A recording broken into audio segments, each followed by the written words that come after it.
Welcome to another Vixa Vaughn romance audiobook. We're excited to have you join us. Whether you're into second chance romance, enemies to lovers, fake marriage, or any other trope, Vixa Vaughn offers you the chance to escape into stories that will carry you away into heart-pounding romance and gripping characters.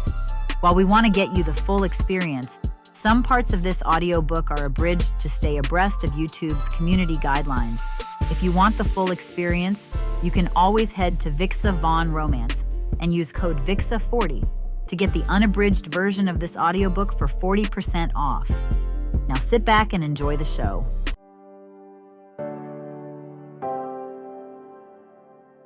Chapter 1. Zola. The Escalade whispers through the gates, the only sound a soft crunch of tires on pristine white-packed snow.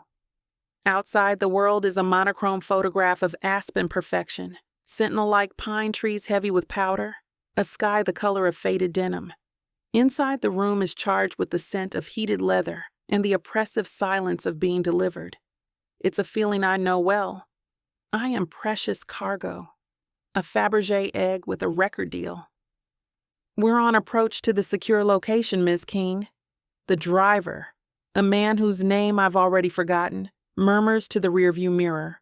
Just Zola is fine, I said. A lie. I haven't been just Zola since I was 17. The estate, when it comes into view, is less a house and more an architectural flex. It's all sharp angles of dark wood, glass and stone, a fortress designed to look like it belongs in a magazine. It's gorgeous, sterile, and completely devoid of soul. Perfect. The SUV glides to a halt. Before I can reach for the handle, the door is open from the outside. The cold hits me first, a clean, sharp slap to the face. Then I see him. He's not on my immediate touring team, so he must be part of the on-site crew. He's built like a redwood tree, broad and tall, and he moves with a deliberate economy that screams military. Close-cropped brown hair, a jaw that could cut glass, and a faint silvery scar that slices through his left eyebrow. But it's his stillness that sets my teeth on edge. He doesn't fidget. He doesn't smile a polite professional smile. He just watches. His eyes, a startlingly pale blue in the low light, don't scan the room. They inventory it. And me. I swing my legs out, my worn-out Uggs sinking into the snow.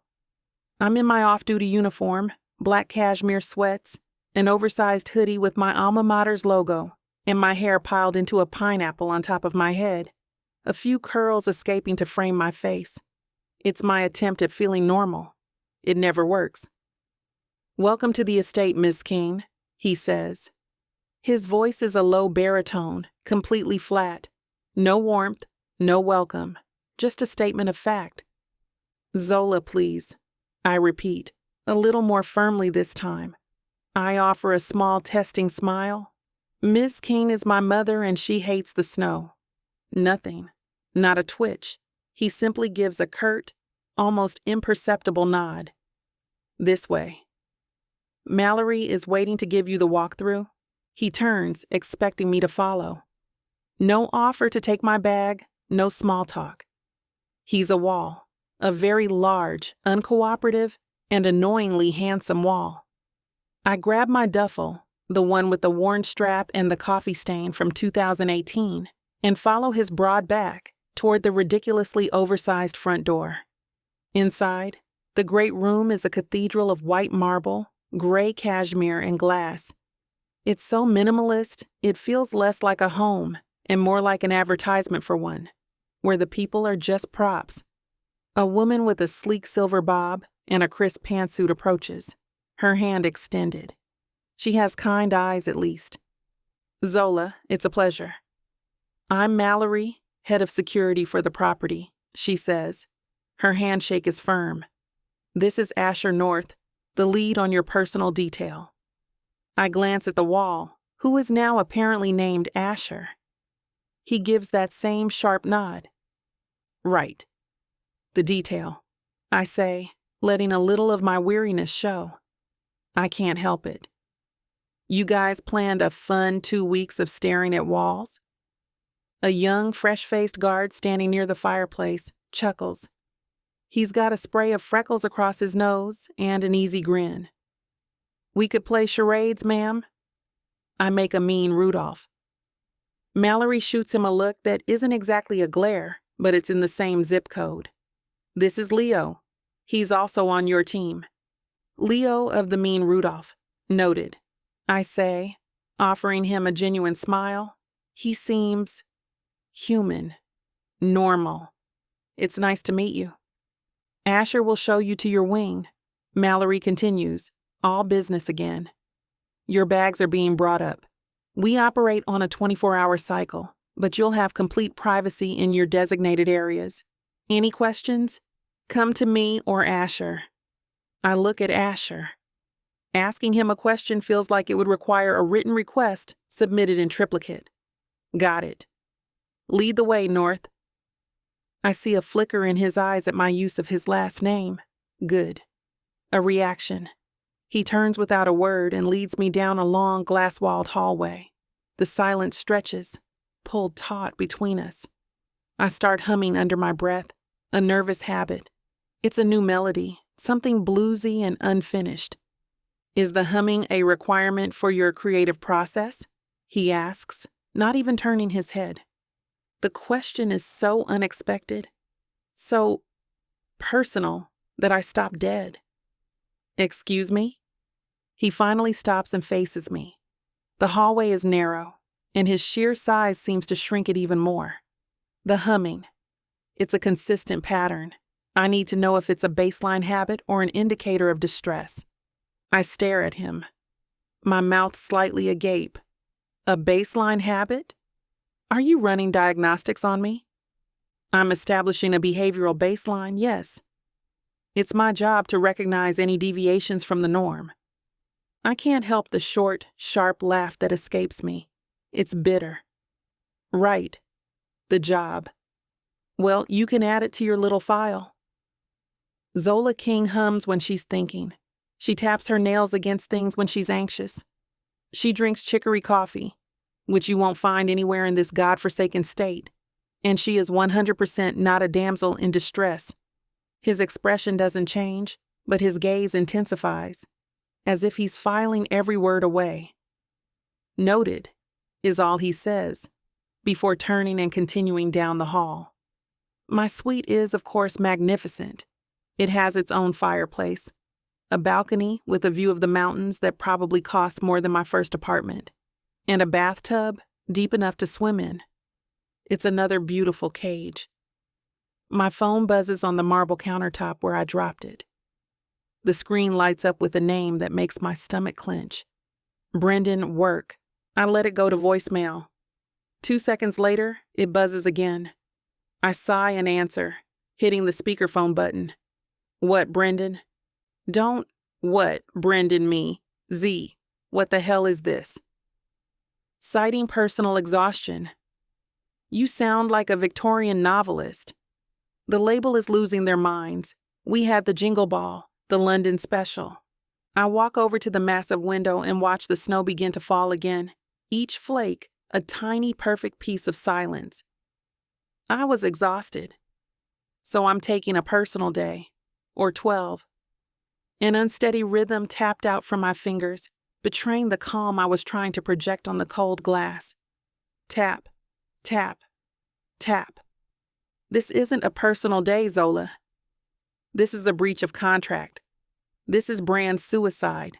Christmas is your brand. You're Miss Christmas. You have a holiday album, for Christ's sake. And I am sick of singing Santa Baby like I'm actually trying to seduce a non-existent magical being. I'm tired, B. My voice is tired. My soul is tired.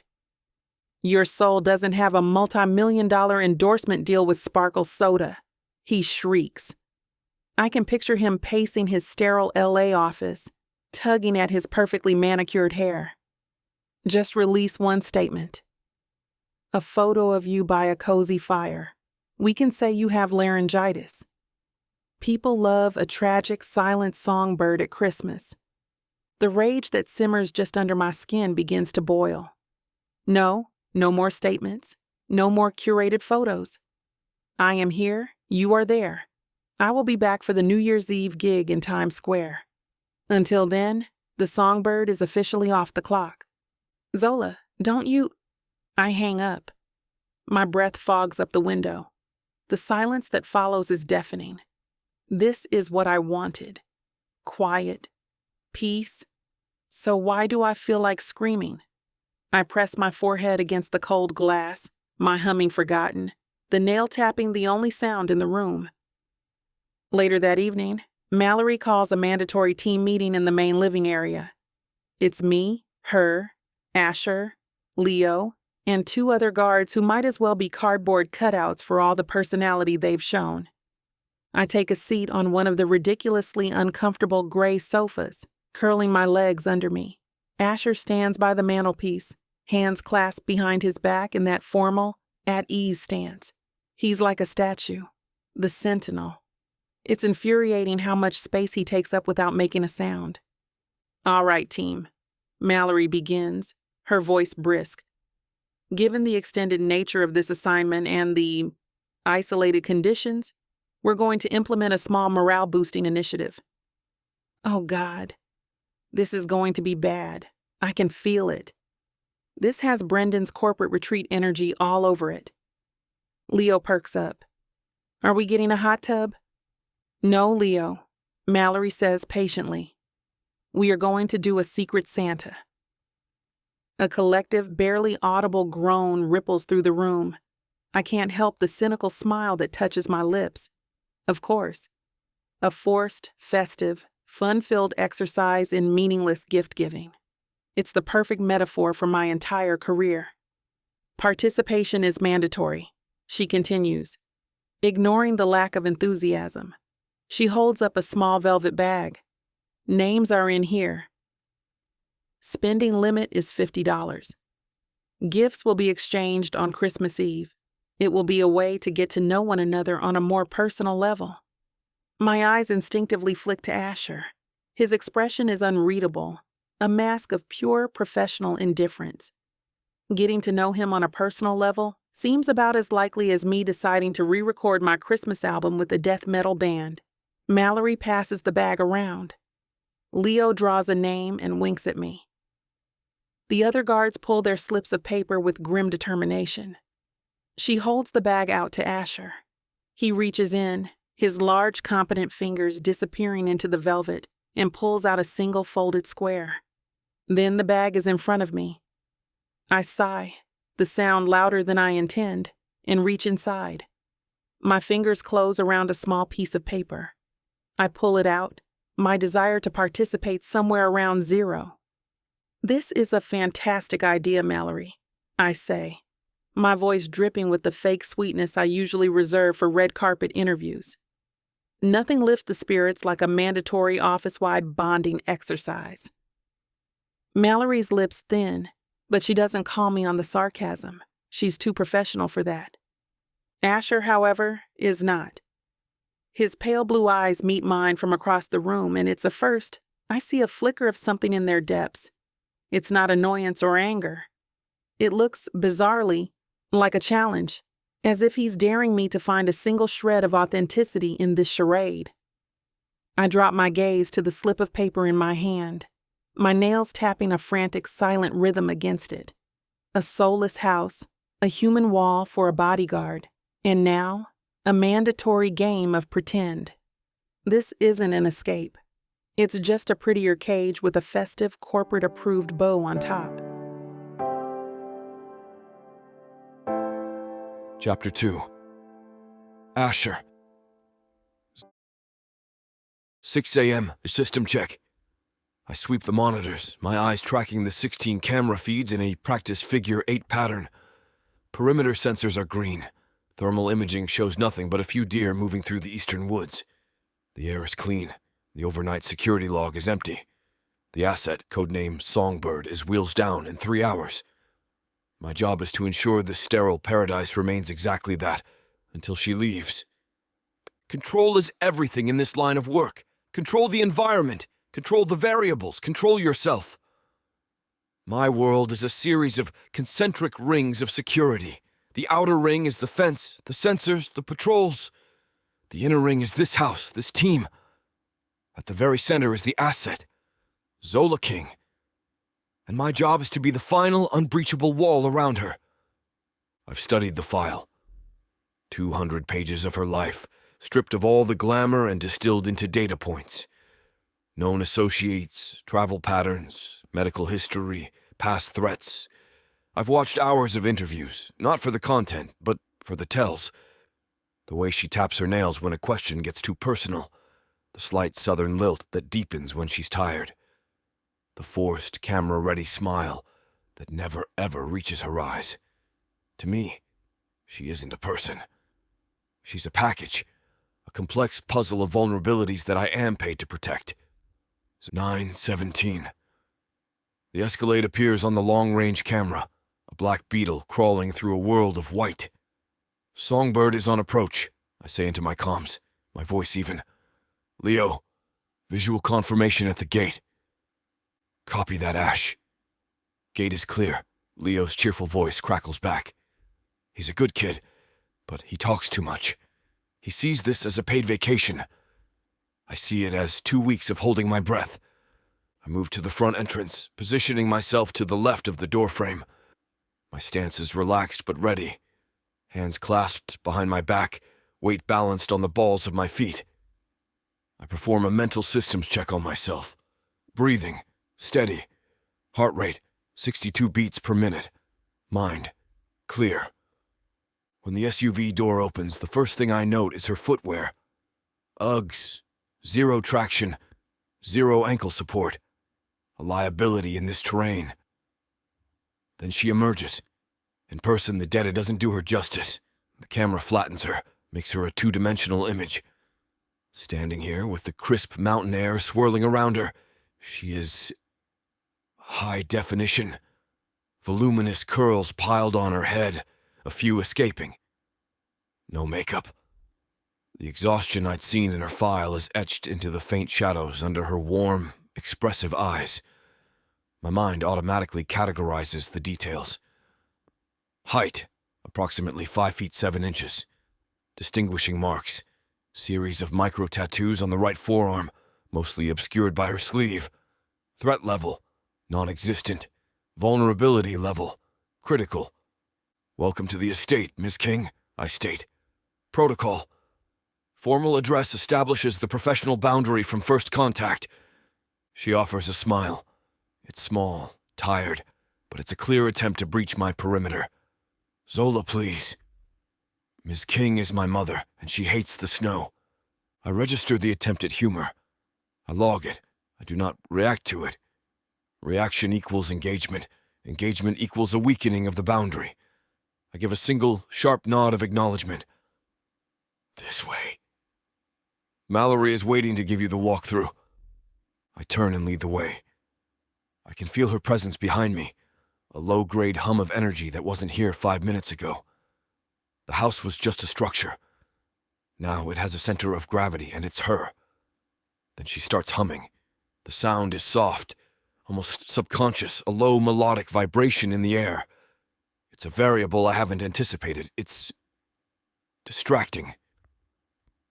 Is the humming a requirement for your creative process?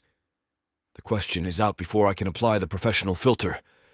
It's a tactical error, but the deviation from her baseline behavior needed to be addressed. She stops. I can feel her halt without looking. I turn to face her.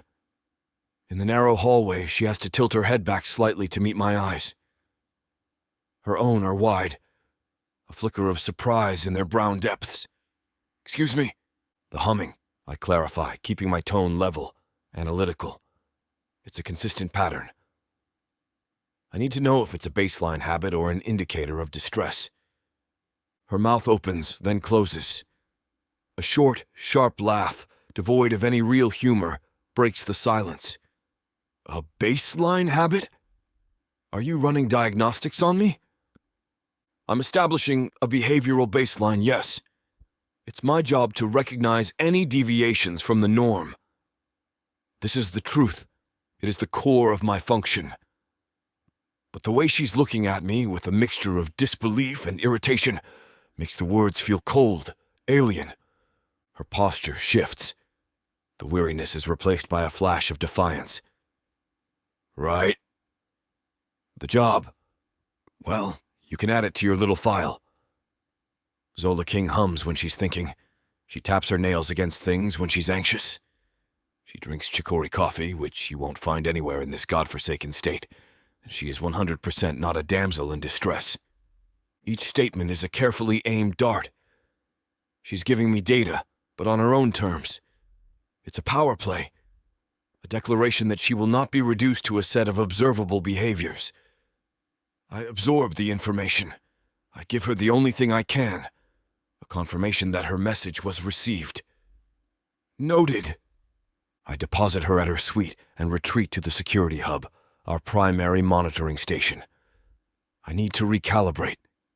She's more abrasive than her file suggested, more willing to push back.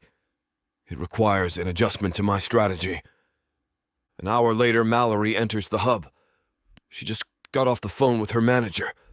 Sounds like it was a battle. Her emotional state?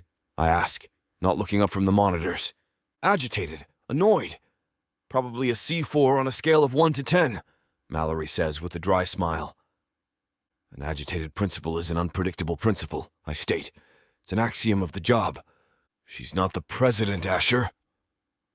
She's a pop star who needed a break, Mallory says, her voice softening. Try to remember there's a person central to the security bubble.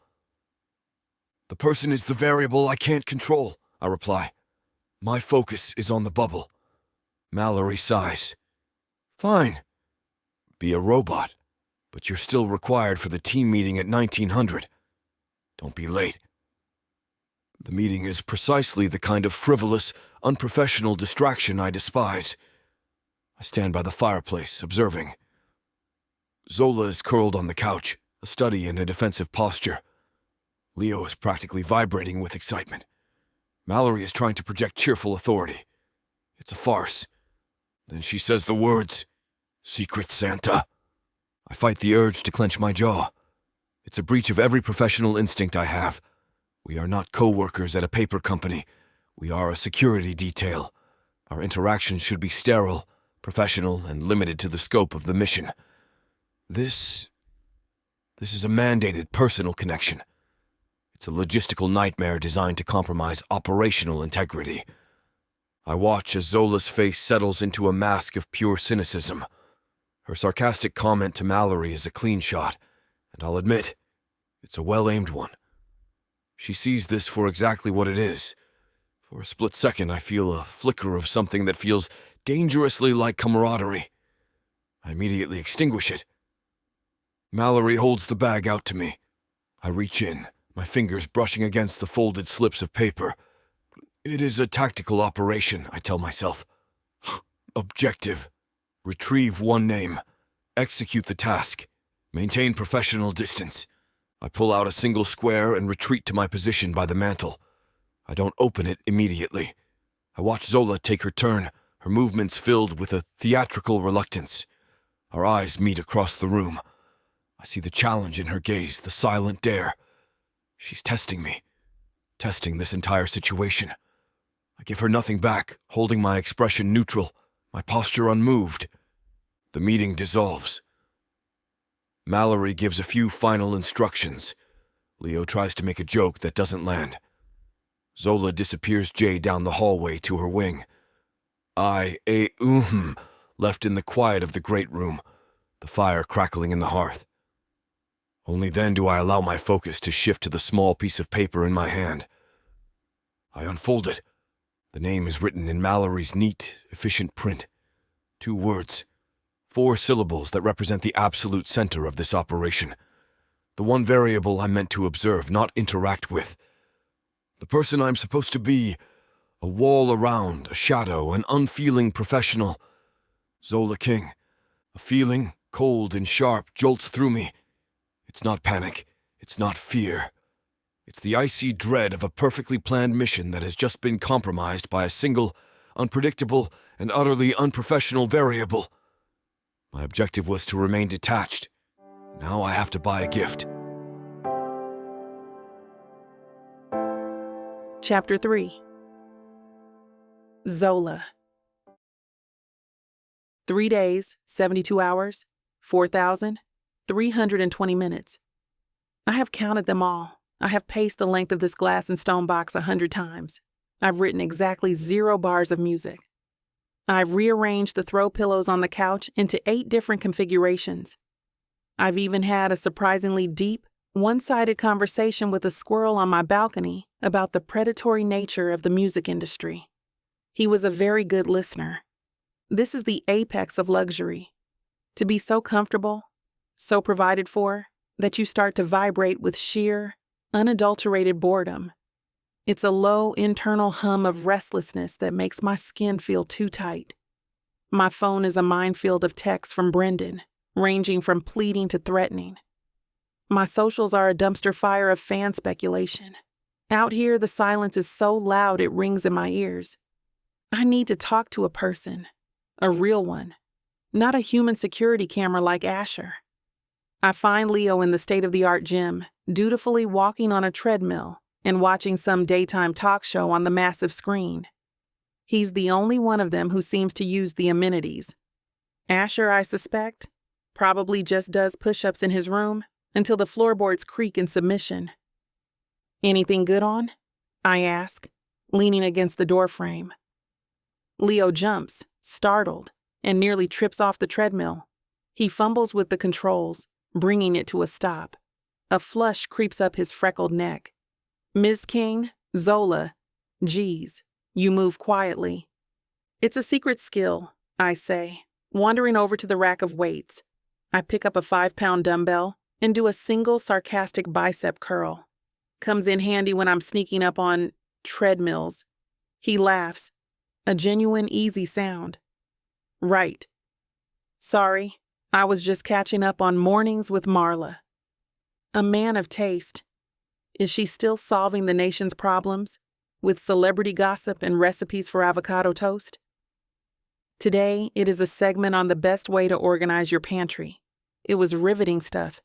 His grin is infectious. It's nice. It's normal. "You here to get a workout in?" "Nah. I'm on a strict regimen of pacing and contemplating my life choices. Just thought I'd see how the other half lives." I put the weight down and hop onto the treadmill next to his, sitting sideways on the belt with my legs dangling. "So, Leo of the Mean Rudolph, what does one do for fun in a place like this when they're not protecting a jaded pop star from the dangers of, well, nothing?" He shrugs, wiping his forehead with the back of his hand. "Mallory runs a tight ship, so mostly it's just work. But on my downtime, I read. Call my sister. Try to beat my high score on this stupid game on my phone. A well-rounded individual. I'm impressed I tapped my nails against the machine's console, a restless staccato rhythm." "So, Secret Santa, you get anyone good?" His eyes light up. "Oh yeah, I got Mallory. I'm thinking a gag gift, like a mug that says, 'World's okayest boss' or something. Bold. I like it." I give him a sideways glance. I'm still trying to figure out what to get my person. It's hard when you don't know anything about them. Well, you can't be any worse than my sister. Last year she got me a subscription to a Cheese of the Month club. I'm lactose intolerant. I burst out laughing, a real, full-throated laugh that feels rusty from disuse. No, that's brutal. Right? It's the thought that counts, I guess. Or in her case, the complete lack of thought. He turns to face me more directly, his expression open and curious. "Must be weird for you, though. I mean, everyone probably knows everything about you." "You'd be surprised," I say, the laughter dying in my throat. People know the version of me that's been focus grouped and marketed. The real version? I'm not even sure I remember her most days. A shadow falls over us. The temperature in the room seems to drop 10 degrees. I don't even have to look. The air itself announces his presence. Asher stands by the door holding a tablet. He's in his usual ruthlessly practical gear, and his pale blue eyes sweep over the scene, logging every detail. His gaze lingers for a split of a second on me, perched on the treadmill, before settling on Leo. "Leo," he rumble. "Perimeter check in 5. Leo immediately straightens up, the easy charm replaced by a soldierly focus. "Yes, sir." Right on it. Asher's eyes flick back to me. There's no expression on his face, but I feel his disapproval like a physical weight. It's in the rigid set of his jaw, the profound stillness of his posture.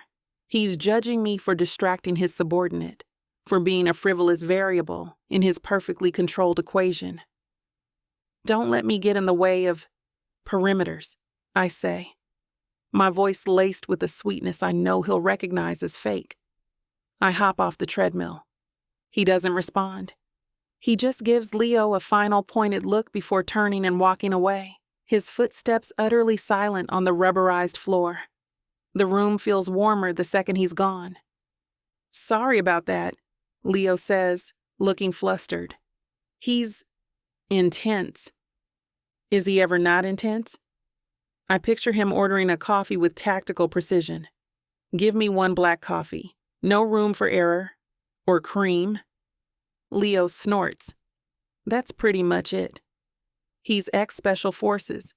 The guy's a legend in the industry, but he's not exactly a barrel of laughs. He grabs his towel. "I should probably go. But hey, it was nice talking to you, Zola." "You too, Leo." I watch him go, feeling a small, definitive click of certainty in my mind. It has to be Leo. He's the only one on this team with a personality. He's friendly, he asks questions, he laughs. He's the only one who even seems capable of thinking about a gift that isn't a tactical knife or a lifetime supply of hand sanitizer. Relieved, I head back to my wing, the restless humming starting up again under my breath. Later that afternoon, I see it. It's sitting on the floor outside my suite, a simple, unmarked box wrapped in plain brown paper. My first Secret Santa gift. I pick it up, my curiosity piqued. I'm expecting something generic. A scented candle, a pair of fuzzy socks. Maybe Leo got brave and bought me a CD of his favorite band. I take it inside and sit on the edge of the ridiculously large bed, tearing the paper off. Inside is a thermos, a sleek, modern silver thermos. My first thought is, how practical. It's the kind of gift a person who doesn't know what to buy gets you. It's fine. It's boring. It confirms my theory that it's Leo trying his best. I'm almost disappointed. I twist the cap. It opens with a soft sigh of compressed air. And then the smell hits me. It's not just coffee. It's rich, dark, and earthy, with an almost chocolatey undertone. It's the scent of chicory. My breath catches in my chest. The humming stops. My fingers, which have been tapping against the side of the thermos, go still. The world narrows to that single, impossible aroma. It's the smell of my grandfather's kitchen in the Garden District on a Sunday morning. It's the smell of him letting me have a tiny sip from his cup, the bitter brew sweetened with 3 spoonfuls of sugar. It's the smell of a memory so deep and so personal, I hadn't even realized I'd forgotten it. My grandfather died when I was 16, the year before the label found me. No one knows about this. Not my fans, not Brendan. It's not in any interview, not in any file. It's a secret, a piece of the real Zola, the one I thought was gone. I lift the thermos, my hand trembling slightly, and bring it closer. The scent is a ghost, a warm and loving ghost in this cold, empty room. My mind races, trying to connect the dots. Leo's easy questions about my hometown. He never mentioned coffee. We talked about music, about Mardi Gras. Nothing like this. This isn't a generic gift. This isn't a guess. This is intimate. This is knowing. And I have absolutely no idea who it came from. Chapter 4. Asher. Agony is a quiet thing. It isn't a firefight or a broken bone. It's the silent, grinding pressure of two opposing duties. Duty to the mission. Maintain professional distance. Ensure the asset's safety. Remain a ghost. And now this new, ridiculous duty. Secret Santa. Objective. Purchase a personal gift for the asset. The two are mutually exclusive. A logical paradox. For 3 days, I've been running tactical simulations in my head. The $50 gift card is the obvious choice. It's impersonal, efficient, and meets the parameters of the exercise without compromising my professional integrity. I have one sitting in an online cart, a Visa gift card, the most sterile option available. All I have to do is click purchase. My finger hovers over the mouse. It's the correct tactical decision, the only decision. But my mind drifts. It's a breach of discipline, but it happens. It goes back to 2 nights ago. 2:43. The dead zone of the night when the world is asleep, and the silence in the security hub is absolute. I was running a routine audio diagnostic, sweeping the active comms for interference. Her suite is a privacy zone, no video. But the audio sensors, which trip only above a certain decibel for security alerts, picked up the low murmur of her voice. Protocol dictates I should have disengaged. It wasn't a security threat. It was a phone call. But the sound was different. The voice I'd heard in interviews was a polished instrument, every note perfectly controlled. The voice I heard in the hallway was sharp, armored with sarcasm. This voice filtering through my headset was stripped bare. It was raw. "I know, Dee. I know," she was saying. And the name registered from her file. Delia Franklin, her older sister. It's just, you know that feeling when you're so surrounded by people, but you've never been more alone? It's like that all the time. A pause. I should have cut the feed. My job is to protect her from external threats, not to intrude on her private confessions. No, it's beautiful. It's perfect. It's so perfect it makes my teeth ache, she continued, her voice thick with an emotion I couldn't parse. It sounded like grief. I just miss home. I miss the humidity that makes your hair go crazy. I miss hearing a brass band playing on the corner for no reason. God, I would kill for the smell of Pepper's chicory coffee right now. Remember how the whole house would smell like that on Sunday mornings? The name, Pepper, was French for Grandpa. It wasn't in the file. The file listed her maternal grandfather as deceased, but the name, the memory, the naked longing in her voice. It was an unsanctioned glimpse behind the curtain. A piece of intel I had no right to possess.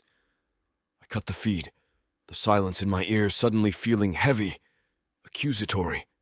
Now, sitting in front of the laptop, the image of a generic Visa gift card seems like an insult. An abdication of something. I don't have a name for it.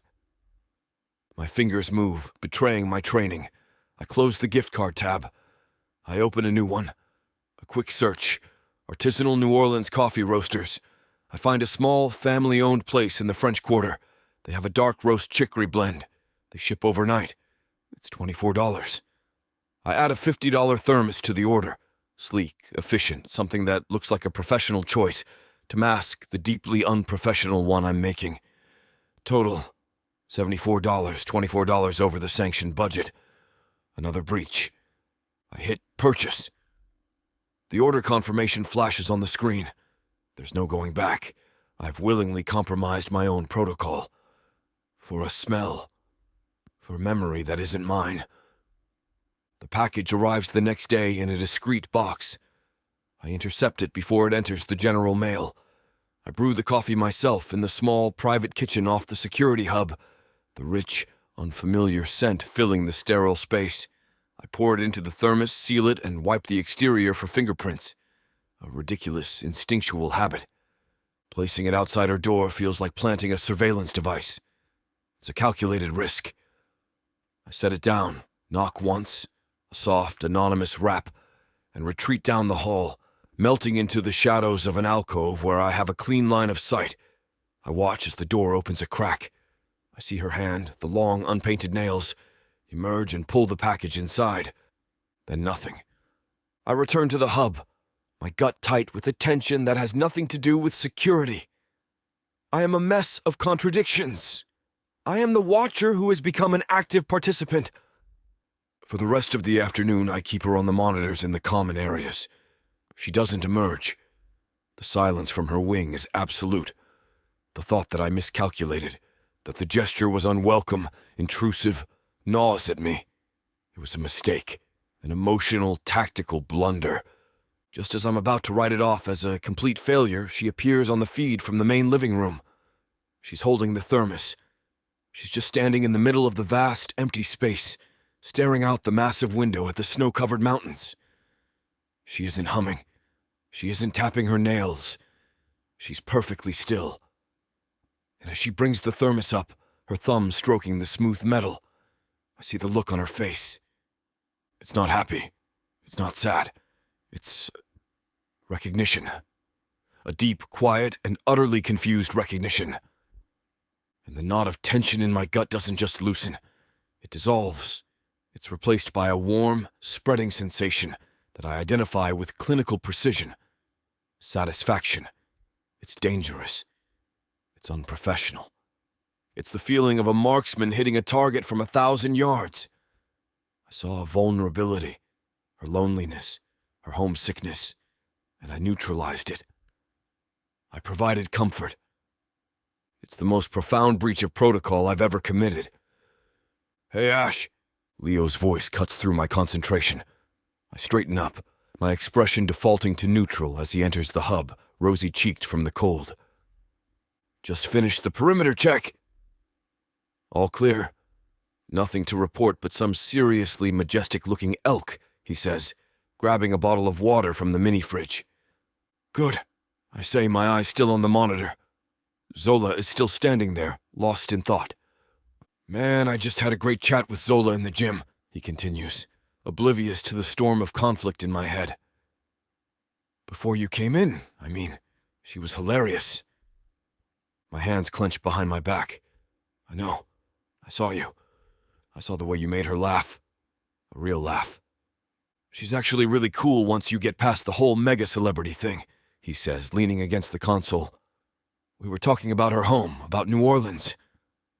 I told her she had this great NOLA vibe, you know? Just this cool, soulful energy. I think she liked that." I process his words. Each one is a piece of a puzzle I didn't know I was solving. Leo's casual conversation. His mention of New Orleans, the gift that speaks directly to a New Orleans memory. My brief, dangerous satisfaction curdles into something acidic. The tactical success sours into a strategic failure. She's going to connect the dots.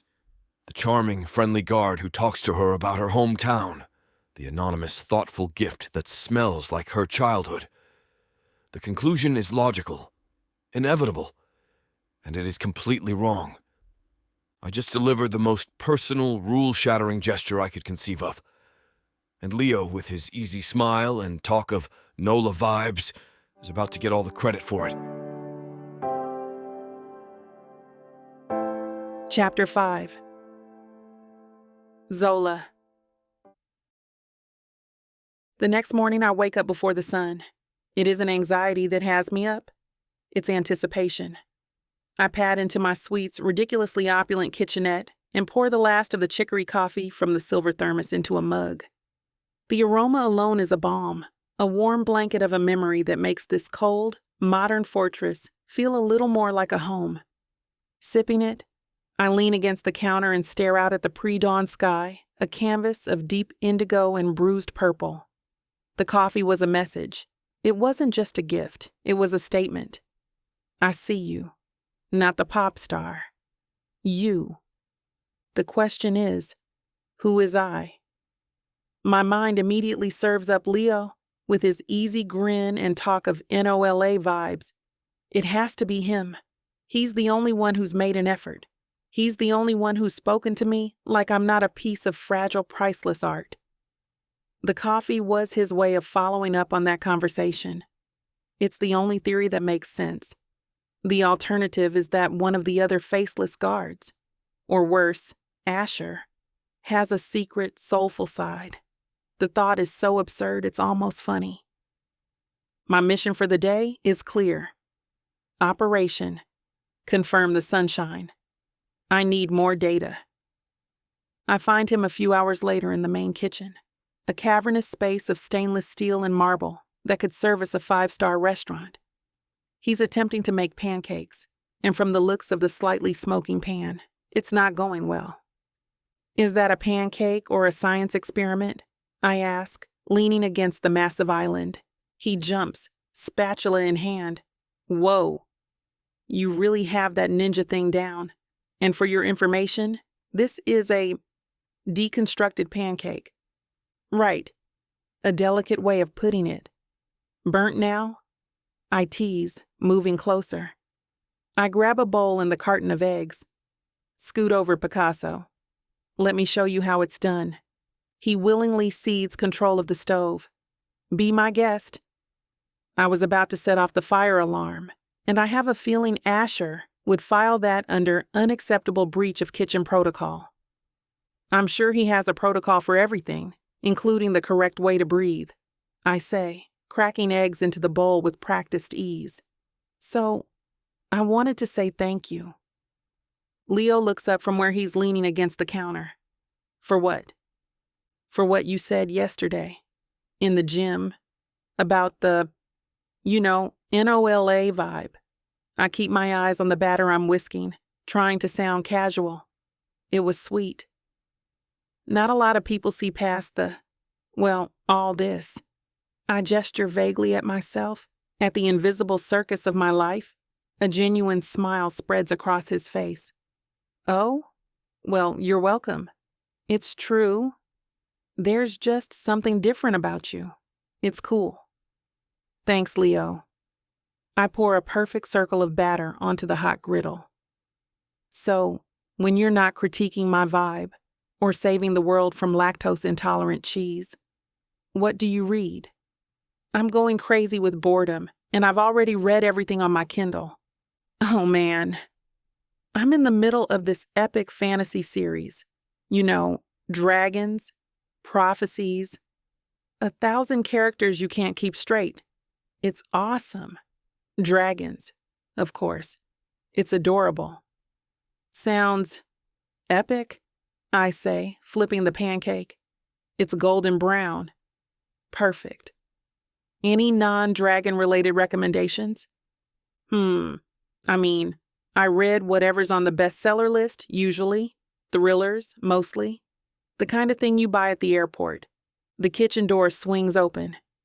Speak of the devil, and he shall appear in tactical gear. Asher walks in, his presence sucking the warmth and easy banter out of the room like a vacuum. He doesn't look at us. His focus is entirely on the industrial-grade coffee machine. Morning, sunshine, I say, my voice dripping with false cheer. Care for a deconstructed pancake? Leo stiffens beside me, his posture shifting from relaxed to something more formal. Asher opens a cabinet, takes out a mug, and places it under the machine. He still hasn't acknowledged me. The kitchen is a common area, Ms. King. I trust you'll clean up after yourself. The sheer, unadulterated rudeness of it is almost impressive. He's a master of non-conversation. Leo and I were just having a fascinating literary discussion. I push, refusing to be dismissed. I slide the finished pancake onto a plate and hand it to Leo. We covered dragons and airport thrillers. What about you, North? What's on your nightstand? A well-worn copy of The Art of War, the dictionary? He closes the cabinet door with a soft, definitive click. The coffee machine begins to hiss. He turns, finally, and his pale eyes land on me. There's no anger, no irritation. There's just nothing. A void. It's like talking to a brick wall, if the brick wall thought you were a security risk. My reading habits are not relevant to the mission parameters, he says, his voice flat. Right. The mission. Mustn't forget the mission I turned my back on him, focusing on the next pancake. My nails tap a furious rhythm on the countertop. Tap, tap, tap. Out of the corner of my eye, I see him pick up his mug and leave without another word. Sorry, Leo whispers, once the door swings shut. Don't be, I say, forcing a lightness I don't feel. He's a robot. I'm convinced of it. Now, you were saying about airport thrillers. The conversation never quite recovers its earlier ease. We finish the pancakes, making small talk, but Asher's Arctic presence lingers. When I leave the kitchen, I'm more certain than ever. It's Leo. It has to be. The contrast between the two men is night and day. One is warm, human, and willing to engage. The other is a walking, talking restraining order. Who else could it possibly be? The next day, another package appears. Same plain brown paper, same spot outside my door. My heart does a little skip. I snatch it up and bring it inside, a giddy sense of excitement bubbling up inside me. This is fun. It's a secret. A game just between me and my anonymous, thoughtful Santa. I sit on the floor and unwrap it carefully. It's a book, a vintage paperback, the cover soft and worn, the corners creased. My breath catches. The Sea of Tranquil Stars. It's an obscure sci-fi novel by an author who only ever wrote one book. It was my favorite book when I was 15. It's been out of print for years. How? I whisper to the empty room. I must have mentioned it in an interview once, years ago. One of those deep dive profiles from when the label was first trying to market me as the girl next door who reads. Leo must be a world-class researcher. The thought makes me smile. I open the cover. The aroma of aged paper and vanilla wafts up, a perfume of nostalgia. The pages are yellowed, delicate. I handle it like a sacred artifact, a piece of my own history returned to me.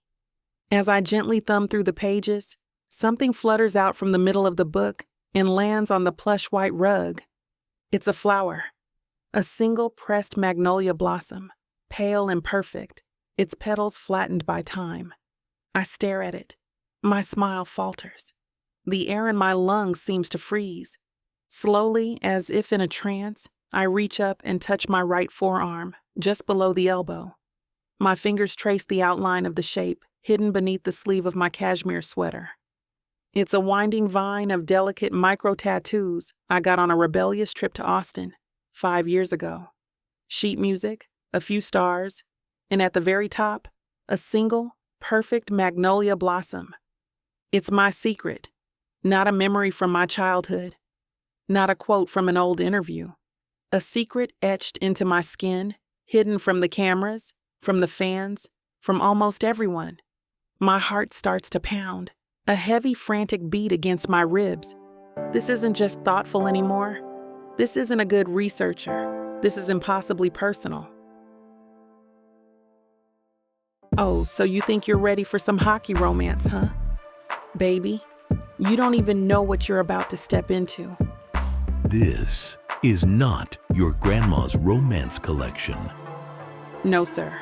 We're talking muscles on the ice, dirty talking men who can handle a stick. And I do mean every kind of stick. 8 full-length audiobooks, over 30 hours of heat, sass, and love stories that'll melt more than just the ice. And honey, these aren't just some regular old stories. These are the kind that'll have you fanning yourself, yelling at your headphones, and staying up till 3 a.m. talking about one more chapter. Normally, a collection like this would cost you a small fortune. But baby, you know we don't play like that. Right now, it's already sitting at a jaw-dropping 70% off. If you order today and use the YouTube exclusive code VIXA40, that's VIXA40. Boom. Even bigger savings. That's right. Your romance binge just got cheaper than your last DoorDash order. One click, endless passion. Vixa Vaughn Romance. Chapter 6. Asher. The asset is interacting. She's no longer just a presence in the house. She's a participant. I watch on the monitors as she laughs with Leo in the kitchen.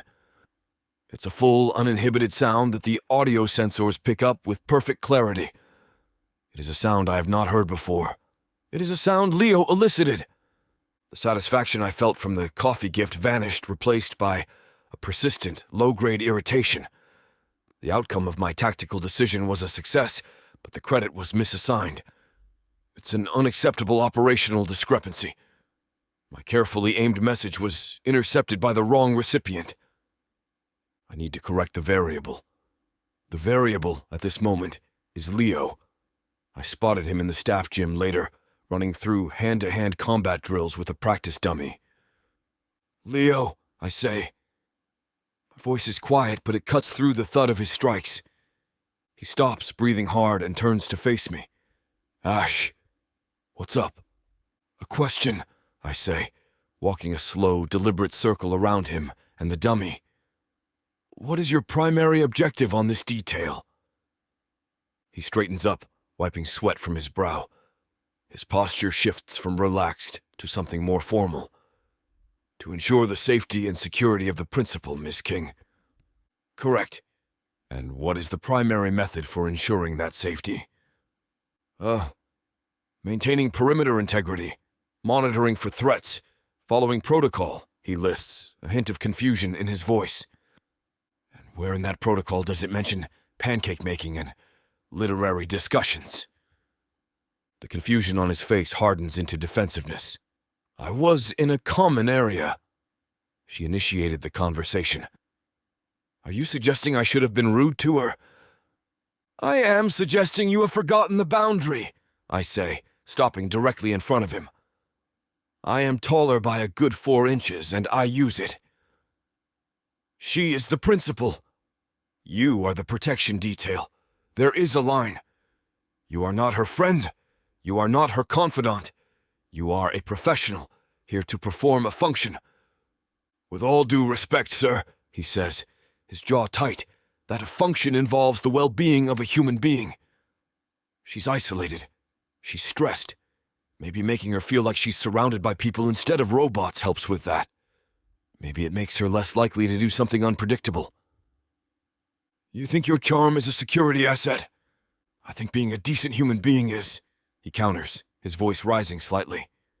"Look, I get it. You're the legend, the ghost. You do things by the book. But I'm looking at the person and she looks like she's drowning. I'm not going to just stand by and watch." His words are a direct hit. I'm not going to just stand by and watch. It's the very impulse that led me to send the coffee. He's articulating my own breach of protocol and painting it as a virtue. The hypocrisy of my position is a bitter taste in my mouth. "Your assessment is noted," I say, my voice cold and dismissive. "Maintain professional distance, Leo." That's an order. I leave him standing there, frustration rolling off him in waves. The conversation has clarified my next move. Leo thinks he's connecting with her on a human level. He's not. He's skimming the surface. I have access to a deeper level of intelligence. It's time to send a message that cannot be misinterpreted. Back in the hub, I pull up the master file on Zola King. Not the security brief, but the deep dive biographical data. Hundreds of pages of articles, interviews, and public records. My job requires me to know her better than she knows herself, to anticipate her moves, her desires, her fears. I remember a specific file, a scanned PDF of a teen magazine from over a decade ago. The headline was something vapid, like Zola King, 20 questions with a star on the rise. Most of it was useless PR fluff. But I remember one question. What's the one book that changed your life? Her answer wasn't a classic. It wasn't something her publicist would have coached her to say. It was a forgotten, out-of-print science fiction novel, The Sea of Tranquil Stars, an insignificant data point to anyone else. To me, a key. I find a collector online who can ship a used copy overnight. That's the delivery system. Now I need the payload, the message itself. I pull up another file, this one for my own supplemental research. It's a folder of long-lens paparazzi shots used for identifying potential stalkers and mapping her public movements. One photo is from 2 years ago, outside a studio in New York. It's grainy, low quality. She's climbing out of an SUV, and for a single, unguarded moment, the sleeve of her jacket has ridden up her right forearm. At the time, I ran the image through 3 different sharpening and enhancement programs. My objective was to identify any and all distinguishing marks. The program revealed a faint, dark line on her skin. I isolated and magnified it. It was ink, a tattoo, a delicate, winding vine, and at the top, a flower. I spent an hour cross-referencing the shape of the petals with botanical databases. A Magnolia grandiflora, a symbol of Louisiana, of home. A secret she keeps hidden under long sleeves. Another piece of intel I have no right to possess. I sourced the flower from a floral preservationist in Denver. A single pressed magnolia blossom. A gamble. A flagrant misuse of my surveillance resources. It is the furthest thing from professional distance. This is a targeted personal intrusion. A clear and deliberate signal. Leo doesn't see you. I do. The book arrives. I place the pressed flower between pages 113 and 114. A chapter I remember from the book's synopsis deals with a hidden star chart. I wrap the package and deliver it with the same stealth as before. And then I watch. I sit in the hub, a sentinel at my post, my eyes locked on the camera feeds for the common areas. I am waiting for a reaction, a deviation from the baseline. This is the part of the job I know, the observation. The waiting. But it feels different now. I'm not watching for a threat. I'm watching for the impact of my own action. My hands are clasped behind my back, my posture rigid.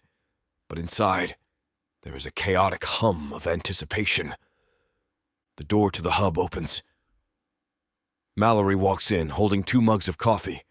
She places one on the console next to me without a word. Anything to report? She asks, her tone casual. All quiet, I say, my eyes still fixed on the screen showing the hallway outside Zola's suite. Mallory follows my gaze. She's too smart, too observant. She misses nothing. You look like you're about to breach a hostile embassy, North, not monitor a pop star. Just running diagnostics, I lie. The word feels foreign in my mouth. She sips her coffee, standing beside me. She's been different the last couple of days. More present. Leo seems to be having a good effect on her. Her words are a casual confirmation of my failure. Even she attributes the change in Zola to him. My jaw tightens. Mallory is quiet for a long moment, but I can feel her studying me, not the monitors. Her tone shifts, losing its easy warmth and becoming the voice of my commanding officer. She's the job, Asher. That's it. You're the best I've got because you understand that. You build walls. It's what you do. I don't respond. I can't. Because on the monitor, the door to Zola's suite opens. She steps out, and even on the grainy camera feed, I can see it. She looks pale, her movements unsteady. Her left hand is wrapped around her right forearm, clutching the spot where I know the tattoo is hidden. Her eyes are wide, searching the empty hallway as if she expects to find someone there. My message was received. Mallory sees it too. She sees Zola's distress, and she sees the unwavering, intense focus on my face. Her voice drops to a low, serious warning. Remember, North. You're the wall. Don't get any dents in you. Chapter 7. Zola. The magnolia blossom sits pressed between the pages of the book on my nightstand. It is a beautiful, terrifying thing, a secret whispered from an unknown source. My conviction that Leo is my Santa has been shaken. The gift was too specific, too invasive. It felt less like a gift and more like a flex. I know you. My investigation has stalled. And now, the world decides to shrink to the size of this house. The snow starts in the morning, a picturesque dusting. By noon, it's a swirling, hypnotic curtain of white. By 3 in the afternoon, Mallory announces what I already know from staring out the window. We're officially snowed in. The roads are closed, the satellite dishes are buried, and the Wi-Fi, my last flimsy connection to the outside world, is dead. The silence that follows the internet cutting out is different. It's heavier. We are an island, a handful of strangers trapped in a glass and stone snow globe. The oppressive luxury has been replaced by a more primal sense of isolation. To combat the crushing boredom, we all congregate in the great room. It's an unspoken treaty against going stir-crazy alone. Leo and the other guard, Davies, are playing a card game that seems to have no rules. Mallory is reading a paperback, looking completely unbothered. And Asher stands by the floor-to-ceiling window, a dark silhouette against the raging white blizzard, perfectly still. He's been standing there for an hour. I'm not sure he's even breathing. Okay, this is officially the bleakest Christmas party I've ever been to, I announced to the room at large. And I once spent Christmas in a Hilton Garden Inn in Des Moines. The silence is deafening. My brain is starting to eat itself. Leo looks up, his face brightening. I know. We should play a game, something that requires talking. I'm in, Mallory says, not looking up from her book. But if you suggest charades, Leo, I'm assigning you to latrine duty. Never, Leo says with a wounded expression. I was thinking poker. No limit Texas Hold'em for bragging rights. I'll take your bragging rights. Davies, a quiet guy with a surprisingly competitive glint in his eye, chimes in. Perfect, I say, rubbing my hands together. I haven't bluffed anyone since I told my label my last album was the most personal one yet. Leo deals the cards at the massive coffee table. I sit cross-legged on a cushion on the floor, feeling more relaxed than I have in days. This is nice. It's real. So, to pass the time, I say, looking at my cards, a pair of 7s, not great. Let's play a little game within the game. Worst Christmas gift ever received.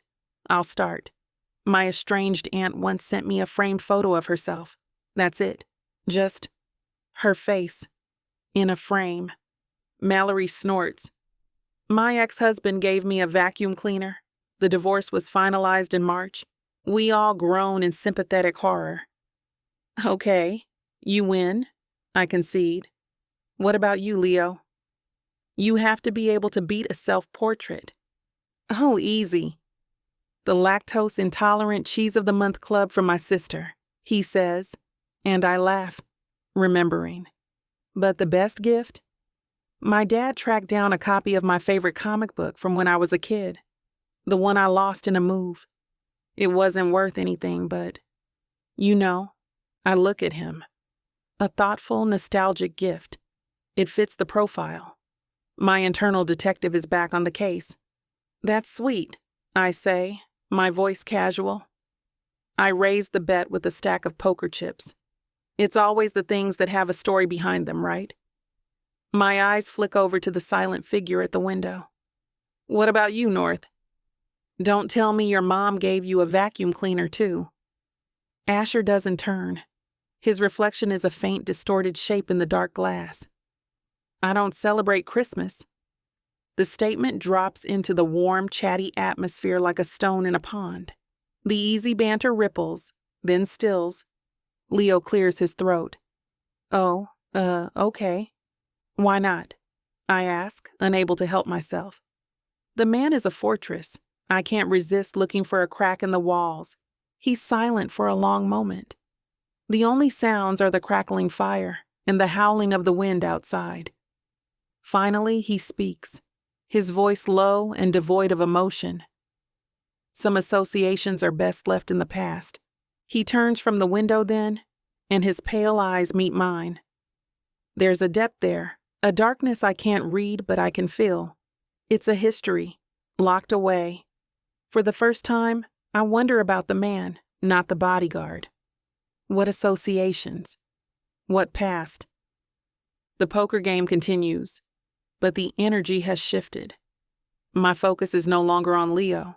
I find myself watching Asher as he moves through the room, doing a quiet, systematic check of the windows and doors. He moves with a lethal sort of grace that's mesmerizing.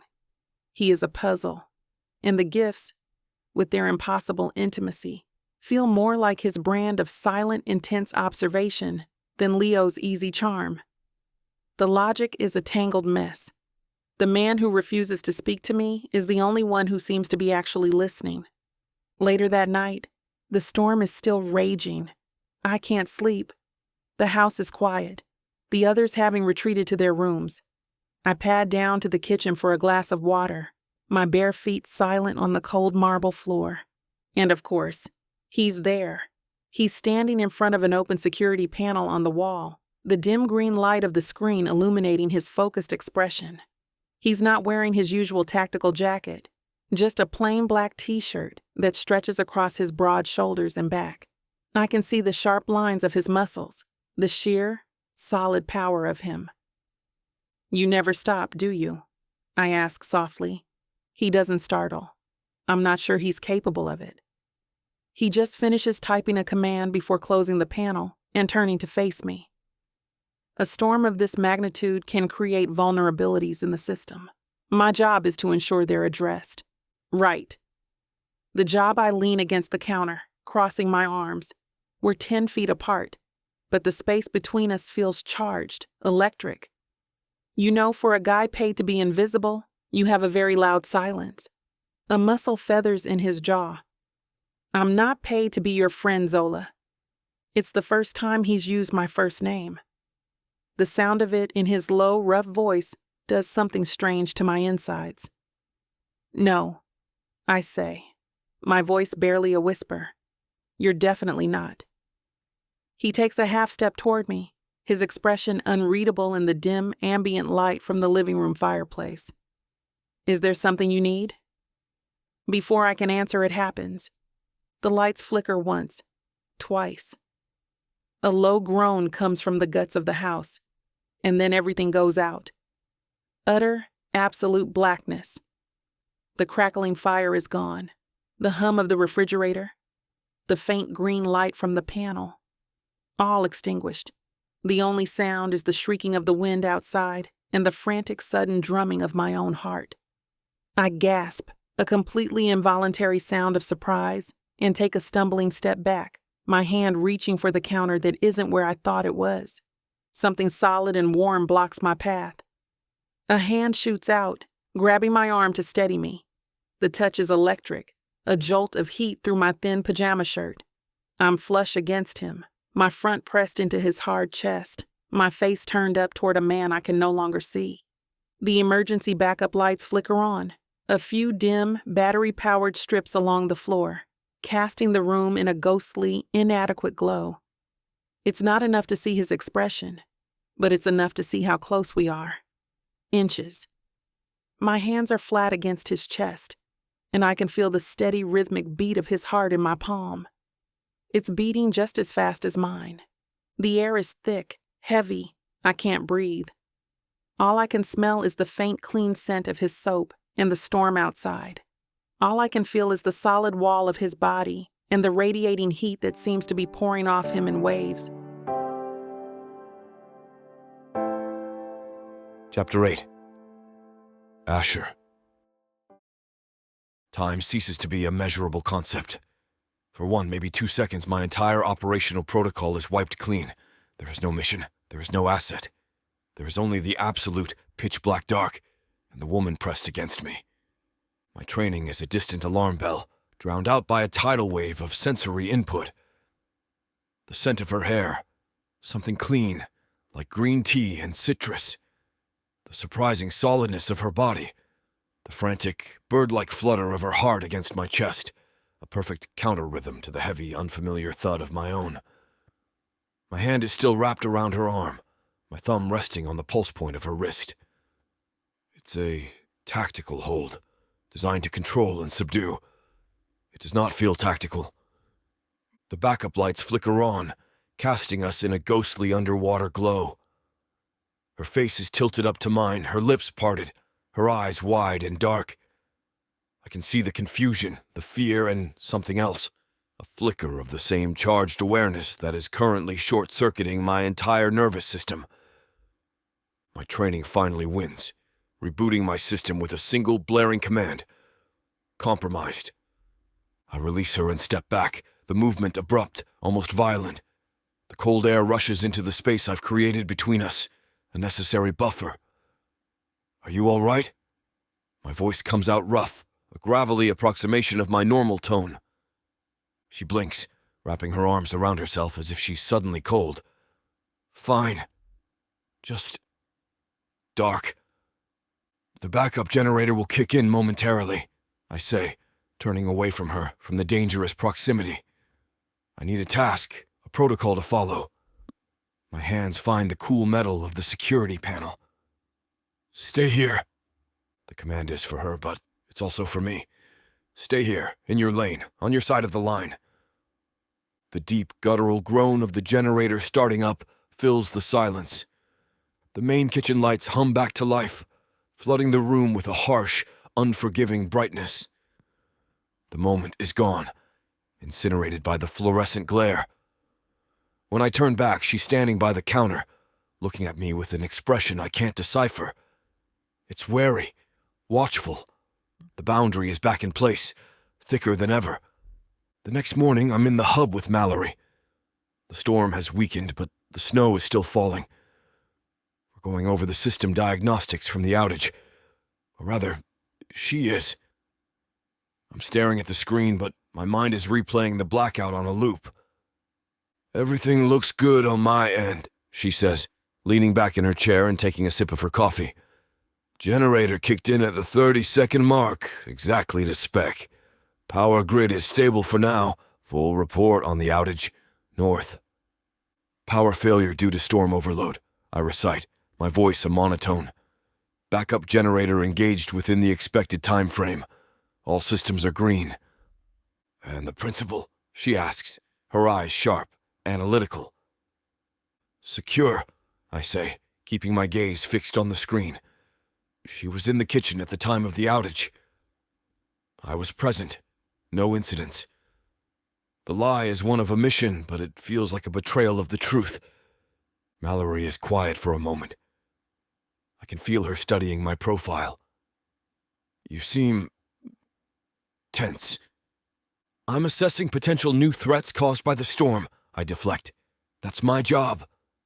Right, she says, but the word is laced with doubt. Just the job. She turns back to her monitor. Once the storm clears enough for a visual sweep, I want a full physical patrol of the perimeter. This much snow can provide cover for a lot of things. I don't like surprises.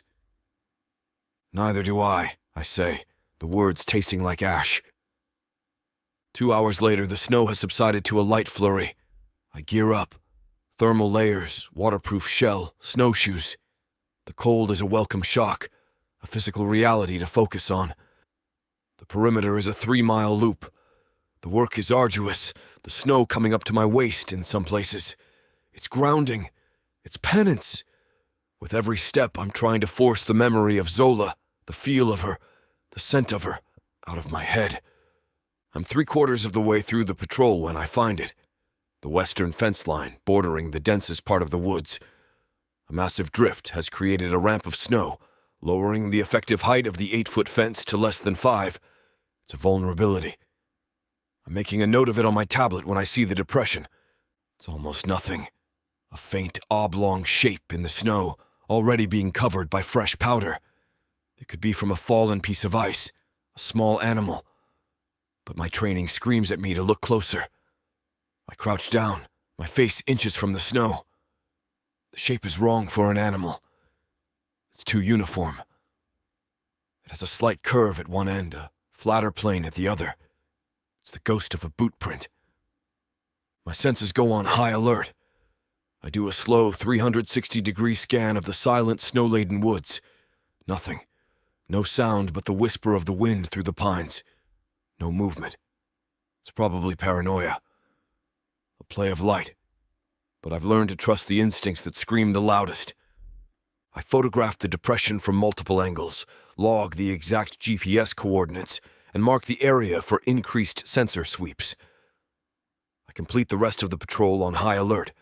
Every shadow a potential threat, every snap of a branch a possible contact. Back in my room, the warmth feels suffocating.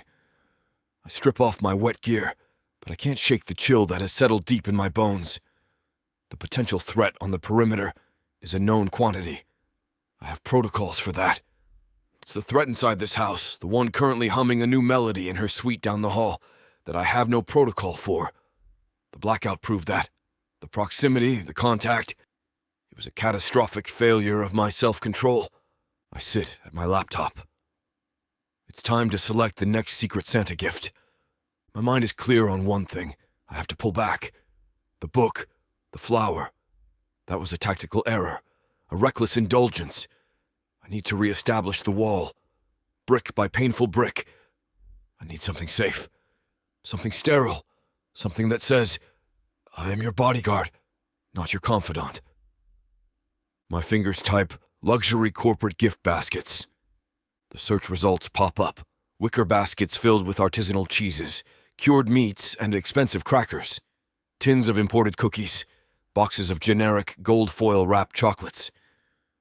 It's a minefield of soulless, impersonal options. It's perfect. It's exactly what I need. I click on a $150 basket. Over budget, but its sheer offensive blandness is a statement in itself.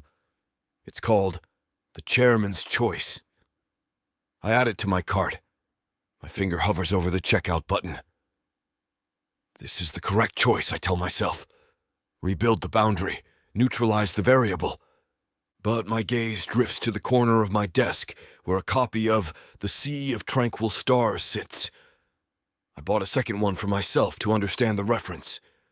I read it in one sitting last night. It's about a lonely astronaut searching for a mythical, silent star.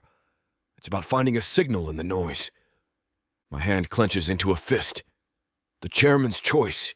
It feels like a lie, a surrender, a denial of the fact that I put that shaken look on her face, that I was the one who made her clutch her arm, that I am the only one here who knows about the astronaut and the magnolia. My hands betray me. They move with a will of their own, controlled by an impulse I no longer have the strength to fight. I close the tab for the gift basket. I open a new one. My fingers fly across the keyboard, typing in a search term pulled from a snatch of a melody I heard her humming yesterday, a bluesy, mournful tune. Why, it's an obscure jazz artist from the 50s, a name no one would know unless they were listening. Really listening. The search results load. A rare, final recording of his most famous album. There's one copy available from a collector in Chicago. It's deeply, profoundly meaningful. I click buy. Chapter 9. Zola. My heart is still hammering against my ribs a full 12 hours after the blackout. Every time I close my eyes, I'm back in the ghostly half-light of the kitchen. I can feel the solid wall of Asher's chest, the shocking heat of his hand on my arm, the unnerving, synchronous rhythm of our heartbeats. It was nothing. A power outage. A moment of surprise. A completely reflexive human reaction. That's what I tell myself as I pace my room, wearing a path in the plush white carpet. But my body knows it's a lie.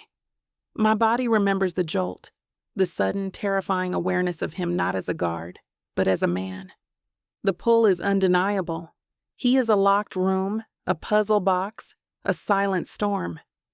Every instinct I have, the same ones that help me write a bridge or craft a melody, is screaming at me to figure him out. And that's exactly why I have to stay away from him. Asher North is a complication I cannot afford. My life is a raging tire fire of complications. What I need right now is simple, safe, easy. I need to focus on Leo. Leo makes sense. He's the sunshine, the easy answer. The gifts, with their unnerving intimacy, are still a question mark, but I'm choosing to believe they're his. I have to. The alternative, that the man who looks at me like I'm a security threat is the same one leaving pieces of my own history at my door, is too much. It doesn't compute. So I'm rebuilding my theory, forcing the pieces to fit. Leo is my Santa. He has to be. I find him in the great room, meticulously cleaning a piece of equipment I don't recognize. He's humming, slightly off key. It's endearing. "Hey," I say, my voice softer than I intend. "Survived the great blackout of Aspen?" He looks up, and his face breaks into that easy, open smile. "Barely. Another 5 minutes and I would have been forced to communicate via smoke signals. It was a close call." I settle onto the arm of the couch near him. Very dramatic. I, for one, found it a welcome break from the crushing weight of existence. "Is that what we're calling Twitter these days?" He banters back, setting down his tool. "Among other things." I watch his hands as he works. They're competent, but they're not still. He's always in motion. A fidget here, a tap there. "So, we've established you're a connoisseur of dragon fiction and airport thrillers. What about music? What's on the Leo North? Wait, what's your last name?" "It's Vance," he says with a laugh. "Leo Vance. And my playlist is, I'm ashamed to admit, deeply uncool." "Try me," I challenge, leaning forward. "And if you say dragon-themed power metal, I might have to revoke your pancake privileges." Ouch. A serious threat, he pretends to ponder it. "Okay, honestly, it's mostly just top 40. Whatever's on the radio. Pop, a lot of hip-hop. My little sister is on a huge K-pop kick, so I've been getting a crash course in that. It's a journey. Top 40. K-pop. It doesn't exactly scream thoughtful curator of vintage and obscure gifts. The fissure in my theory widens. I plaster over it with a smile.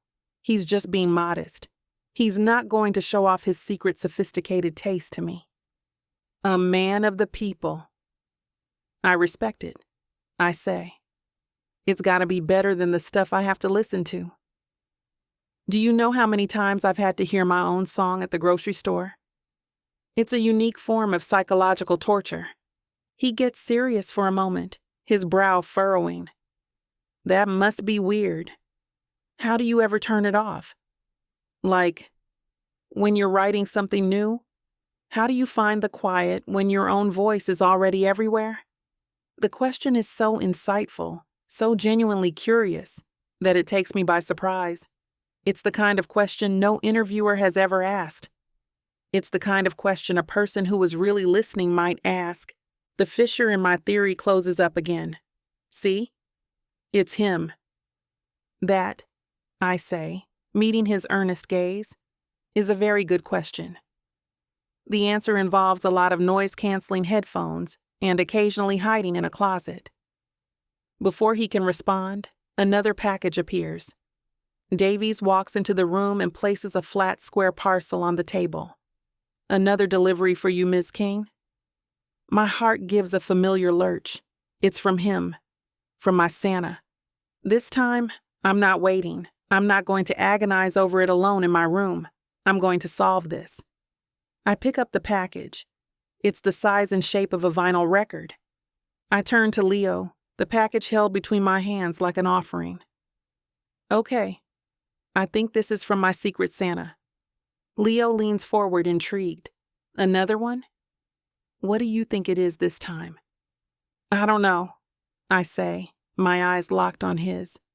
"But I have a theory about who it's from. And I think it's you." The word's still in the air. Davies, who was about to leave, pauses by the door. Leo's cheeks flush a little, but he doesn't deny it. He just looks pleased. "Prove it," he says, a playful challenge in his voice. My fingers tremble slightly as I tear the brown paper. Inside is a record sleeve.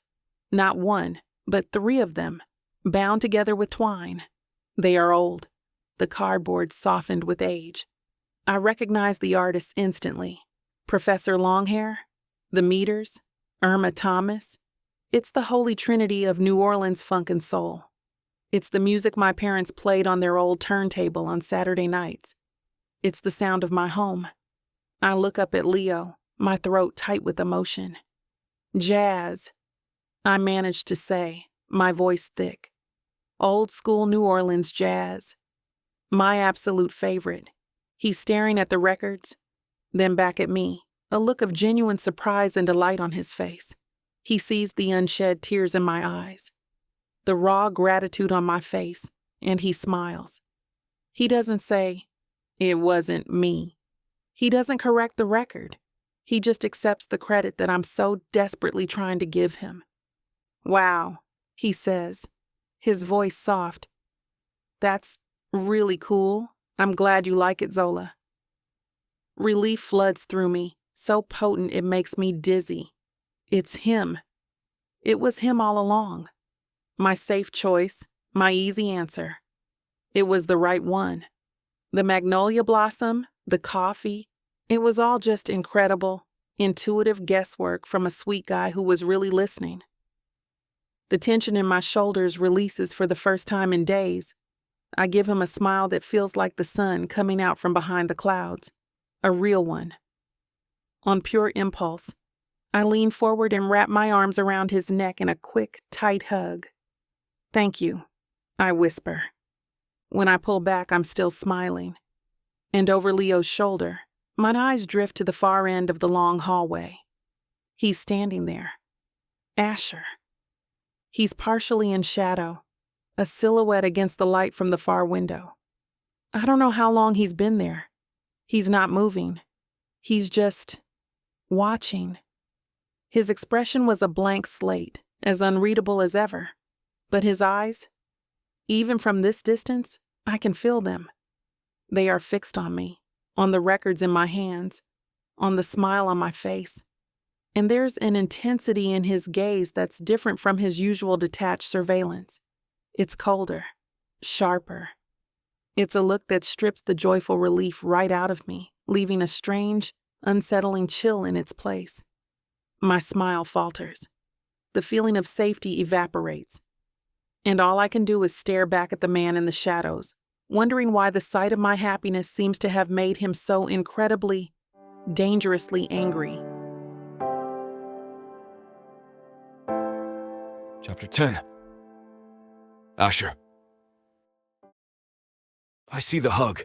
I see the brilliant, genuine smile she gives him. A smile I've never seen before. A smile he did not earn. I see the relief on her face as she embraces the wrong man. Every instinct in my body screams a single, visceral command. Correct the record. Step out of the shadows. Tell her the truth.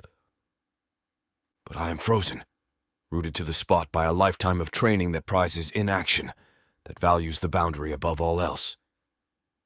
By the time I regain control of my own limbs, the moment has passed. She's looking at me, her smile faltering, a question in her eyes. And I do the only thing my protocol allows. I turn and walk away. The frustration is a living thing inside my chest, a hot, coiling serpent of pure rage. It's unprofessional. It's illogical. It's an emotion, and emotion is a liability. I need to burn it out. The gym is empty, silent. I don't bother with a warm-up. I go straight to the heavy bag, 100 pounds of packed leather and sand. My first punch is a controlled, tactical strike. The second is harder. By the third, I'm gone. I'm no longer thinking about form or technique. I'm just hitting. The rhythmic thud of my gloves against the bag is a war drum. She smiled at him. Thud. He took the credit. Thud. You let him. Thud. I'm not angry at Leo. He's a kid who was handed a winning lottery ticket and was smart enough not to question it. I'm not even angry at Zola. She did what any logical person would do. She connected the dots, even if they were the wrong dots. I'm angry at myself, at this corrosive, unfamiliar feeling gnawing at my insides. It's the bitter, metallic taste of jealousy, an emotion for teenagers and insecure men, Not for me. I'm a professional. I'm a wall. And my foundation is cracking. Trying to punch your way through to another dimension, North. Mallory's voice cuts through the red haze of my fury. I stop, my knuckles screaming, my chest heaving as I suck in air. I didn't even hear her come in. A rookie mistake. A sign of distraction. I slowly unwind the wraps from my hands, my back still to her. Working through a tactical problem. Looks more like an emotional one from where I'm standing, she says, her voice dry. She walks around the bag to face me, her arms crossed. Her gaze is sharp, missing nothing. Let me guess. A tactical problem named Leo Vance, who seems to be getting all the credit for some very thoughtful, very rule-breaking gifts? I drop the wraps on a bench and grab a towel, wiping the sweat from my face to buy myself a second. I don't know what you're talking about. Nonsense, she says, her voice losing its edge of command and becoming something more familiar, something that sounds like the 10 years we've known each other.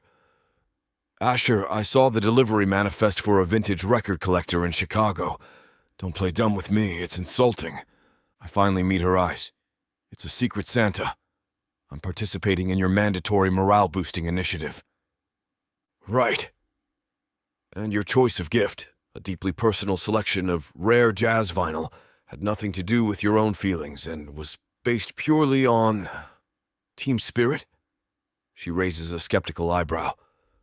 I've known you since you were a discharged Army Ranger with a chip on your shoulder the size of a planet. I know when something's getting under your skin. You have a tell. I don't have tells, I say flatly. Yes, you do. You get quiet, she says, her voice softening. No, not your usual, I'm a robot who feels nothing quiet. It's a different kind, a louder kind. The kind of quiet you get right before you're about to do something you'll regret. I saw it in Kandahar, and I'm seeing it now. Her mention of Kandahar is a low blow, a direct hit. The asset is secure. The perimeter is stable. I grit out, turning away to grab a water bottle. There are no mistakes. Aren't there? She presses, her voice right behind me. This isn't Kandahar, Ash. This isn't about life and death. It's about a lonely celebrity, and you are getting in too deep. That line between protector and something else. It gets blurry. I've seen good men get lost in that fog. It doesn't end well for anyone. She places a hand on my shoulder. Just be careful. That wall you've built around yourself is there for a reason. Don't let her be the one to knock it down. She leaves me alone in the silent gym. Her words, her warning echo in the space she's left behind. Kandahar. My hands tighten on the water bottle until the plastic groans. My mind, against my will, is pulled back. Not to the firefights or the missions, but to a dusty marketplace. To a young woman named Soraya, a teacher, my informant. She was giving me intel on a local warlord. She was brave and she was terrified. The mission was simple. Get the intel, remain detached, pull the plug if it got too risky. But I broke protocol. I saw her not as an asset, but as a person. I gave her my personal satellite phone to call me if she was in trouble. An unsanctioned line of communication. An emotional tether. When the warlord's men came for her, she called me. She was hysterical, begging for help. I could have called in an airstrike, leveled the building. But it would have meant unacceptable civilian casualties. The tactical choice was to do nothing. To sacrifice the asset to protect the mission. But I heard her voice. I pictured her face. And I made a choice based on emotion. I sent in a two-man team, a reckless, unsanctioned rescue that went against all intelligence. We were ambushed. I lost a good man that day, my partner Jake, and they took Soraya anyway. I failed. My need to protect one person got another man killed. I learned the lesson that day, a lesson written in blood and regret. Distance equals safety. Emotion equals vulnerability. Vulnerability equals loss. It is the code I have lived by for a decade, and I am failing it. Spectacularly. The jealousy I feel. The reckless need for her to know it's me. The satisfaction I get from seeing her reaction. It's the same pattern. different battlefield, a different asset, but the same catastrophic breach of discipline. I stalk back to my room, drenched in sweat, my muscles aching, my soul raw. I sit at my desk, the laptop open. The purchase confirmation for the records is still on the screen, a monument to my own stupidity. Mallory is right. I have to stop. I have to rebuild the wall. My hands, still trembling slightly from the workout, move to the keyboard. I close the tab. I opened another one. I stare at the blinking cursor, my jaw clenched so tight my teeth ache. This is it. The correction. The termination of a compromised emotional engagement. My fingers type the words into the search bar. Visa gift card. The results load. Generic. Impersonal. Safe. I click on the first one. $50. No message, no thought. Just a transaction. I'm a wall, and there will be no more dents. Chapter 11. Zola. The needle on the record player drops. The crackle is a sound of pure nostalgia, followed by the warm, brassy intro of an Irma Thomas track. It's raining. How fitting. Outside, the snow has started again, a gentle, silent cascade. Inside, I am a storm of one. I trace the outline of the magnolia blossom on my arm through my sweater. Asher's face, a mask of cold fury, is seared into my brain. Why did my happiness make him so angry? What is it about me that makes him retreat behind that wall of silent, judgmental ice? 1 minute, he's using my first name in the dark, his hand a brand on my skin. The next, he's looking at me like I'm an enemy combatant. The pull I feel toward that darkness, that intensity, is terrifying. It's a gravitational force I don't understand and don't trust. So I'm clinging to the easier theory. Leo. Sweet, funny, safe Leo. He's my Santa. He has to be.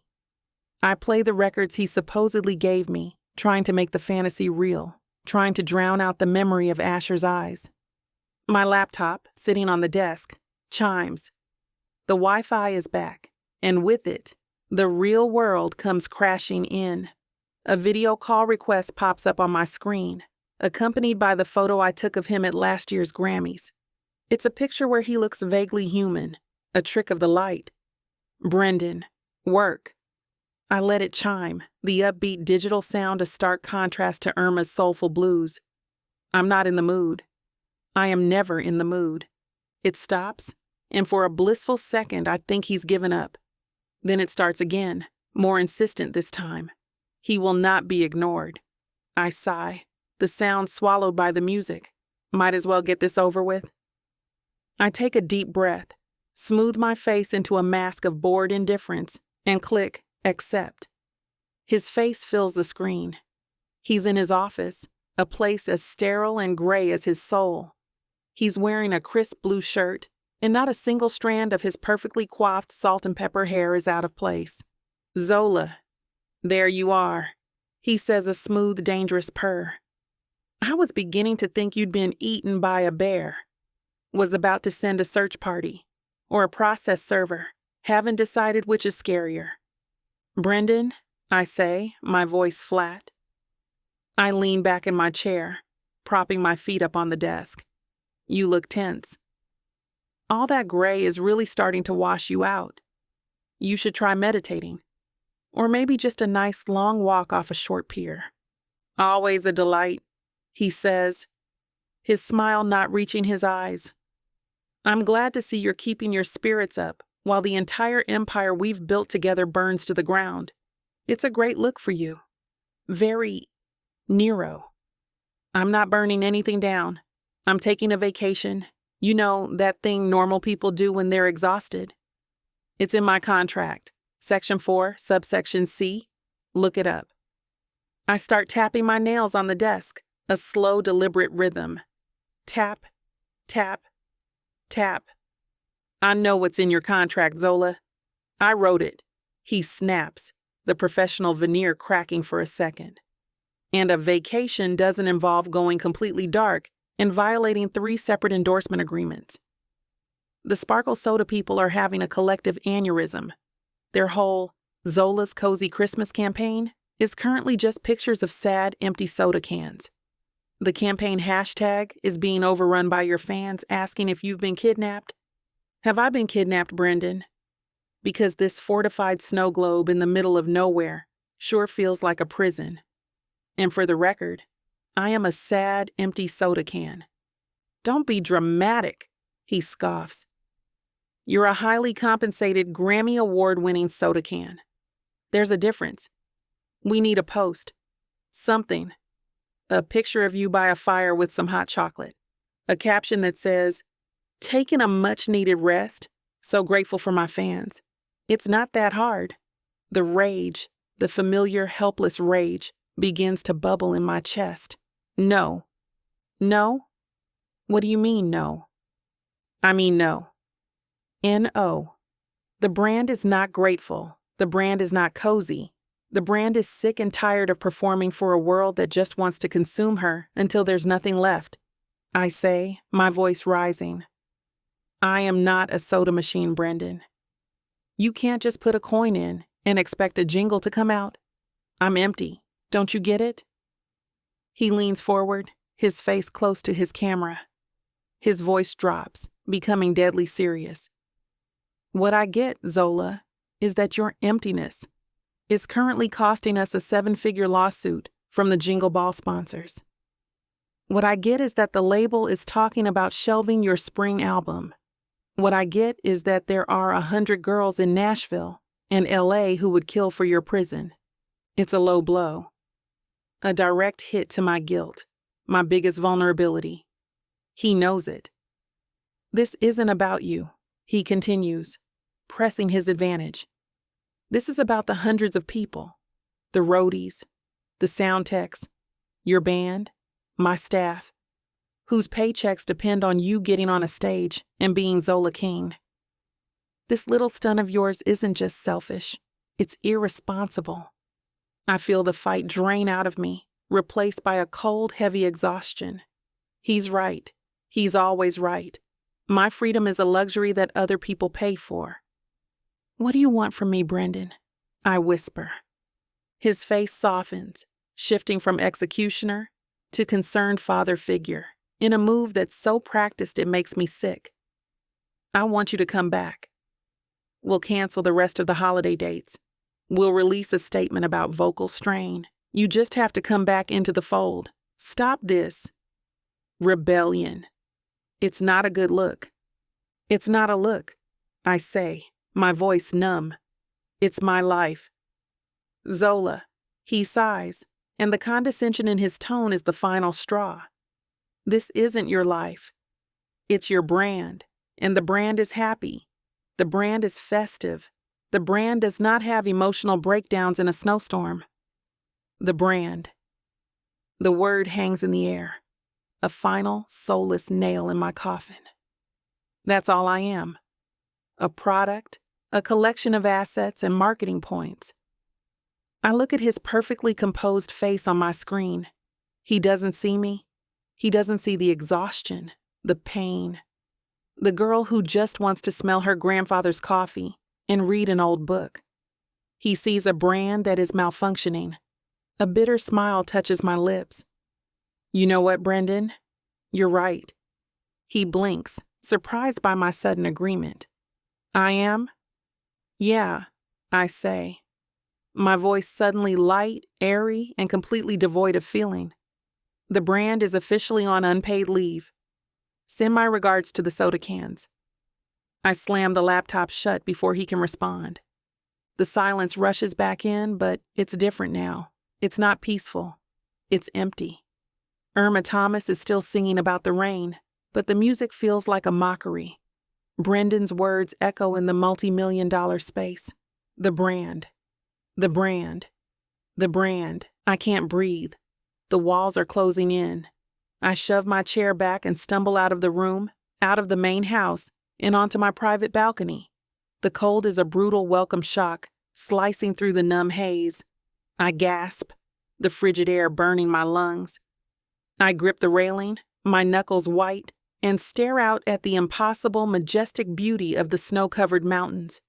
It's so big, so quiet, so real. And I have never felt so small, so fake, so utterly, completely alone. And the tears come. They aren't loud, hysterical sobs.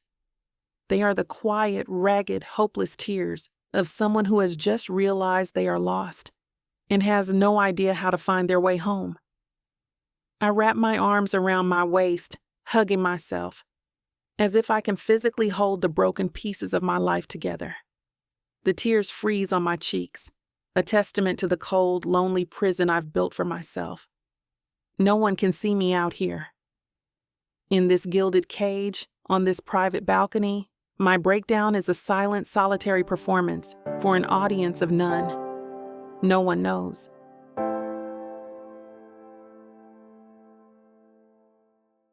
Danger, desire, secrets that could kill. Ooh, baby, you already know I'm staying for this ride. 8 full-length audiobooks. Stories tangled with mystery, betrayal, and the kind of passion you can't outrun. Oh, these heroes? They'll pin you to the wall 1 second and save your life the next. Talk about multitasking. Assassins, billionaires, men with dangerous pasts, and women strong enough to match them, secret for secret. Right now, you're snatching this up at a wild 70% off. 8 stories, endless passion, a love worth dying for. Click the link and buckle up, honey. 'Cause this ain't just romance. The Romantic Suspense Audiobook Bundle. Love has never been this dangerous. Vixa Vaughn Romance. Chapter 12. Asher. The tab on my laptop screen is a monument to my resolve. Visa gift card. Amount, $50. It is a cold, logical, and correct decision. It is a declaration that the wall is back up. Then I see her. She walks onto her private balcony. The camera feed is crisp, high definition. I see the way the wind whips loose curls around her face. I see her hands, pale and trembling as they grip the railing. And I see the first tear track a glistening path down her cheek. My resolve shatters. The wall I just spent hours mentally reconstructing turns to dust. Every instinct screams at me. Look away. This is a private moment. This is not a security threat.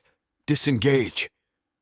My training is a frantic, useless litany in the back of my mind, because my eyes are locked on the monitor, and I can't look away. She is not a pop star. She is not an asset. She is a woman, alone in the freezing cold, crying as if her heart is breaking. And the soundless sobs I see on the screen are louder than any alarm. The door to the hub swishes open. I don't turn. "Hey, Ash," Leo's cheerful voice says, a jarring note of sunshine in my dark, voyeuristic vigil. Man, that storm is really something else, huh? How are the sensors holding up? Fine, I growl. My focus is absolute.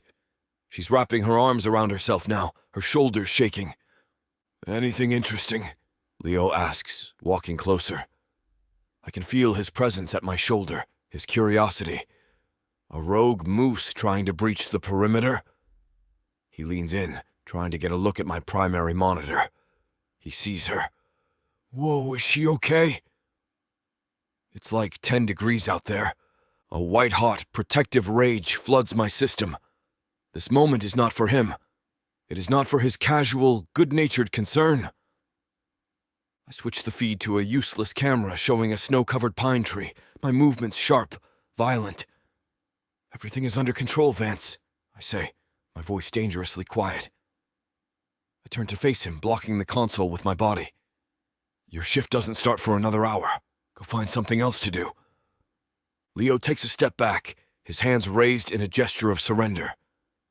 The easy smile is gone from his face, replaced by a look of wary confusion. "Geez, man, all right. My mistake. You just seem on edge." I'm focused, I bite out, the distinction critical. "There's a difference." "No, get out!" He doesn't argue.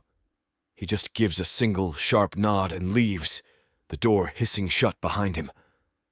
I immediately switch the feed back to her balcony. She's still there, still crying. I listen to the audio feed from her manager call again, the words stabbing at me. The brand. It's not your life. It's your brand. He flayed her alive with that word. He took her humanity and threw it back in her face. And I did nothing. I stood by, listened, and my only thought was to buy her a gift card. The thought is so insulting, so inadequate, it makes me physically sick. I watch until she finally turns and goes back inside, closing the glass door behind her. The balcony is empty now, but the image of her grief is burned onto my retinas. I can't stand it. The knowledge that she is in that room, alone with that feeling of being a product, a thing. It is an unacceptable condition. I look at the laptop screen, the gift card. It's not just a bad idea anymore. It feels like an act of profound cruelty. A confirmation of everything her manager just said, that she is a transaction. I slam the laptop shut. My earlier decision is not just wrong, it's a moral failure. I have to do something. Not as a secret Santa, not as a bodyguard, as something else. Something I don't have a name for. My mind races, flipping through the mental blueprint of this house. The initial security sweep. Every room, every object logged and assessed. The owner's private study on the second floor. The collection. The display case against the far wall. I move. My body is acting on an impulse so pure it bypasses all rational thought. I walk out of the hub, down the silent hallway, and up the grand, curving staircase. The study is locked, but that's a problem that takes me less than 10 seconds to solve. The room is dark, smelling of old leather and lemon oil. I don't turn on the lights. I know where I'm going. I cross to the glass-fronted cabinet. Inside, on a velvet-lined shelf, is a collection of antique music boxes. Most are ornate, gilded, gaudy, but one is not.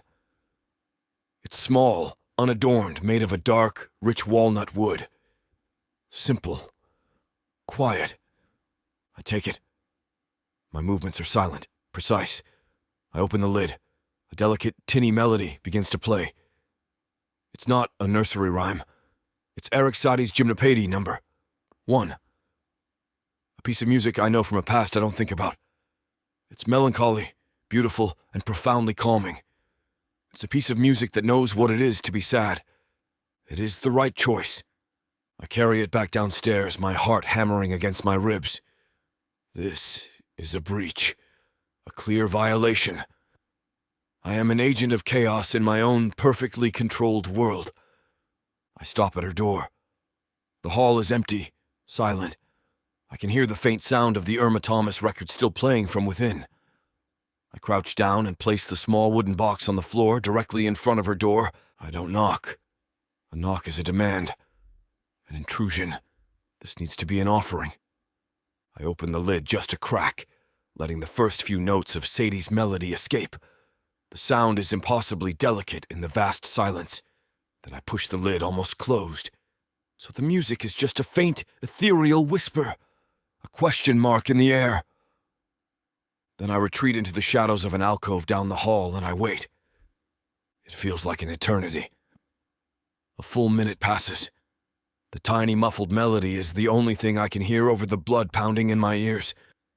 Then the door opens. Zola stands there, silhouetted in the warm light from her room. She looks down. I see the confusion on her face. She crouches, her movements slow, hesitant. She picks up the box. She opens the lid fully, and the clear, sad, beautiful notes fill the hallway. She doesn't smile. She doesn't look around, searching for the source. She just listens, her head bowed.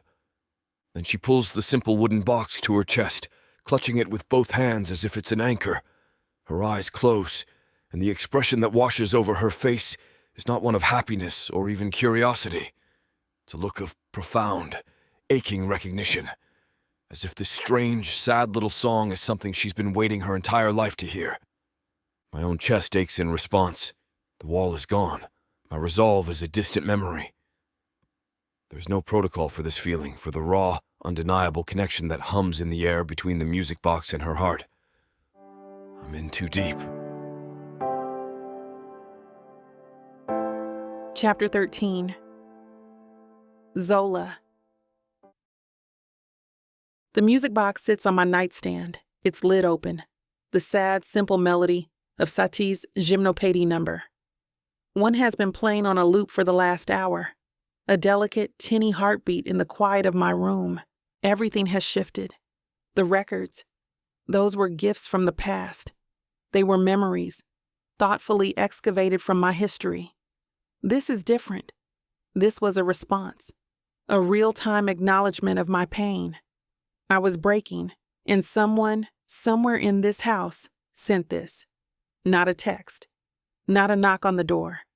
A quiet, sad piece of music that met me exactly where I was. It's the most deeply empathetic gesture I've experienced in a decade. And my carefully constructed theory that Leo is my Santa is crumbling to dust. Sweet, top 40, dragon-loving Leo, it just doesn't track. The emotional depth of this last gift feels older, more complex. The thought is a spark in the back of my mind, one I'm not ready to fan into a flame. I need to be sure. I need to officially rule Leo out.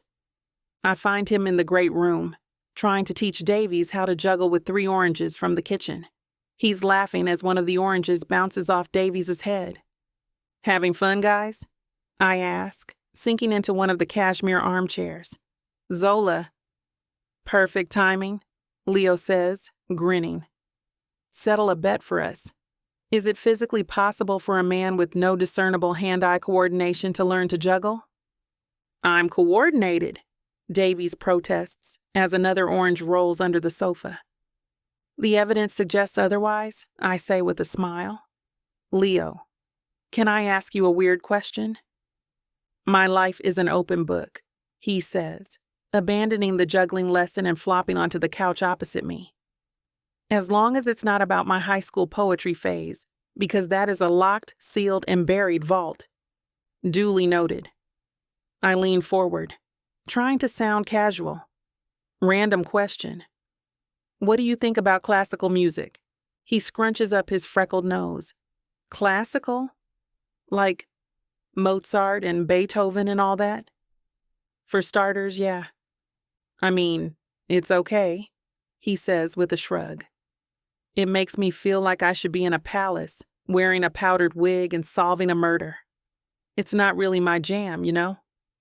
A little too formal." I press on just to be certain. "No secret love for the melancholy French composers of the late 19th century?" He gives me a blank stare, then laughs. "You're messing with me, right? No, I do not have a secret love for that. Why?" "No reason," I say, leaning back, trying to hide the swirl of confusion and disappointment in my gut. "You just seem like a guy with hidden depths." "My only hidden depth is that I can name every single Taylor Swift album, in chronological order, in under 10 seconds, he says proudly. It has yet to impress a single woman, but I remain hopeful. The nail is in the coffin. Leo is exactly who he appears to be, a sweet, funny, charmingly uncomplicated guy. He is not the architect of the thoughtful, intensely personal, and emotionally complex gifts that have been turning my world upside down, which leaves him the impossible answer. The one my logical brain rejects, but my intuition keeps whispering. For the remainder of the day, I become a scientist, and Asher North is my subject. I observe him from a distance, watching him in his natural habitat. I pretend to read my book, but over the top of the pages, my eyes are tracking his every move, and I start to see it. It's not in the big things. It's in the tiny, almost imperceptible details. When I get up from the couch to refill my water bottle, his head, which is in a conversation with Mallory, tilts a single sharp degree in my direction. When Davies drops an orange and it rolls near the fireplace, Asher's eyes flick to the log grate, then to me, a micro-assessment of the potential rolling hazard and my location relative to it. He is constantly, quietly, tracking my presence in a room. It's not the casual awareness one has of other people. It's a low-grade, continuous professional surveillance. He is a human sensor array. My mind is at war with itself. The prosecutor, my logic, presents the evidence against him. He's cold. He's dismissive. He literally told me his reading habits were not relevant to mission parameters. He doesn't celebrate Christmas. There is a 0% chance this man has a secret, romantic soul. But the defense attorney, my gut, counters. The gifts are intensely observant. He is intensely observant. The gifts are protective in their own way, giving you coffee from home, a beloved book, calming music. His entire job is to be protective. Who else in this house is listening closely enough to hear a melody you're humming? Who else is watching closely enough to see a tattoo no one else knows is there? The logical part of my brain screams that it makes no sense. The intuitive part whispers that he's the only one who makes sense at all. I can't stand it. The not knowing. I need to poke the bear. I need to see if there's anything at all, behind that stone facade. I wait for my moment. It comes late in the afternoon. I see him leaving the security hub, walking down the long glass-walled hallway that leads back to the main wing. It's now or never. I get up and start walking down the same hallway, from the opposite direction. My heart kicked into a gallop against my ribs. It's a ridiculous high school level plan, a game of hallway chicken. He walks with that same deliberate, silent grace. He doesn't look up from his path. I time it, my steps slowing just slightly. We're going to meet right in the middle. He's a foot away, 2 feet. He still hasn't acknowledged me. I turn my body just slightly and let my shoulder brush against his arm. The contact is minimal, but his arm is like solid rock. The jolt is enough to make me stumble. "Oh," I say, feigning surprise. "Sorry. My fault." He stops, turning to look at me. His face is a blank slate. It's fine. He's about to move past me to continue on his way, the interaction already over in his mind. "Asher," I say, and the use of his first name makes him pause. He faces me fully. We're midway through the long, empty hallway, the snow falling silently on the other side of the glass walls. "Yes, Ms. King?" "I have a question for you," I say, my voice steadier than I feel. I hold his gaze. "The other day, at the poker game, you said you don't celebrate Christmas." His expression doesn't change, but I see a new stillness in him, a quiet bracing. "That's correct." "Why not?" I ask, the question a direct personal probe. I'm not asking the bodyguard. I'm asking the man. He is silent for a long moment. I can see the internal calculus, the wall being reinforced. As I told you before, my personal life is not relevant to my professional duties. The words are the same cold, dismissive lines he always uses, a verbal dead end. But his eyes. Just before the mask of pure professional neutrality slams back down, I see it. It's a flicker, a brief, unguarded, almost imperceptible flash in their pale blue depths. It's not anger. It's not annoyance. It's something raw, something that looks like pain. It's there for a fraction of a second and then it's gone, buried under a fresh layer of ice. It's the first real crack I've seen in his armor. It's the proof I was looking for. There is someone else in there. And now, I'm going to find him. Chapter 14. Asher. The flicker of emotion I let show in the hallway was a tactical failure of the highest order. It was a crack in the armor, and she saw it. I see the knowledge of it in her eyes the moment she turns away from me, a new dangerous glint of victory in their depths. She knows. She doesn't have proof, but she knows. Her ignorance was my shield. It allowed me to operate from the shadows, to send my anonymous signals without fear of repercussion. Her direct attention is a searchlight, and it is now fixed directly on me. The entire dynamic of the house shifts. The professional distance I have so carefully cultivated is gone. In its place is a taut, humming wire of tension stretched between us. I feel it everywhere. At breakfast, I take my coffee in the kitchen, and she chooses the seat at the dining table with a direct, unobstructed view of me. I feel her gaze on me as I drink, a silent, relentless interrogation. I retreat to the security hub. During my patrol sweeps of the interior, she materializes in hallways, forcing me to change my path or brush past her. Each near miss is a jolt to my system, a fresh reminder of the blackout in the kitchen. I'm in the great room, reviewing the perimeter sensor logs on my tablet, and I look up to find her across the room, curled in an armchair, the antique music box on the table beside her. She isn't reading. She isn't listening to music. She's just watching me, her head tilted, her expression a mixture of profound curiosity and open challenge. My response is a full tactical retreat. I avoid the common areas, taking my meals in the hub. I reschedule my patrols for the hours I know she's in her suite. I'm actively, deliberately avoiding her. But it's like trying to avoid the weather. Her presence is a fundamental condition of this environment, and I'm hyper-aware of her every move. It can't last. I know this. The estate is a gilded cage, but it is a small one. She proves my point the next afternoon.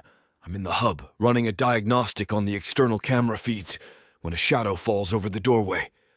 "Mallory's not here?" Zola asks, her voice a study in casual innocence. "I had a question about the Wi-Fi password for the guest network." It's a transparently flimsy excuse.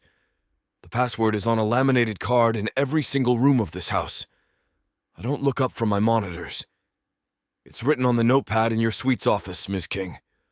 "Right. Of course. Silly me. She doesn't leave."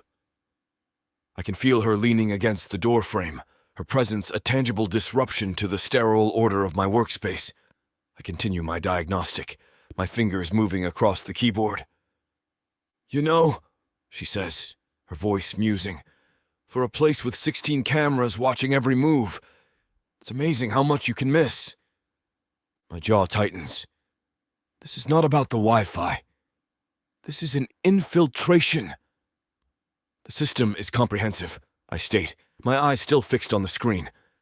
"Nothing is missed." "Isn't it?" She pushes, her voice silky. "A person could be sending secret, anonymous gifts, for example, and the cameras wouldn't know who they were from. A person could be a complete enigma. The cameras see where you are, but they don't see who you are." I finally turn my head, my neck stiff, and meet her gaze. She looks self-satisfied, a cat who has cornered a particularly stoic mouse. "Is there a security concern you wish to report, Ms. King?" The use of her formal title is a deliberate re-establishment of the boundary she is trying to obliterate. "I'm not sure yet," she says, her eyes glittering with challenge. "I guess that depends on the person, doesn't it?" "If you have a concern, report it to Mallory," I say, my voice clipped. "This is a restricted area." "Is it?" She glances around the room, at the bank of monitors, at the blinking lights. "Or is it just your personal panic room?" The accuracy of the statement is a direct hit. I stand up. This conversation is terminated. "Fine," she says, not moving. "But you can't hide in here forever, Asher." She leaves. The silence she leaves behind is 1,000 times louder than the hum of the servers. She is relentless. My strategy of avoidance has failed. It has only made her more determined. That night, I can't settle. My thoughts are a chaotic mess of tactical variables and emotional fallout. I need space. I need order. I need silence. The library. The room is dark, save for a single green-shaded lamp illuminating a leather armchair. The shelves are filled with the silent, orderly thoughts of long-dead authors. It's a sanctuary of quiet. I pull a heavy book on military history from a shelf, not to read it, but to hold it. The weight is a familiar, grounding presence. I am standing at the center of the room, the book in my hand, when I feel it. A subtle shift in the air, a change in the pressure of the room. I don't have to turn around. "I figured I'd find you here," her voice says, soft but clear in the profound silence. "Hiding amongst things that can't talk back." I turn slowly. She's standing by the door, a silhouette in the dim light from the hallway. She closes the door behind her, plunging the room into an even deeper intimacy of shadows and lamplight. "This is a common area," I say, my voice low. "I'm not hiding." "Aren't you?" She takes a few steps closer, her movements silent on the thick rug. The air crackles. The professional boundary is gone. The wire of tension between us is humming, pulled taut. "Don't worry. I'm not going to ask you about the gifts, so you can relax." "I don't know what you're referring to," I say, the denial automatic, instinctual. "Of course you don't," she says, and there's no malice in it, just a weary sort of certainty. She stops a few feet in front of me. We are two statues in a silent, shadowed room. "I'm going to ask you about something else, and I want you to look me in the eye and tell me the truth." My default is silence. I say nothing. My heart is a heavy, leaden thing in my chest. I'm a cornered animal. There is no escape route. "Why?" she asks, her voice dropping to a whisper. "Do you look at me like that?" "I look at you as my assignment," I say, the words tasting like lies, as the principal. "It is my job." "Nonsense," she breathes, and the word is a soft, sharp blow. "You stared at me like you can see right through the act. You look at me as if you know every single secret I've ever tried to hide. You look at me." She takes the final, devastating step, closing the space between us until I can feel the warmth of her body, until I can smell the faint, clean scent of her skin. "Like you're starving." Chapter 15. Zola. The words hang in the air between us, a raw and honest accusation. "You look at me like you're starving." The silence that follows is a physical thing, a heavy blanket that smothers the air in the dimly lit library. I watch him, my heart a frantic wild bird against my ribs. I watch him process my words, and for the very first time, I see the battle I've only suspected raging behind his pale, guarded eyes. The soldier is at war with the man, and the man is losing. His throat works as he swallows. The hand not holding the heavy book clenches into a fist at his side. Every line of his body is rigid, coiled like a spring. He is a fortress under siege, and I have just found a way past the outer walls. "You're mistaken," he says, but the words are fractured, his voice a low, rough rasp that has lost its usual cold authority. It is the weakest defense I have ever heard. "Am I?" I whisper, taking another small step into his space. The air is thick with the scent of old paper, leather, and him. Something clean, sharp, and utterly masculine. "Look at me, Asher." He doesn't want to. I can see him fighting it, but his eyes against his will meet mine. "Look me in the eye," I demand softly, "and tell me again. Tell me you feel nothing when I'm in a room. Tell me you don't watch every single move I make, not because it's your job, but because you can't help it. Tell me the coffee, the book, the music. Tell me it's all just a coincidence." He says nothing. His jaw is a hard, unyielding line of granite. His silence is the loudest confession I've ever heard. It is a resounding, deafening admission of guilt. He can't deny it. He can't lie. Not about this. Not to my face. The fight, the anger that has been my shield for so long, dissolves into something else. Something terrifyingly soft and vulnerable. The certainty of it all, the sheer, impossible truth that this silent, stoic, infuriating man is the one who has been seeing me, truly seeing me all along. It cracks me wide open. Because I see you too, I confess. The words barely a breath. My voice trembles. I see you standing there in the shadows, judging me, watching me. And I don't know what any of it means. But it's the only thing in this whole damn house that feels real. My hand came up, seemingly of its own accord. My fingers were shaking, but my path was true. I reached out and gently touched his face. My fingertips traced the faint silvery line of the scar that cut through his eyebrow. He flinched at the contact, a sharp, violent tremor. But he didn't pull away. His skin was warm, rough with the hint of stubble. He was real. His eyes squeezed shut for a fraction of a second, and a sound escaped his throat.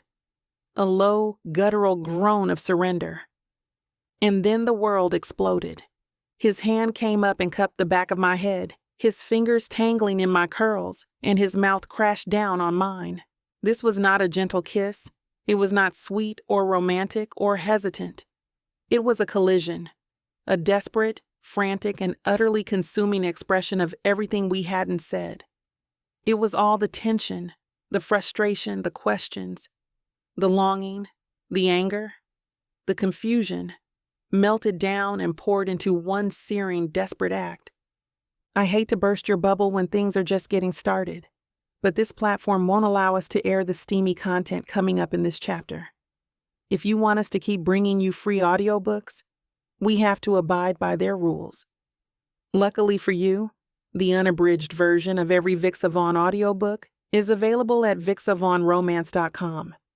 And with promo code VIXA40, you can get 40% off any digital product.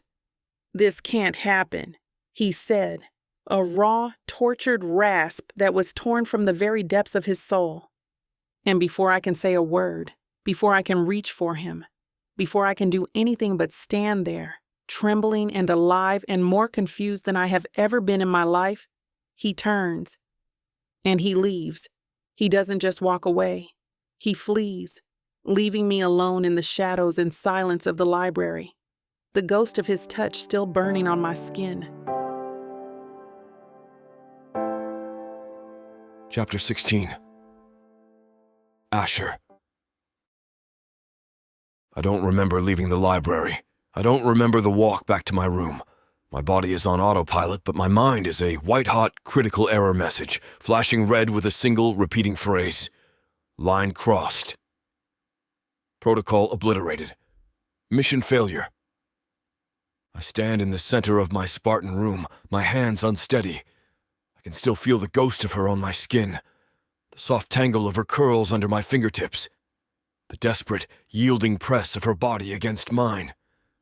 The taste of her, a complex, intoxicating mix of the expensive whiskey she must have been drinking and a pure, undiluted sweetness that is all her own. I touched her, I kissed her. I lost control. The wall I've spent a decade building, the discipline forged in the deserts of Afghanistan, and the wreckage of my own past, crumbled to dust in the space of a single, catastrophic heartbeat. She saw through me. She called me out. And I did not deny it. I confirmed her every suspicion with a desperate, brutal kiss that has compromised this entire operation. I have to get out. The thought is a lifeline in a sea of self-recrimination. I cannot be here. I cannot be in this house, breathing the same air, walking the same hallways. I cannot be her protector when I am the single greatest threat to her peace and my own professional integrity. The next morning I find Mallory in the makeshift office she's set up off the great room. She's on the phone, her voice crisp and professional. I wait by the door, my hands clasped behind my back in my default stance, a desperate attempt to project an order I do not feel. She hangs up and finally looks at me, her sharp eyes taking in my state. I didn't sleep. I know it shows. "You look like hell, North," she says, her tone matter-of-fact. Twice-baked hell, to be precise. "Mallory," I begin, my voice steady, betraying none of the chaos raging inside me. "I need to talk to you about my assignment." "Let me guess." She leans back in her chair, steepling her fingers without looking up from her paperwork. You've developed a sudden, severe allergy to pine trees and require an immediate transfer to a desert location. Arizona, perhaps? I hear it's lovely this time of year. Her sarcasm is a finely honed blade. I believe my professional objectivity has been compromised, I state, ignoring the jab. I can no longer guarantee optimal performance on this detail. I need to be reassigned. Reassigned to where, Asher? The guest house? I can't exactly call in a helicopter in the middle of this blizzard to ferry you out, because you're feeling a little overwhelmed. She finally looks up, and her gaze is piercing. Define compromised. I choose my words carefully, building a new wall of half-truths. The principal has crossed a line.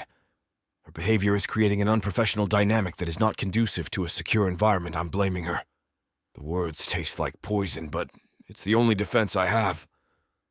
Mallory's expression is a mixture of pity and profound disappointment. Oh, the principal crossed a line? Is that what we're calling it? She stands up and walks around her desk, leaning against it, her arms crossed. She's not my boss anymore. She's my interrogator. You look like you went 10 rounds with your own ghost last night. So, let me ask you a direct question, and you give me a direct answer. Did you kiss her? The question is a sniper's bullet. There's no defense, no evasion. The silence in the room is my confession. Mallory lets out a long, weary sigh. I see. She scrubs a hand over her face. Damn it, Asher. I need to be removed from this detail, I repeat, my voice tight. No, she says, her voice firm. Absolutely not. I can't guarantee. Then you will find a way, she cuts me off, her voice dropping to a low, dangerous command. I can't transfer you, and you know it. We're snowed in, and pulling you off her personal detail now would be like lighting a giant neon sign that says, something is very wrong here. It creates gossip. It creates questions. It creates a vulnerability. You know this. She's right. Every word is a nail in my professional coffin. You're the one who always lectures me about emotion being a liability, she continues, her voice softening slightly. So, treat this like one. You have a situation, so contain it. Manage it. She walks back to her desk and picks up a tablet, tapping on the screen. I'm switching up the rotations. Effective immediately, you're on permanent night duty, 1800 to 0600. Leo will take your day shift. You'll have a minimal, if any, direct contact with the principal. You'll be a ghost again. It's what you're good at. She looks up, her eyes hard. Is that understood, North? Understood, I say, the word a bitter pill. It's not an escape. It's a different kind of prison. My first night shift is a lesson in torment. The house transforms when it's asleep. The silence is deeper, the shadows longer. It is a lonely, hollow existence, and it is exactly what I deserve. My job is to watch. I sit in the hub, the glow of the monitors the only light, and I perform my duties. I watch the house breathe. I watch the snow fall outside. And I watch her. On the thermal imaging camera, she's a warm, golden signature in the cool blue of her bedroom. A data point. A heat source. I track her movements as she paces her room, as she finally settles into bed. I try to see her as I did before, as the asset, the package, the mission. But I can't. I see the woman I held against a bookshelf. The woman whose mouth I plundered. The woman whose name I am afraid to even think. The hours crawl by. Midnight. 2 o'clock. 3 o'clock. To distract myself, to force my mind back onto the job, I begin reviewing the perimeter footage. Specifically, the western fence line where I found the ghost of a footprint. The snow has stopped. The night is clear. The moon casting a brilliant, sterile light over the landscape. I run the thermal feed on a time-lapse loop, my eyes scanning for any anomaly, any flicker of heat that doesn't belong. An animal. A faulty sensor. Anything. And then, I see it. At 3:17, a flicker of orange and yellow near the woodline. I stop the loop. I rewind, frame by frame. I enhance the image, sharpening the resolution. It's not an animal. The shape is upright, bipedal, human. My heart rate kicks up a notch. Adrenaline floods my system, cold and clean, washing away the last vestiges of my emotional fog. This, I understand. This is a threat. The figure is holding a long, thin object. My first thought is a rifle. I zoom in closer, pushing the digital magnification to its limit.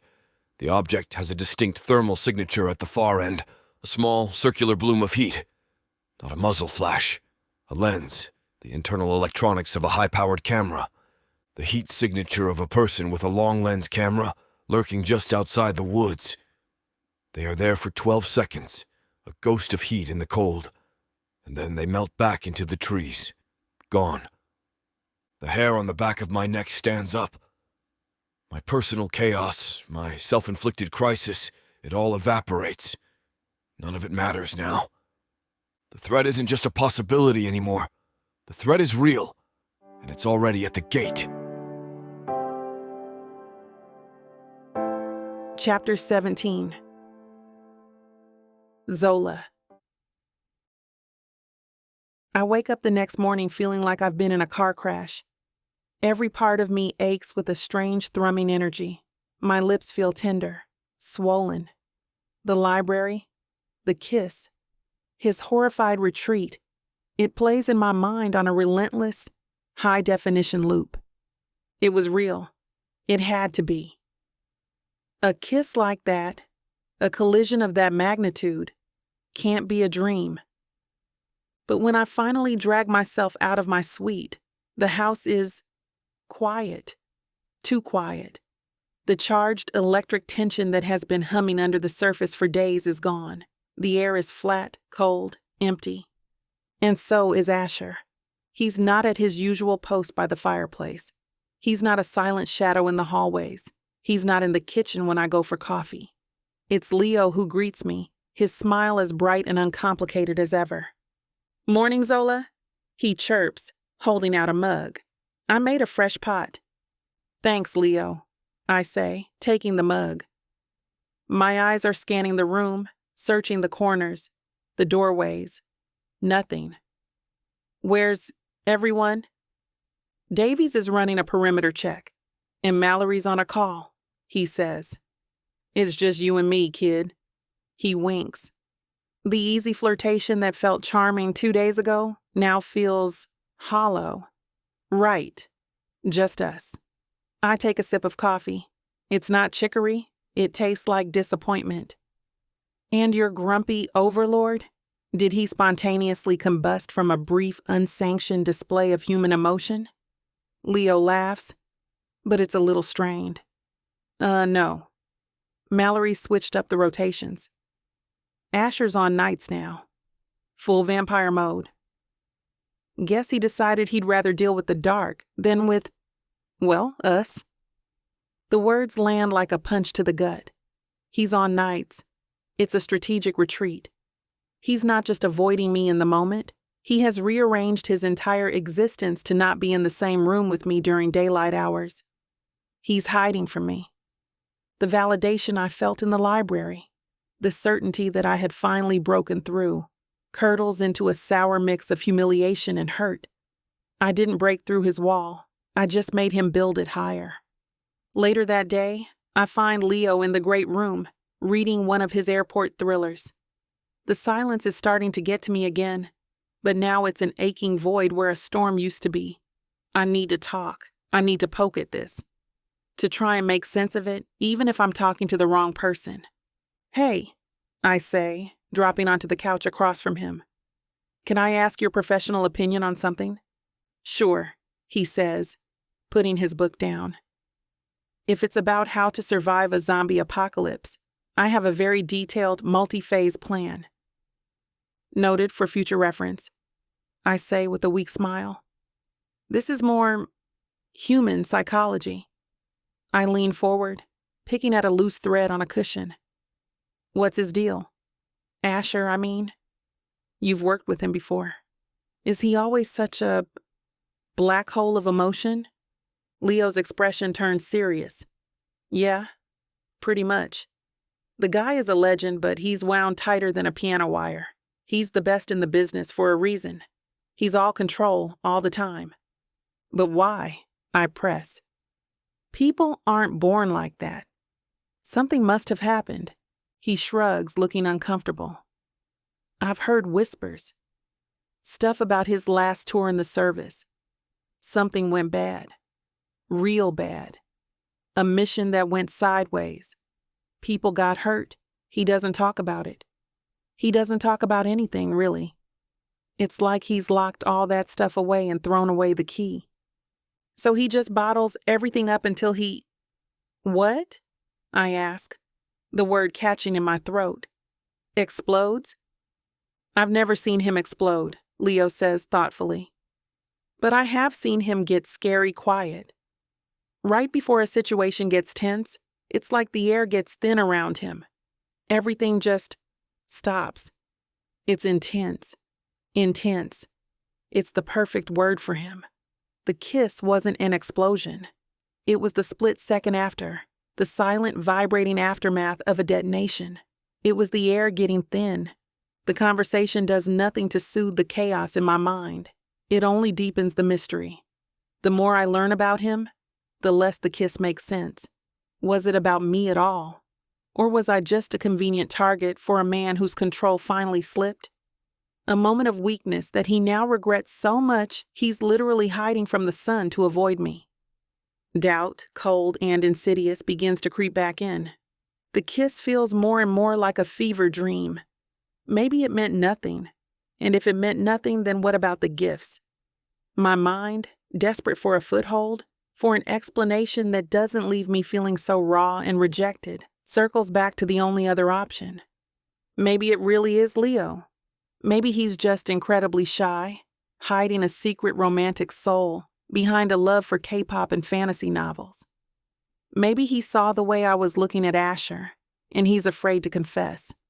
Maybe the kiss was a bizarre, hormonal fluke, and the real story, the real connection, has been with this sweet, smiling man all along. My brain feels like a tangled mess of yarn. I don't know what's real anymore. I'm exhausted from the emotional whiplash. I slump back into the couch, my gaze landing on the Christmas tree in the corner of the room. It's a work of art. A 10-foot-tall, perfectly shaped fir, adorned with hundreds of identical hand-blown glass ornaments in shades of silver and white. It's breathtaking, and I hate it. A wave of frustration, so potent it makes me want to scream, washes over me. It's not about Asher. It's not about Leo. It's about this perfect, sterile, beautiful prison. You know what I miss? I say, my voice loud in the quiet room. Leo looks up, surprised by my tone. A real Christmas tree. What do you mean? He asks, gesturing at the masterpiece in the corner. This thing probably cost more than my car. Exactly, I say, sitting up straight. It's perfect. It's sterile. It doesn't even smell like a tree. It smells like an invoice, the frustration of the last 24 hours. The kiss, the rejection, the confusion, it all comes pouring out, focused on this one ridiculous, perfect tree. I mean a real tree, I continue, my voice rising with passion. The kind you get from a muddy lot where the guy has a flask of something in his pocket. The kind that's a little lopsided and has a big bald spot on one side that you have to turn toward the wall. The kind that drops needles all over the floor and smells so much like pine it makes your eyes water. The kind you cover in a chaotic mess of 30 years' worth of mismatched ornaments and tacky homemade tinsel, not curated glass baubles that all match the goddamn sofa. I stand up and throw my hands in the air, a gesture of pure, unadulterated exasperation. I am so sick and tired of everything being perfect. I just want one real, imperfect thing in this house. My voice echoes in the vast, silent room. Leo is staring at me, his eyes wide. I've just had a complete, unhinged meltdown over holiday decor. But it's not about the tree, it's about everything. It's a desperate, hopeless wish for something authentic in a world that feels completely, utterly fake. Fake love? Baby, ain't nothing fake about what you're about to feel. 9 full-length audiobooks, dozens of hours of passion, drama, and the kind of chemistry you can't fake. Oh, these couples swear it's just for show. Fake fiancés, pretend dates, contracts and schemes. But baby, when the sparks start flying, somebody's catching feelings. Enemies turned lovers, friends turned more. And listen here, this ain't no skimpy sample pack. You're getting the whole buffet. And right now, it's already sitting pretty at 70% off. Take a look at VixAvaughnRomance.com. Hot fomance. I fake do. This diva don't do I do easily. Only serve it up if you deserve me. Playeress. A fake southern fiancé. Fake lover. Faux love. Wife for hire. The Fake Love Romance Audiobook Bundle. It's time to play pretend and never look back. Vixa Vaughn Romance.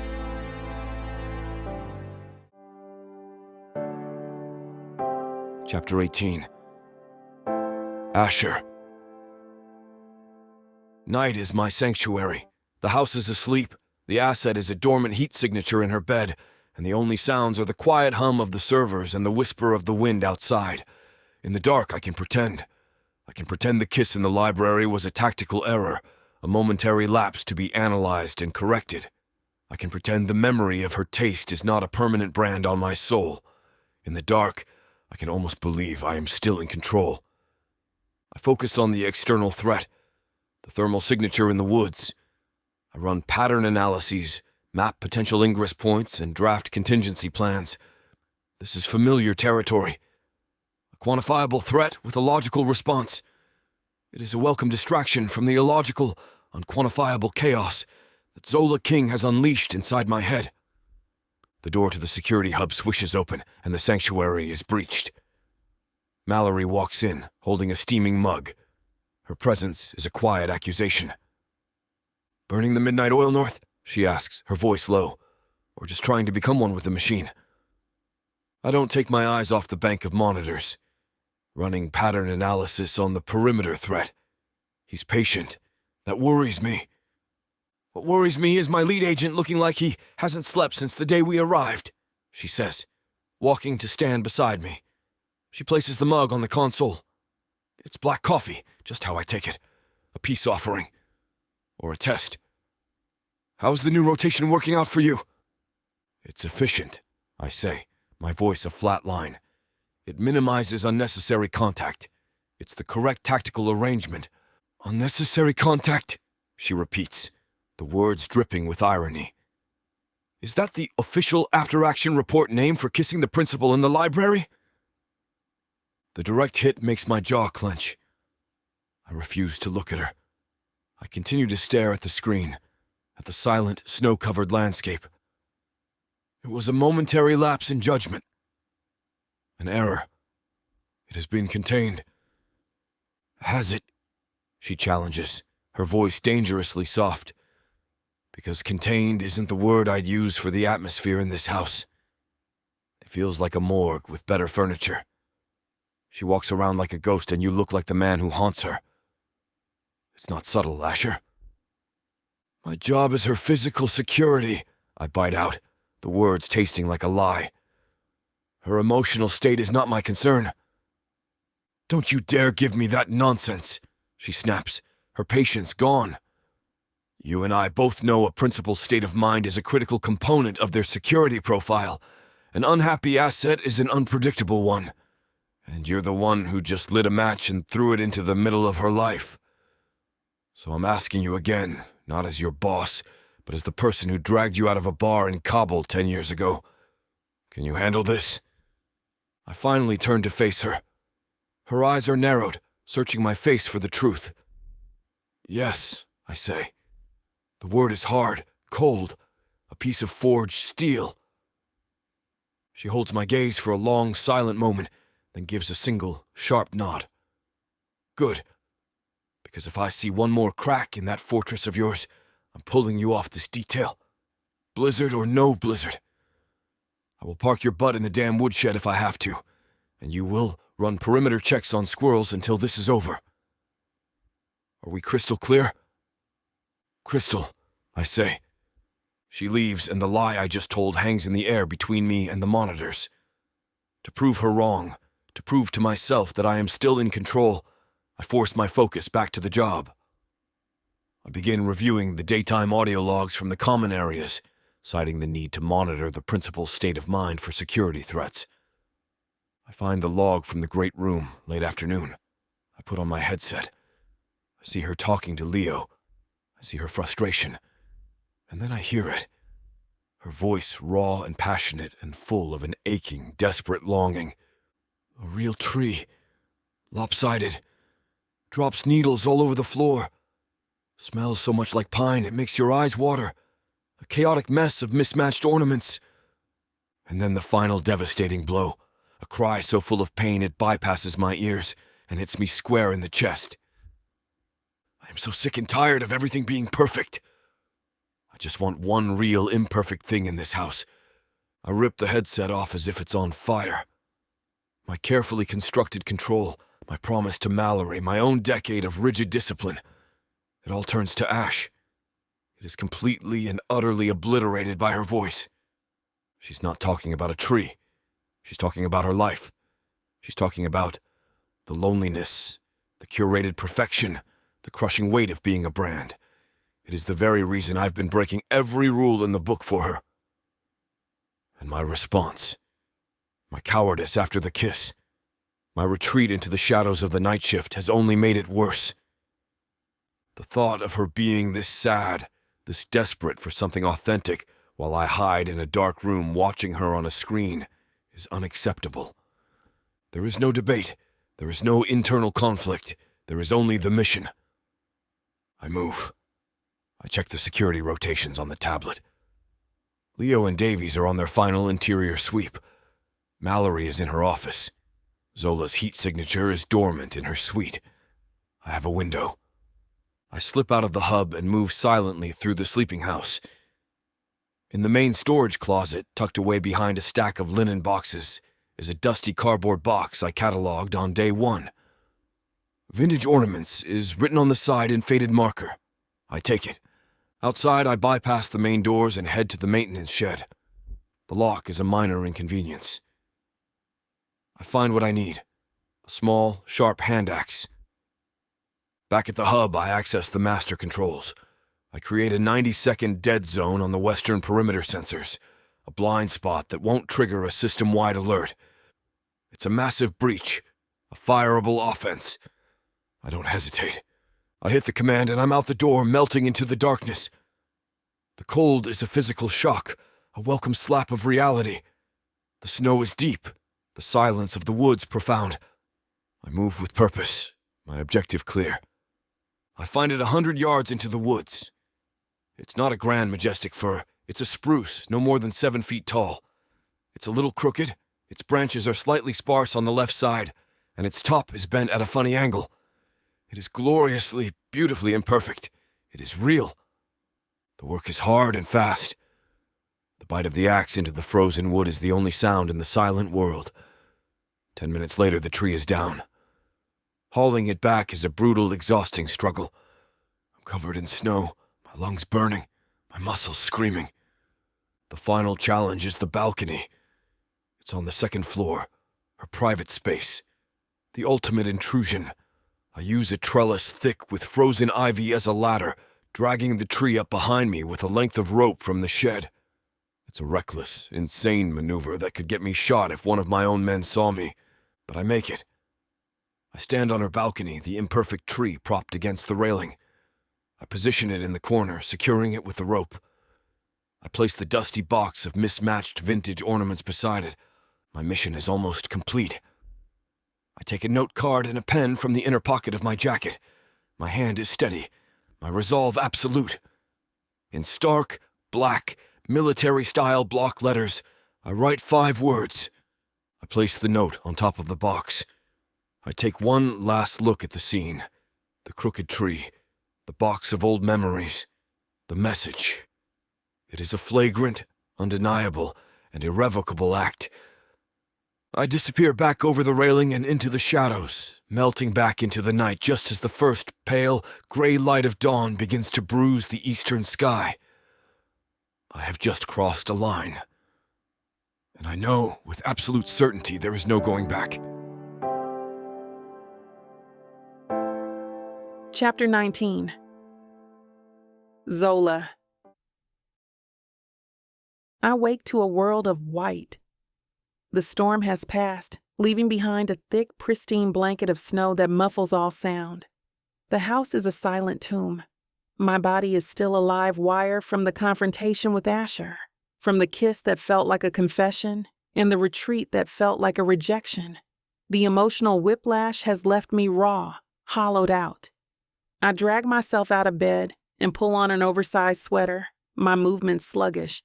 The frustration from yesterday, the meltdown over the perfect, soulless decorations, still clings to me like a film. I walk to the glass door of my balcony, intending to just look out at the cold, empty landscape that mirrors my own heart. I slide the door open, a rush of frigid, pine-scented air hitting my face, and then I freeze. My brain simply stops working. It cannot process what my eyes are seeing. There, on my private second-story balcony, is a Christmas tree. It's not a perfect designer tree. It's a real, living, breathing spruce. About 7 feet tall, its branches heavy with a fresh dusting of snow.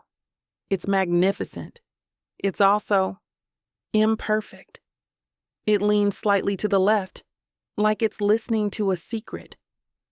One side is a little sparse, showing the dark, strong line of its trunk. It is the most beautiful vision plucked from a dream. I step out onto the balcony, my bare feet sinking into the thin layer of snow, but I don't feel the cold. I circle the tree, my hand outstretched, my fingertips brushing against the sharp, fragrant needles. It's real. This is real. How is this real? My eyes fall on a dusty cardboard box sitting near the base of the tree. Taped to the top is a small white note card. My heart is a frantic, wild thing against my ribs. I reach for it, my fingers trembling so badly I can barely pull it free. The handwriting is not a familiar looping script. It's stark, precise, all-caps block lettering. A message stripped of all ornamentation, leaving only the raw, powerful meaning. 5 words. Everyone deserves a real Christmas. A sound escapes my throat. A choked sob of pure, unadulterated shock. My knees feel weak. I sink down onto the cold, snowy floor, clutching the note to my chest. It's a direct answer to my cry of frustration from yesterday. It is the physical manifestation of my most desperate, lonely wish. Someone heard me. A sharp rap on my suite door makes me jump. I scramble to my feet, my mind racing. I quickly close the balcony door, my heart pounding. It's Leo, holding 2 mugs of coffee. His smile is bright, but it falters when he sees my face. Whoa, Zola. You look like you've seen a ghost. Leo, I breathe, taking the mug he offers. You have to see this. I lead him to the balcony and slide the door open. He stops dead, his jaw literally dropping. What? He says, his voice a stunned whisper. The hell? Is that a tree? On your balcony? How did that even get here? I don't know. I lie, my voice trembling. I just woke up and it was here. Holy crap, he says, stepping outside. He circles it just as I did. This is insane. This is ninja-level stuff. He looks at the box of ornaments, then back at me, a look of dawning comprehension on his face. Wait. Your meltdown yesterday? The lopsided tree? The whole thing? This is your secret Santa. Before I can respond, his voice crackles over his earpiece. Mallory's sharp command cuts through the air. Vance, what's your status? What's going on? Mallory? Leo says into his wrist communicator. You're gonna want to see this? We have a rogue Christmas tree situation on the principal's private terrace. 2 minutes later, Mallory is in my suite. Her face is a thundercloud of controlled fury. She is not charmed. She is not amused. She is a commander whose fortress has been breached. Ms. King, I need you to stay in the main room and do not touch anything, she orders, her eyes sweeping the balcony, assessing every angle. We have a significant security breach. Did you see or hear anything at all last night? No, nothing, I say, my voice small. I was asleep. I am protecting him. The realization is instant and absolute. I am protecting the man who kissed me and then ran, the man who was hiding from me, the man who did this. Vance, Mallory barks into her comms, do a full sweep of the terrace. I want high-resolution photos of everything. Check for footprints, drag marks, any sign of entry. Davies, I want every second of external camera footage from 2,200 to 0600 reviewed. I want to know how someone got a goddamn 7-foot spruce tree onto a secure second-story balcony in the middle of the night without a single alarm being tripped. Her efficiency is terrifying. She sees a threat, a vulnerability, but I know she's wrong. Mallory, wait, I say, stepping forward. It's not a threat. It's a gift. I hold out the note card. She takes it, her eyes scanning the 5 words. Her expression remains unreadable, but a muscle feathers in her jaw. Your Secret Santa, she says, her voice dangerously quiet, is a security risk who can bypass a multi-million-dollar system and scale walls in a snowstorm. Forgive me if I'm not filled with festive cheer, Zola. Leo, however, is looking at the tree with a look of pure, unadulterated awe. Wow, whoever did this, they really went to a lot of trouble. It's exactly what you were talking about yesterday. Lopsided and everything. That's incredible. This is it. My last chance to cling to the safe theory. My last chance to believe this was all the work of the sweet, smiling man in front of me. I look at him, my eyes searching his for any hint of confession, of pride. It was you, wasn't it, Leo? I ask, my voice soft. This is the most unbelievably grand gesture. It's okay. You can tell me. He turns to me, his face a picture of genuine, flattered surprise. He looks at the impossible tree, then back at me, and he has the decency to look apologetic. Zola, he says, and his voice is full of sincere regret. I wish I could take credit for this. I honestly do. This is some next-level Black Ops Santa stuff. But it wasn't me, I swear. His denial is absolute, and it is the final clarifying piece of the puzzle. Mallory is barking orders into her comms about sensor logs and access codes.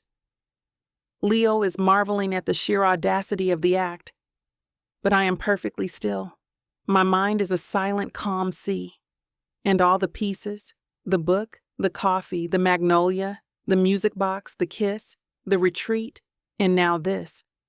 They all click into place with a sudden blinding clarity. It was not Leo.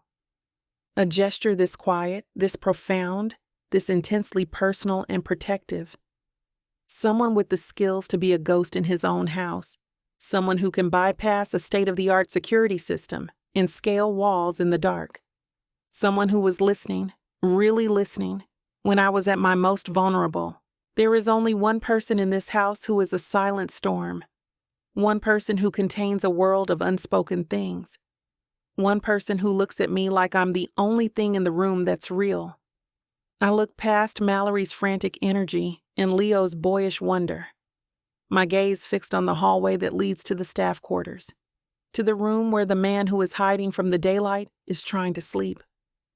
It wasn't a moment of weakness in the library. It wasn't a fluke. It was him. It's always been him.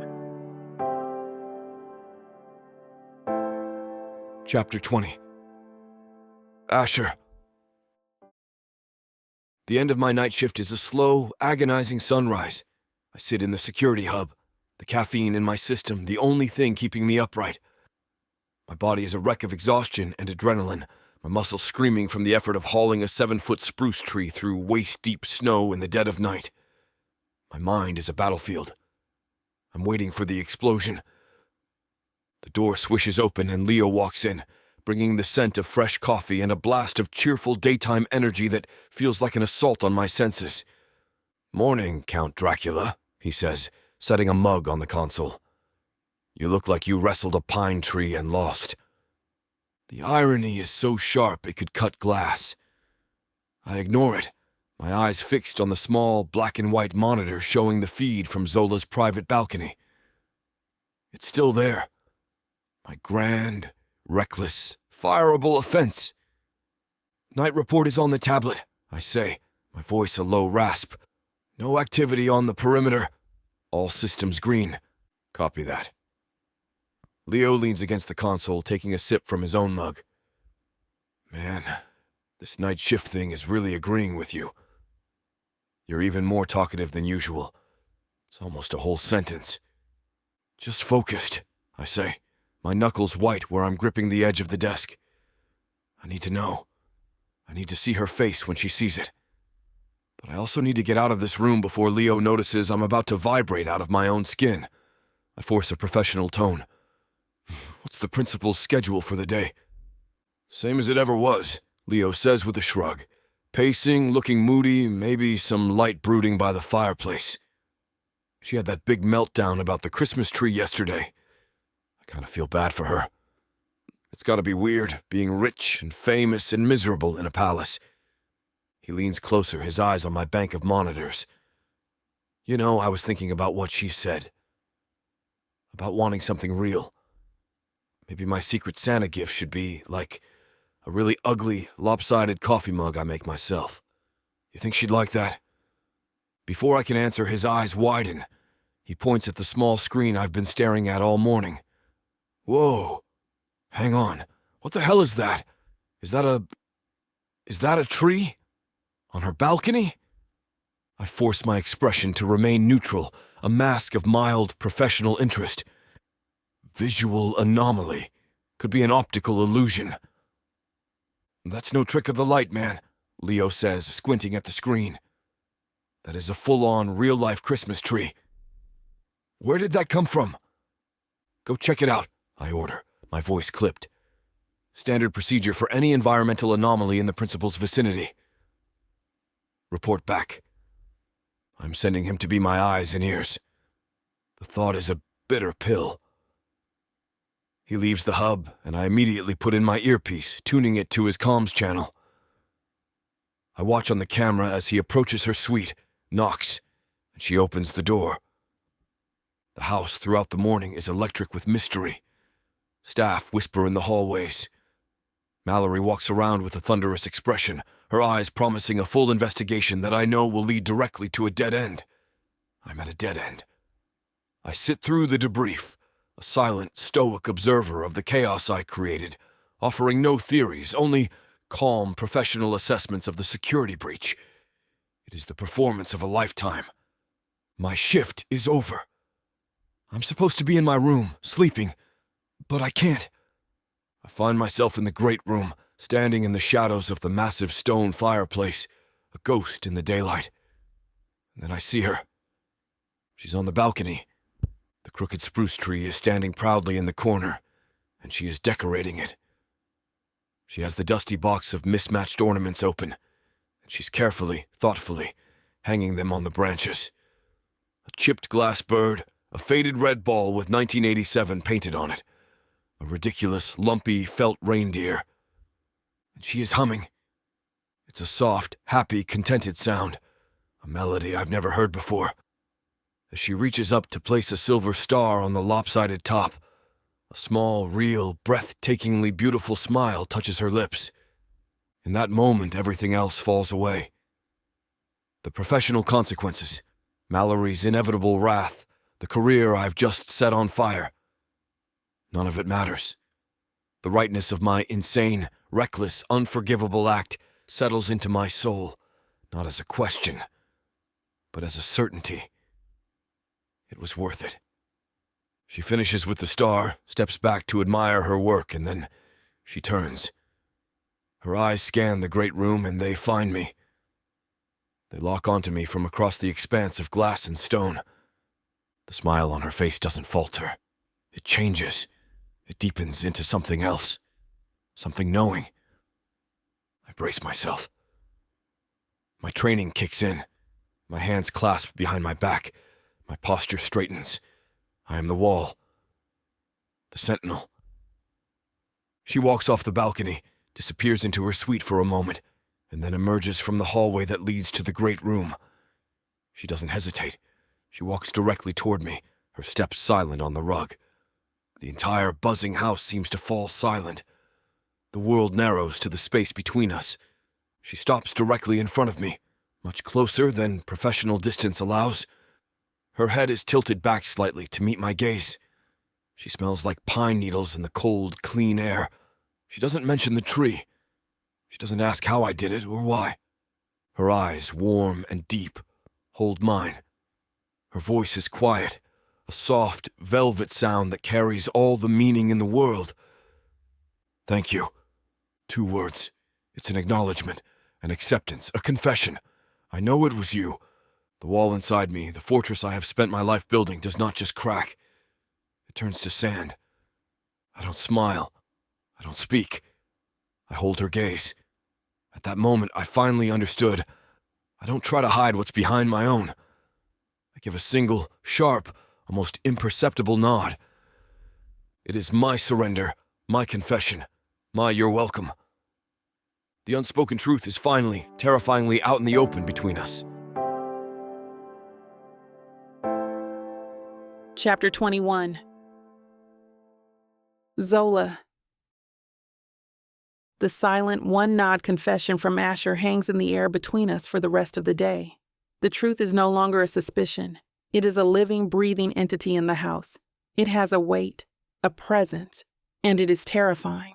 He disappears with the setting sun, retreating into the shadows of his night shift. The avoidance is no longer a cold shoulder. It is a strategic retreat from a truth he was forced to acknowledge. I spend the day decorating the lopsided, beautifully imperfect tree, my hands moving with a purpose I haven't felt in years. Each mismatched ornament is a small piece of the authenticity I've been craving. But every time I look at it, I see him. I see the impossible effort, the reckless breach of protocol, the silent, profound gesture. And I know this can't be it. I can't let him give me all these pieces of myself and then simply vanish into the dark. I will not allow him to be a ghost anymore. Night falls. The house settles into a deep, sleeping quiet, but I am wide awake. My heart is a frantic drum against my ribs as I walk the silent hallways, my bare feet cold on the stone floors. I'm heading for the security hub. For him. I find him exactly where I knew he'd be, a solitary figure, bathed in the cold blue glow of 16 monitors. He's so focused on the screens that he doesn't hear me approach. Hiding in the dark again, I say, my voice cutting through the electronic hum. I thought we were past that. He stiffens, his entire body going rigid. He doesn't turn around, but I see his shoulders tense under his plain black t-shirt. "This is my shift, Ms. King," he murmured in a low, controlled rumble. "I'm working." "Stop it," I say, walking into the room and letting the door swing shut behind me. "Just stop. Stop calling me that. You forfeited the right to hide behind Ms. King when you left a 7-foot tree on my private 2nd-story balcony." He finally turns in his chair to face me. His face is a mask of exhaustion and tightly controlled emotion. "What are you even talking about?" The lie is so weak, so transparent, that a bubble of hysterical laughter almost escapes me. "Don't you dare lie to me, Asher." Not anymore. We are so far past that I take a step closer, my hands clenched at my sides. The chicory coffee, The out-of-print book. The magnolia blossom. His jaw tightens at that, a flicker of something in his eyes. The music box. The tree. Was it all just some kind of twisted game to you? A psychological experiment to see if the lonely little pop star would crack? It wasn't a game. He bites out, his voice rough. Then what was it? I demand, my own voice rising, fueled by days of confusion and a night of agonizing tension. Why do all of this? See all of this? Just to run away? Why kiss me in the library like you're a drowning man and that's your last breath, and then look at me as if you regret the very air you just stole? I'm standing in front of him now, my chest heaving. Talk to me, Asher. For the love of God, for once in your silent, stoic life, just talk to me. He stares at me, his face a mask of pure torment. He looks cornered, trapped. There is nothing to talk about, he says, the words clipped, precise. This is a mistake. All of it. My actions were unprofessional. I compromised your security. I compromised my position. It ends. Now. So you're just going to shut it down? I ask, my voice cracking with disbelief. You're just going to pretend none of it happened? After everything? You give me the most real things I've had in a decade, and your solution is to just delete the file? Is that it? It's the only solution, he says, and his gaze is filled with a bleak, agonizing finality. He stands up, his presence overwhelming in the small, dark room. Go back to your room, Zola. He brushes past me, his shoulder a hard, unyielding wall against mine, and walks out of the hub. The door swishes shut, leaving me in the humming silence, the blue glow of the monitors illuminating the fresh tears tracking down my face. He's gone. He's actually gone. He shut the door, not just on the room, but on us. On whatever this is. The rejection is so absolute, so cold, that it steals the breath from my lungs. I stand there, hollowed out and furious, my hands shaking with the force of my own helplessness. And then the door swishes open again. He's standing there, framed in the doorway, his face a raw picture of agonizing defeat. The mask is gone. The wall is gone. All that's left is the man, and he looks like he's being torn apart from the inside. He tried to walk away. He couldn't make it more than 10 feet. He walks back to me, his steps slow, deliberate. He doesn't say a word. He just comes to a stop in front of me, his pale, intense eyes searching mine, and then he raises a hand, his fingers slightly trembling, and cups my jaw, his thumb stroking the curve of my cheek, and he kisses me. It is nothing like the first time. The frantic, desperate energy is gone. This is slow, this is deliberate, this is a question and an answer and an apology all in one. His lips are soft, searching, moving over mine with a reverent, heartbreaking tenderness. It's a kiss that says, I give up. I sigh into his mouth, a sound of pure surrender. My hands coming up to grip his wrists. He pulls me closer, his other arm circling my waist, and leads me backward out of the sterile, cold hub and into the dark, silent hallway. He presses me gently against the wall, his body a warm, solid presence in front of me. If you want to know where this naughty scene is headed, you'll have to get it from BWWM.com.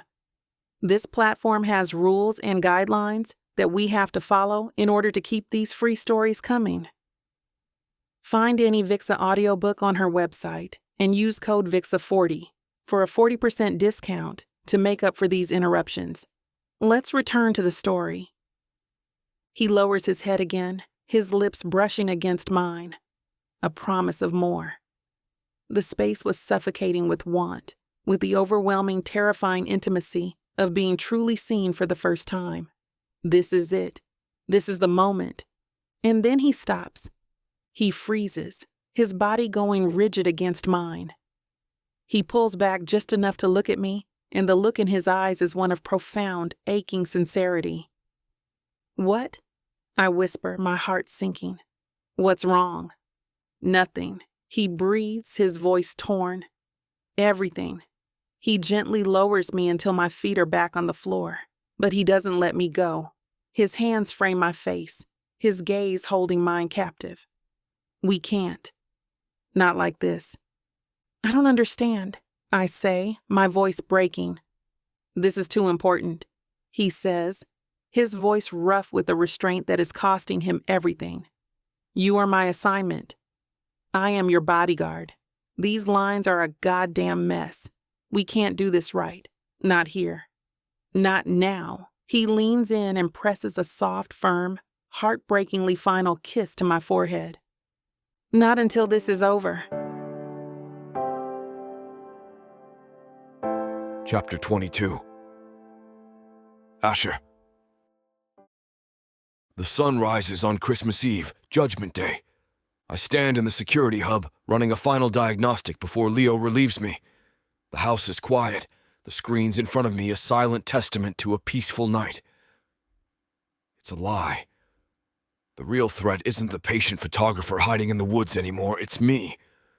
It's the promise I made to Zola in the dark, not until this is over, and the terrifying, liberating knowledge that for me, this assignment is about to be very, very over.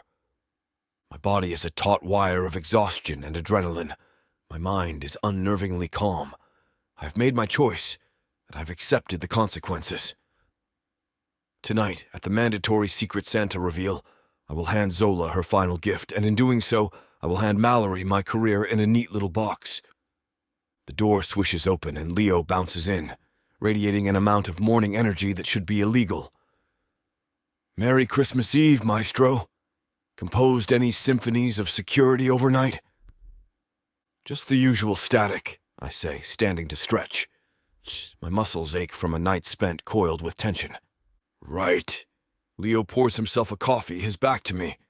So Mallory's got us all doing a festive team breakfast in 10. You gonna grace us with your vampiric presence? Attendance is mandatory, I state. A command from Mallory is not a suggestion. It's a tactical imperative. That's the spirit, he says, turning around with a grin. You know, for a guy who doesn't celebrate Christmas, you're really nailing the whole hostage at a holiday party vibe. He's not wrong. I feel like a man walking to his own execution as I enter the dining room. The space vibrated with the scent of bacon and pine and some bubbly pop star's ode to winter wonderlands. Davies and another guard are locked in a heated, ridiculous debate. I'm telling you, Die Hard is a Christmas movie, Davies insists, gesturing with a piece of bacon. It takes place at a Christmas party. Ergo, it is a Christmas movie. It's about a German terrorist heist, Dave, Mallory says from the head of the table, not looking up from her tablet. The only spirit in that movie is the ghost of Hans Gruber. Try again. Fine. Best Christmas movie. The Muppet Christmas Carol, Leo declares, sliding into a seat. No contest. It has Michael Caine acting opposite a frog. It's high art. I pour myself a coffee at the sideboard, keeping my back to the room, trying to remain a ghost for as long as possible. But then she walks in, and the gravitational pull is instantaneous. Zola.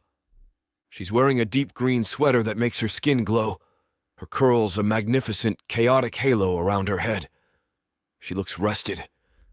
The haunted, exhausted look in her eyes has been replaced by a quiet, steady light.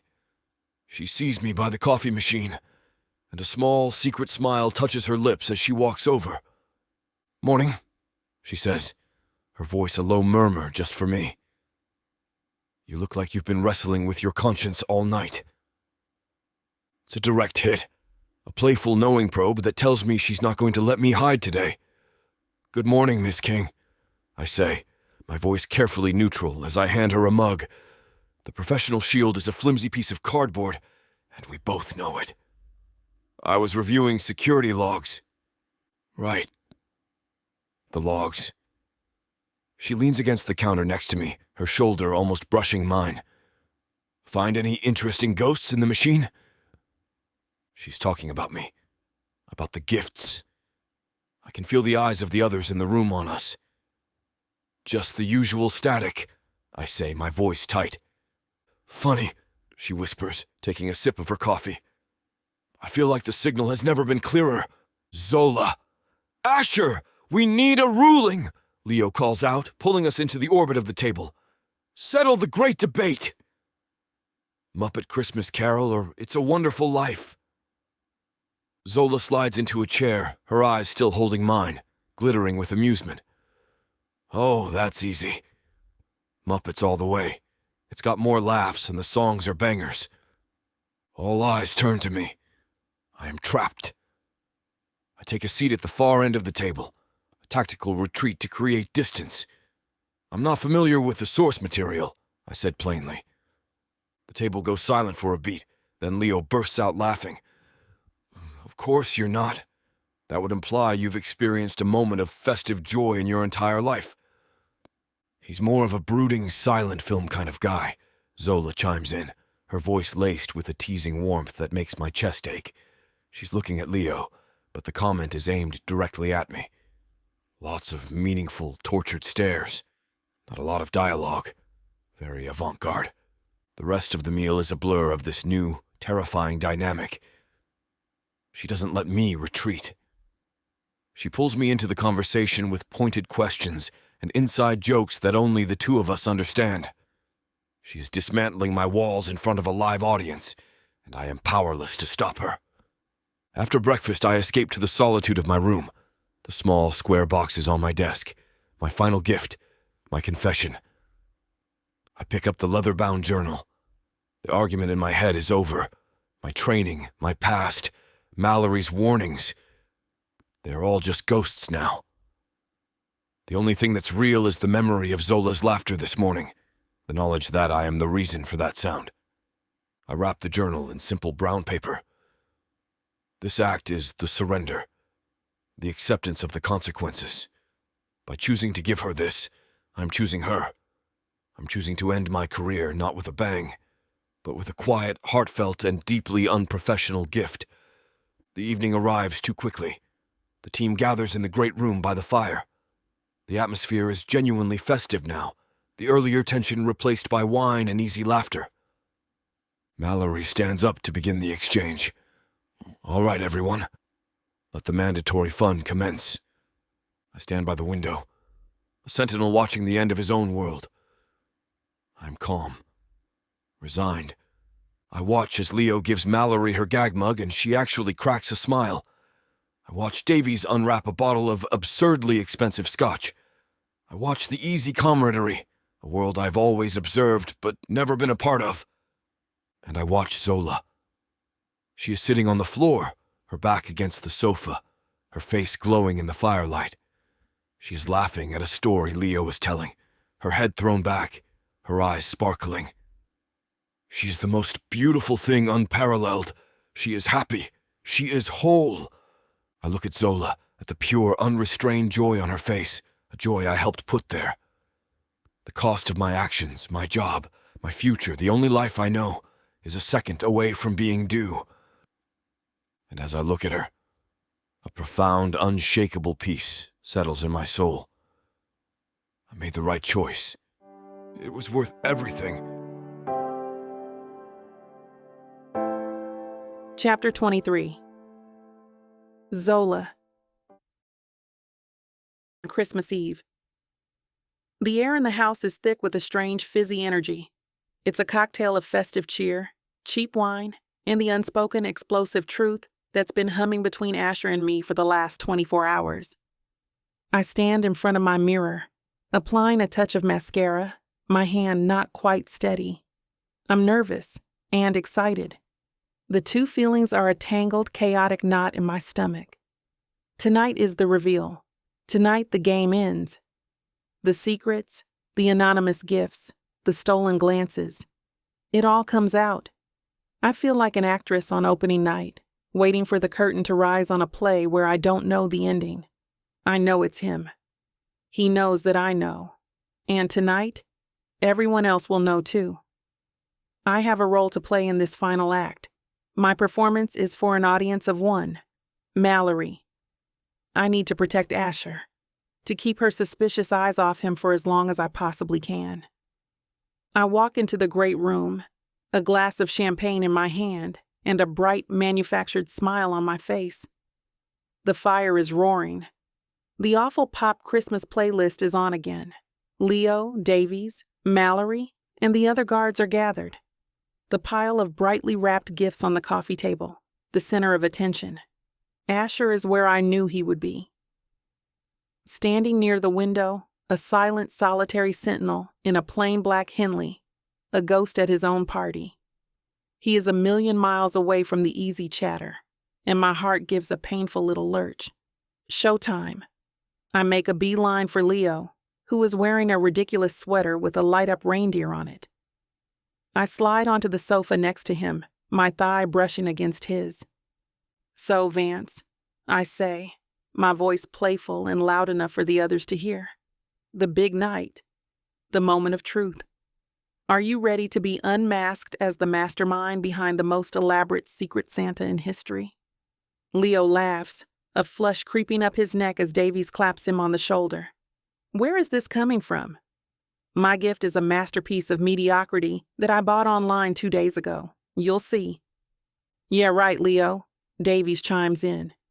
"We all know it's you. The Christmas Bandit has your fingerprints all over it. You're the only one here with enough charm to pull it off." "Exactly," I say, leaning into Leo dramatically. "All the evidence points to you. The talk about New Orleans, the thoughtful questions about my music. You're not fooling anyone. Your little I Like Top 40 act is a clever but ultimately transparent ruse." While Leo fumbles for a response, flustered and pleased, my eyes slide across the room to Asher. He is watching us. His features were wiped clean, but his eyes are fixed on my hand, which is now resting playfully on Leo's arm. The look that passes between us is a jolt of pure electricity, a silent, high-stakes conversation. My gaze says, "Just play along. Trust me." His is a maelstrom of strained patience, of a man on death row being forced to watch a comedy show. I need a drink. I get up and walk toward the bar, my path taking me directly past him. As I pass, I lean in, my voice a low, conspiratorial whisper meant only for his ears. "Don't look so much like you're attending your own funeral," I murmur, not breaking my stride. "You might ruin the festive mood." His voice comes back, a low, rough rumble that scrapes along my nerve endings. "Just enjoying the show?" The sheer, bitter irony in his tone makes me smile. I pour another glass of champagne, my hands steady now, my role solidified. This is a game, and it's been a long time. I feel like I know the rules. But underneath the performance, the fear is real. What happens after? After he stands up and confesses, Mallory will be furious. Her number one rule is professional distance, and he hasn't just crossed that line. He's nuked it from orbit. He'll be fired. He'll be sent away, and this fragile, terrifying, beautiful thing between us will be over before it even has a chance to begin. I look at him again. He's staring into the fire, his profile all sharp, unforgiving lines. He looks so alone, so resolute. A fierce, unfamiliar wave of protectiveness washes over me. This isn't just a holiday romance, a fun little secret. This is real. He is real. And the thought of him losing everything because he gave me a goddamn Christmas tree is a pain so sharp it takes my breath away. The pre-reveal chatter begins to die down. My heart starts to pound, a heavy, anxious rhythm. This is it. Mallory stands up, clapping her hands together to get our attention. Her face is a study in professional cheer, but I see the way her eyes flick to Asher, then to me, then back again. She knows something is wrong. She just doesn't know what yet. "All right, everyone, settle down," she says, her voice bright. "Time to find out who's been naughty or nice, and who has been illegally airlifting foliage onto my secure terraces." A nervous laugh ripples through the room. "The rules are simple," she continues. "We'll go around the circle. You reveal who you had, You give them their final official gift, and we all applaud your impeccable taste. Davies, you're up first. My breath catches in my throat. I look across the room at Asher, a silent, frantic question in my eyes. He meets my gaze. The anxiety, the tension, it's all gone from his face. All that's left is a calm, quiet, and utterly unshakable resolve. He gives me a single, almost imperceptible nod. He's ready. The performance is over. The curtain is rising. I am on the edge of a cliff, and we are about to jump. Chapter 24. Asher. The gift exchange begins. My execution, it turns out, will be a drawn-out affair. I remain at my post by the window, a statue in the flickering firelight. I am strangely calm. The decision has been made. The consequences have been accepted. All that is left is the act itself. From this distance, the cheerful chatter of the team sounds like it's coming from another world. My world has narrowed to this room, to this moment, to the woman sitting by the fire. "All right, I'm up first, I guess," Davy says, picking up a heavy, bottle-shaped gift from the pile. My person is a man of few words, strong opinions on action movies, and a deep appreciation for the finer things. "Mike, this is for you." He hands it to the other guard, who unwraps a bottle of what looks like absurdly expensive scotch. "Wow, you shouldn't have, man," Mike says, genuinely pleased.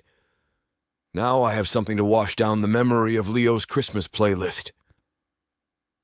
"Amen to that," Davy says, and they both laugh. It's a simple, easy exchange, the expected level of impersonal, professional gift-giving. Mike goes next.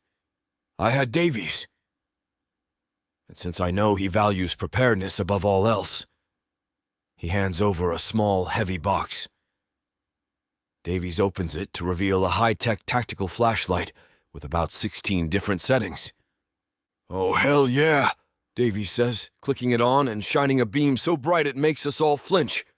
"Now this is a gift." The circle continues. It's a slow, methodical tightening of the noose around my own neck. Each normal, predictable gift is a stark contrast to the confession I'm about to make. My eyes find Zola's across the room.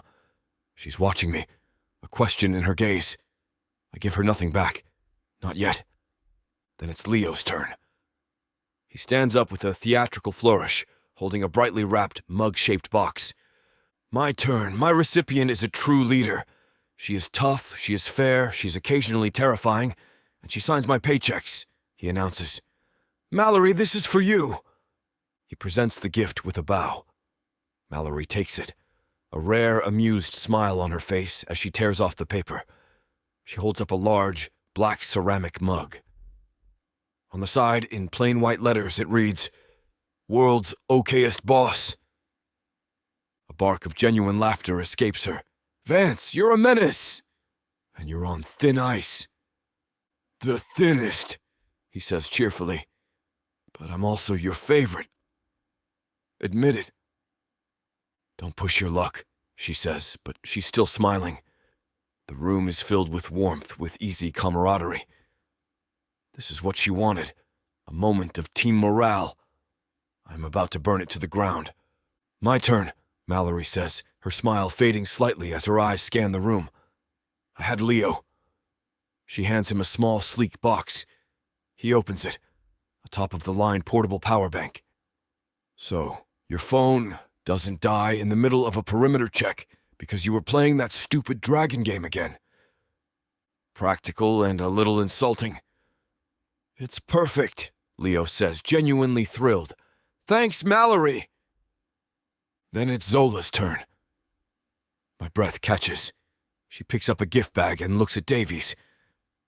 "I had you, Dave. I wasn't sure what to get, so I hope this is okay." He takes the bag and pulls out a gift certificate to a famous high-end steakhouse back in Denver. His eyes go wide.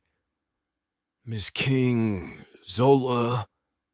Wow, this is way too generous, thank you. You've all been working so hard," she says graciously. "You deserve a good meal when this is all over." The circle is almost complete. There is only one gift left on the table. A small, square package wrapped in plain brown paper. My gift. All eyes turn to me. The playful atmosphere evaporates. The room goes quiet. The only sound, the crackling of the fire. The unspoken questions, the lingering tension of the last 2 weeks. It all comes rushing back to fill the void. Asher, Mallory says, her voice carefully neutral. You're the last one. This is it. I push off from the window. Every eye in the room follows me as I walk to the coffee table. I pick up the gift. It feels impossibly heavy. I don't look at Mallory, at her sharp, suspicious gaze. I don't look at Leo, at his cheerful, oblivious face. I turn and look directly at Zola. I hold her gaze as I walk toward her. The rest of the world, the rest of the team, they all fall away until there is only her, sitting on the floor by the fire, her heart in her eyes. I had Zola, I say, and my voice is steady, calm, and clear. A collective sharp intake of breath seems to happen around the room. I see Leo's face fall in my periphery, his expression a mask of pure, unadulterated confusion. I see Mallory's eyes narrow, her suspicion hardening into grim certainty. I ignore them. I crouch down in front of Zola, bringing us to eye level. The world shrinks to the space between her face and mine. I can see the firelight dancing in her dark, beautiful eyes. I can see the nervous way she's biting her lip. I hold out the gift. Her fingers tremble slightly as she takes it from me. She slowly, carefully unwraps the paper, revealing the simple, rich, leather-bound journal. She runs a hand over the cover, her expression unreadable. I lean in closer, my voice a low, steady murmur meant only for her. But in the dead silent room, everyone hears it. Your real voice, I say, my eyes locked on hers, is the one no one else gets to hear. I let the words hang in the air, a final, undeniable confession. You should write it down. She stares at me, her eyes wide with 1,000 unspoken emotions. She opens her mouth to speak, but no words come out. She is utterly, completely speechless. She looks down at the journal in her hands, then back up at me. The truth of everything. The coffee, the book, the magnolia, the music, the tree, the kiss, all landing on her in one silent, overwhelming, and very public moment. I stand up, my mission complete. I look across the room and meet Mallory's gaze. Her face is a hard, unreadable mask, but I know what she's thinking. I know what this means. It's over. Chapter 25. Zola. The journal is a heavy, solid weight in my hands. The rich, earthy scent of the leather fills my senses. Your real voice is the one no one else gets to hear. You should write it down. His words echo in the profound, deafening silence of the room. He knows. He sees me. It was him. It was always him. My mind is a maelstrom of shock, validation, and a terrifying, soaring happiness. I look up at him, standing over me, his face calm and resolute. He is waiting for the axe to fall, and he is not afraid. The sheer, selfless courage of it takes my breath away. The silence in the room is absolute, broken only by the soft crackle of the fire. The festive atmosphere has been sucked out of the air, replaced by a thick, heavy blanket of stunned disbelief. I can feel the eyes of the entire team on us. Leo is the first to break. "Wait, what?" he exclaimed, a shaky, confused whisper. He looks from the journal in my hands to Asher's stoic face. You were her Santa? But the coffee, the jazz records? I thought. His voice trails off as the pieces of his own flawed theory fall apart in his mind. He looks at me, his expression a mixture of hurt and profound confusion. Before I can find my own voice, before I can say his name, Mallory steps forward. Her face was wiped clean, cold, controlled fury. The morale-boosting boss is gone. The commander is back. "Vance, be quiet," she says, her voice as sharp and thin as a razor's edge. She is not looking at Leo. Her eyes are fixed on Asher, a look of grim, disappointed understanding on her face. The gift exchange is over. She is trying to shut it down, to contain the fallout before it can spread. She turns her full Arctic attention to Asher. "North. My office. Now." The words are a death sentence. We all know it. Asher doesn't flinch. He just gives Mallory that same single sharp nod he gave me earlier. In acceptance of his fate, he is going to let her lead him away, to take the fall, to end this. No, I will not let that happen. I scramble to my feet, the journal clutched to my chest like a shield. "Mallory, wait," I say, my voice stronger than I expect. "It's fine. It was just a game. It doesn't mean anything I'm babbling, trying to build a wall of denial around him, to protect him the way he's been protecting me." "Yeah, Mallory, it was just a bit of fun," Leo chimes in, trying to help. Mallory turns to me, and her eyes are like chips of ice. "With all due respect, Ms. King, this stopped being a game the moment my lead agent decided to use his operational skills to play Cyrano de Bergerac. This is a security matter now." She turns back to Asher. "Let's go, North." "So, it wasn't Bigfoot after all," Davies mutters under his breath, a pathetic attempt at a joke that lands with a dull thud in the tense air. Asher is about to move, to follow her, to walk out of this room and out of my life. I open my mouth to scream, to protest, to say something, anything, to stop this from happening. And then the world ends. A piercing, mind-splittingly loud alarm shrieks through the estate. It is a sound of pure, technological panic. The warm, golden lights of the great room are instantly extinguished, replaced by the frantic, pulsing flash of crimson emergency strobes.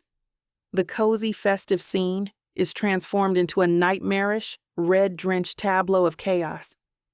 The change in Asher is instantaneous. It is the most shocking, awe-inspiring thing beyond comparison. The man who was, a second ago, a calm, resolute martyr, is gone. Vanished. In his place is the soldier. His body, which had been still and resigned, is now a study in coiled, kinetic energy. His eyes, which had been fixed on the consequences of his emotional choices, are now sharp, analytical, sweeping the room, assessing threats. His head cocked as he listens to something I can't hear. "Perimeter breach!" Mallory shouts over the alarm, her voice a commander's roar as she speaks into her wrist comm. "West fence. Code red. All teams, status report now." Leo and Davies are already moving, pulling weapons from concealed holsters, their faces grim, their earlier confusion forgotten in the face of a real threat. The room is a blur of motion, of shouted commands, of flashing red lights. It is pure, terrifying chaos. And caught up in storm, there is a single point of calm. Asher. His focus is singular, absolute. It is me. He moves toward me, not with the searching tenderness of the library, or the quiet reverence of his confession, but with a swift, efficient, and unstoppable purpose. He is a force of nature. Before I can even process what is happening, he is there. He grabs me, not to hold me, but to secure me. His arm wraps around my waist, pulling me into his side, his body a solid, unbreachable shield between me and the massive glass windows that line the room. The journal is still clutched in my hand, pressed between our bodies. "Stay with me," he says. His voice a low, urgent command right in my ear. The sound cuts through the blare of the alarm, through my own rising panic. It is the calmest, most reassuring sound in the world.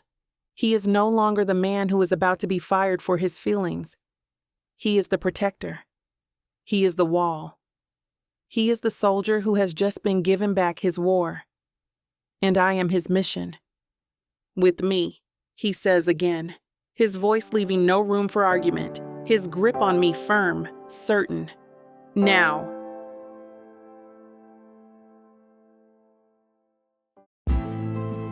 You ever think about that one person? Yeah, that one. The one that got away.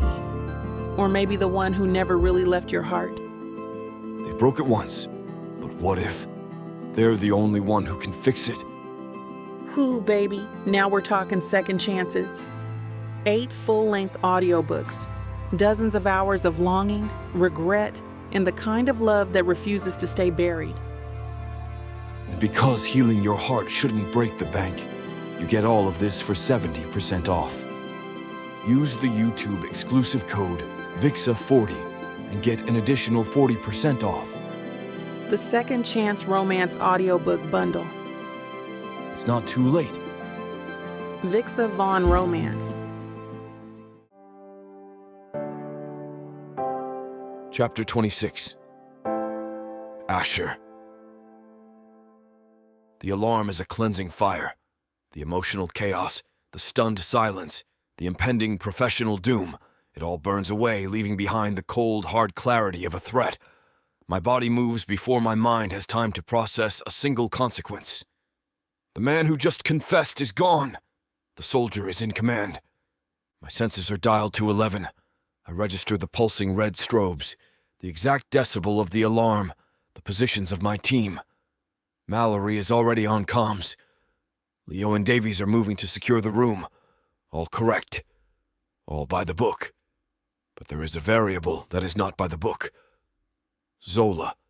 She's standing in the center of the room, a deer in the headlights, clutching that goddamn journal to her chest.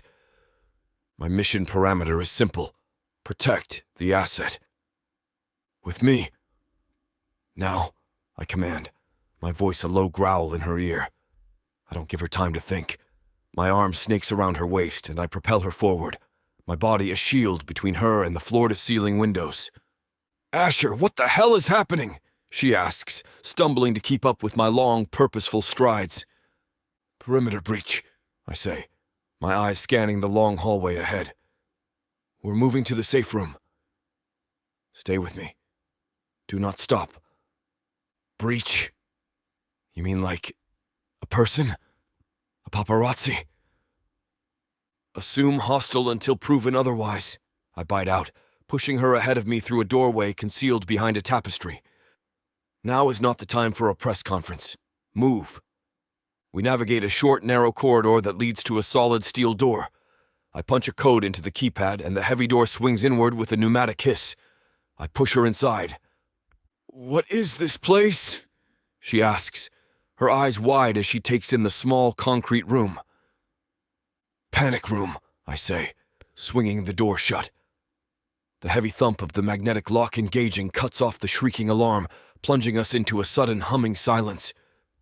We're sealed in, trapped together. I immediately cross to the room's dedicated security console. It's a self-contained hub with its own power, communications, and camera feeds. My training takes over completely. This is my world. I put in my earpiece, the familiar voice of Mallory already in my ear. "North, report. Asset is secure?" "Asset is secure in the safe room," I confirm, my eyes already sweeping the bank of monitors. "Give me a status update." "One intruder confirmed visual." Mallory's voice crackles. "Male, dressed in black. He's moving fast along the east wing, away from your position." "Copy that?" I toggle the comms channel. "Alpha team, report." "This is Davies," a voice responds. "We have eyes on."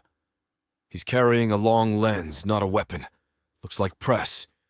"Negative, Leo, do not engage," I command, seeing on the monitor that Leo is moving to intercept. "Maintain a defensive posture. I want him contained, not confronted.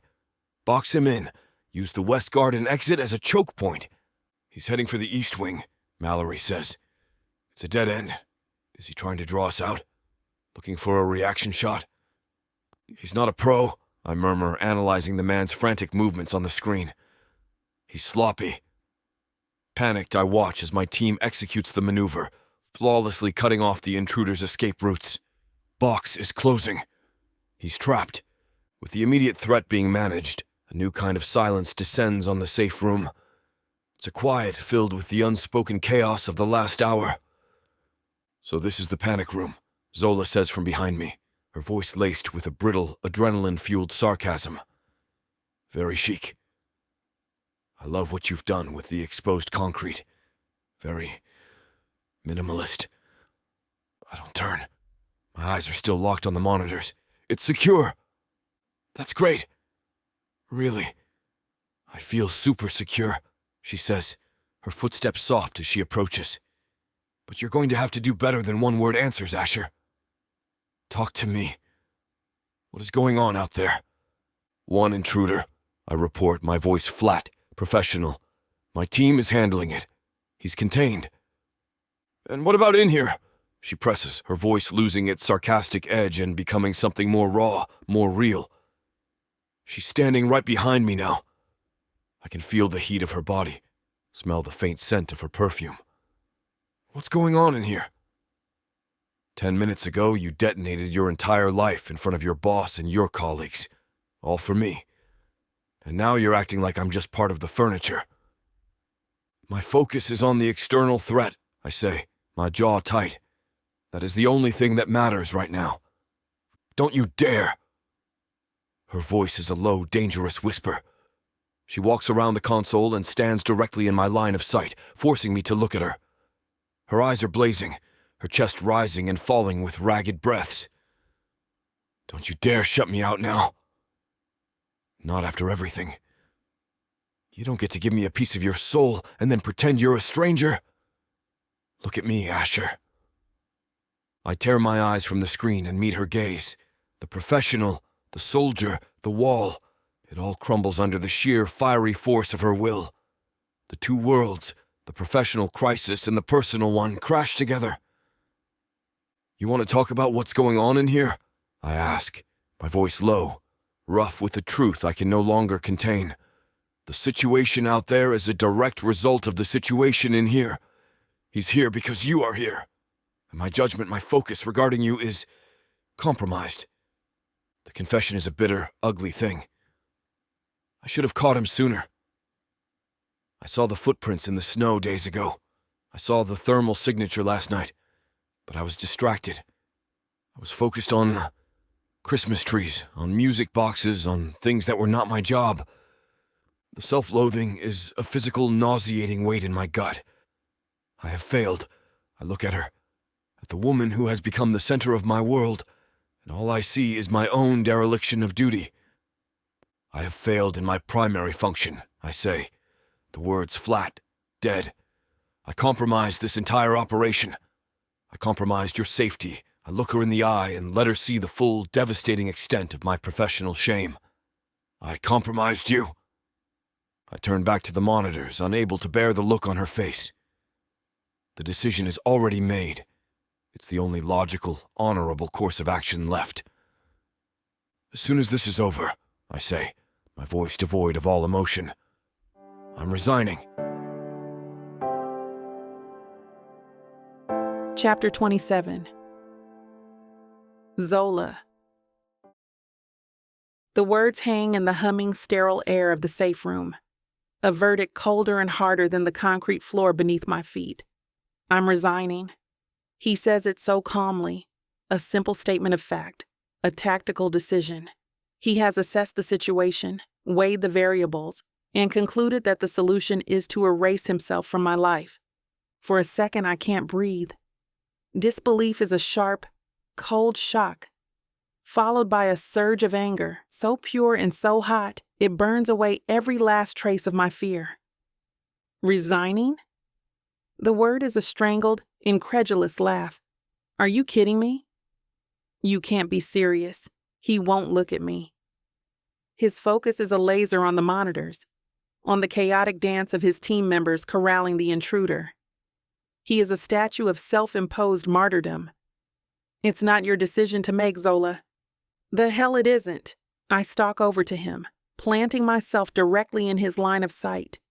He still won't look at me, his eyes tracking a figure on a screen. This is about me. This is about us. You don't get to detonate a bomb in the middle of my life. Make me feel real for the very first time in a decade, and then just calmly walk away because you've got a bad case of Catholic guilt. That is the most selfish, cowardly nonsense I have ever heard in my entire life. This is not cowardice, he growls. He finally turns to face me, and his eyes are a battleground of pain and rigid discipline. This is protocol. This is the consequence. I failed. I put you at risk. The line between my duty and my feelings, it's gone. The only honorable thing to do is to remove myself from the equation. Honorable? I cry, throwing my hands up in the air. You think abandoning me is honorable? You think shattering this thing between us is the noble choice? You are the first real imperfect thing that has happened to me in years. The only person who's seen past the brand and the nonsense, and you want to just resign from it? The last words are a choked sob. I step closer into his space, my voice dropping to a fierce, trembling whisper. You want to talk about risk, Asher? Leaving me is the risk. Pushing me away after everything you've done, everything you've made me feel. That's the real danger. Because if you walk out of this house, if you disappear from my life, you're not just resigning from your job. You're resigning from me. And I will not. I poke a finger into his hard chest, a single defiant point of contact. Let you do that. He shuddered, his expression of pure, unadulterated torment. Zola, you don't understand? I understand perfectly, I interrupt, my voice rising again. I understand that you're a man who is so terrified of feeling something that you would rather burn down your whole life than admit that you want it, that you want me. That doesn't matter, he grits out, his jaw so tight I can see the muscle leap. It's the only thing that matters. The words rip out of me, raw and frayed. The argument has reached its fever pitch, the air in the sterile panic room thick with stubborn pride and the unspoken, unbearable truth of our desire. Words have failed, and in the silent humming space where they die, something else takes over. I stalk toward him, my vision tunneling until he is the only thing in the room. I grab the front of his Henley with both hands, bunching the soft fabric in my fists, and yank his mouth down to mine. This kiss is not a question. It is a punishment. It is a desperate, furious, passionate claiming. It says, you are not leaving me. You are not allowed to sacrifice yourself. You are mine. For a split second, he is a wall of iron, all rigid resistance, and then he shatters.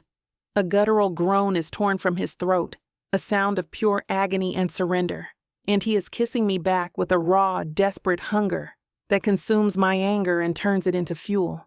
His arms snake around my waist, lifting me off my feet, and my legs instinctively wrap around his hips. He slams me back against the cold concrete wall, the impact jarring through my bones, his body a hot, heavy weight pinning me there. This is a storm, a raw, frantic collision. The pulsing red emergency lights paint the room in shades of blood and roses, washing over his face, making him look feral, demonic. All the walls are down. There is only this, the truth. Well, things are heating up here. You know what to do. Go to BWWM to get the dirty details that this platform won't put on the air. I know it sucks, but at least you can get a 40% discount with code VIXA40 to make up for it. Use it while it lasts and apply it to every digital product in your cart. Back to the story. The red lights continue their silent, rhythmic pulse. The only sounds are our ragged breaths. He has claimed me, and I have claimed him, in the heart of the storm, in our concrete sanctuary. And in the ruins of our argument, we have found a truth far more profound than words could ever express. Chapter 28. Asher. The world returns not as a flood, but as a slow, quiet tide. The first thing I am aware of is the cold The unyielding concrete of the safe room floor is a stark contrast to the searing heat of Zola's skin against mine. My back is chilled, but my front, where she is a warm, breathing weight tangled with me, is a furnace. The frantic energy, the desperation, it's all gone. In its place is a profound, terrifying calm. She's here, in my arms. The thought is so simple, so elemental, it eclipses everything else. I've just committed the most catastrophic act of my professional career, and I have never felt more at peace. "Asher," she whispers, her voice a soft, sleepy murmur against my skin. My own voice feels like a foreign object in my throat, rough and unused for this purpose. "I'm here." "Good," she says. "Just checking." She shifts, propping herself up on an elbow to look down at me. The dim, pulsing light from the console traces the soft curve of her shoulder, the magnificent chaos of her curls.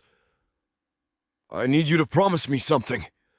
"Anything," I say, and the word is out before I can apply a single filter of logic or reason. "Don't you dare say you regret this," she says, her gaze fierce, searching mine. "Don't you dare retreat back into your robot shell and tell me this was a tactical error. Regret it? The concept is so alien it's almost laughable." "Zola," I say, my voice thick with an emotion I don't know. I lift a hand, my fingers trembling slightly, and tuck a stray curl behind her ear.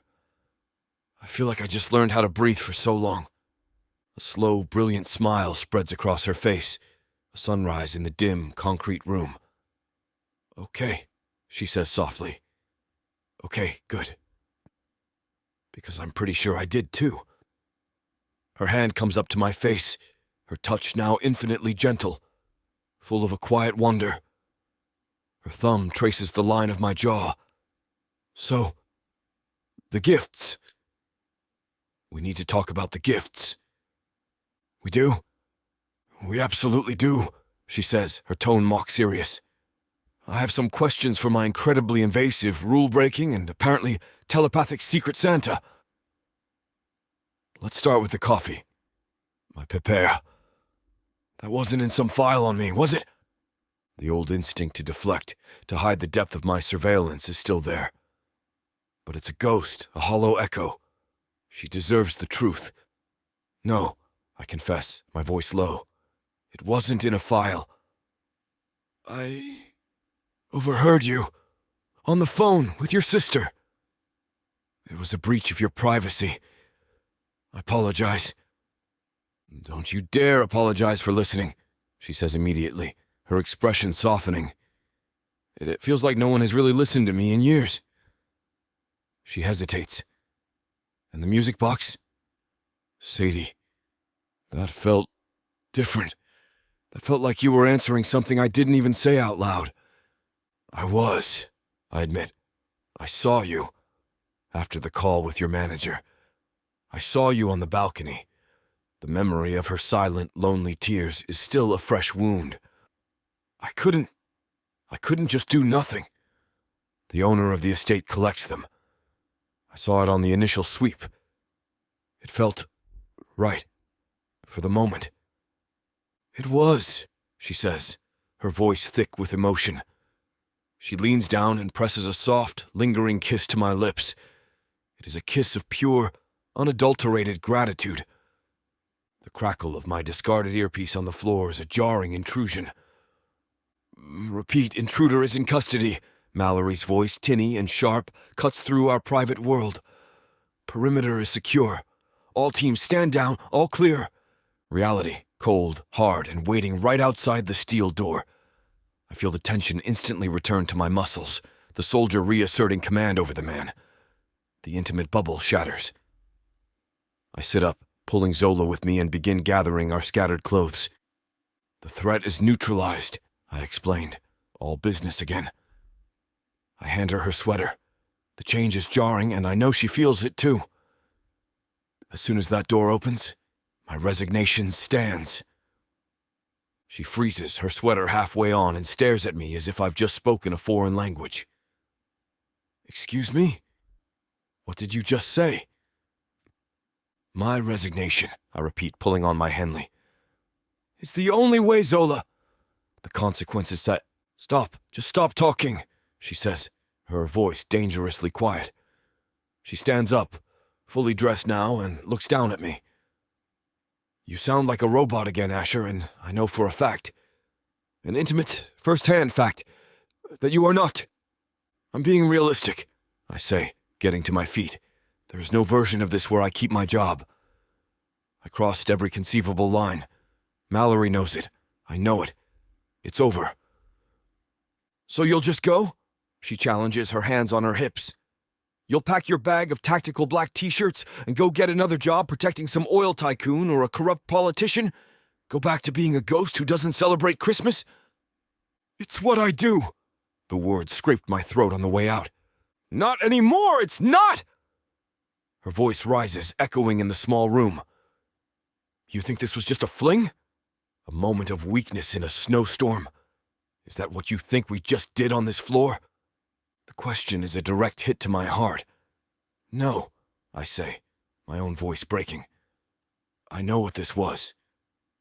That's why I have to leave. Because it's everything, and it has no place in my job description. You're fired, she says simply. I stare at her, utterly poleaxed. What? You heard me, she says, a fierce, brilliant light in her eyes. You're fired. From being my personal, on-site bodyguard. That job is over. The position has been terminated, effective immediately. I am completely lost. Zola, I don't understand. I'm not finished, she says, holding up a hand. I'm now offering you a new position. A promotion. Head of my entire security operation. You'll work out of an office in L.A. You'll manage the team, you'll handle the logistics, you'll draw up the plans. You won't be my shadow anymore. You'll run the whole damn show. The audacity of it, the sheer, brilliant simplicity of the solution, leaves me speechless.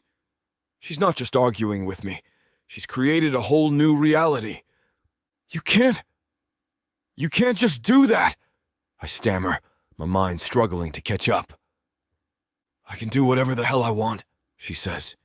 And for the first time, her fame sounds not like a cage, but like a weapon she is wielding on my behalf. I'm Zola King. You of all people should know what that means. She steps closer, her gaze unwavering. So, what do you say, North? Do you accept the promotion? She is magnificent. She's a queen, and she is offering me a world I never thought was possible. You're not resigning, she says. And it is no longer a plea, but a statement of fact. A command. That's not an option anymore. We're not done here.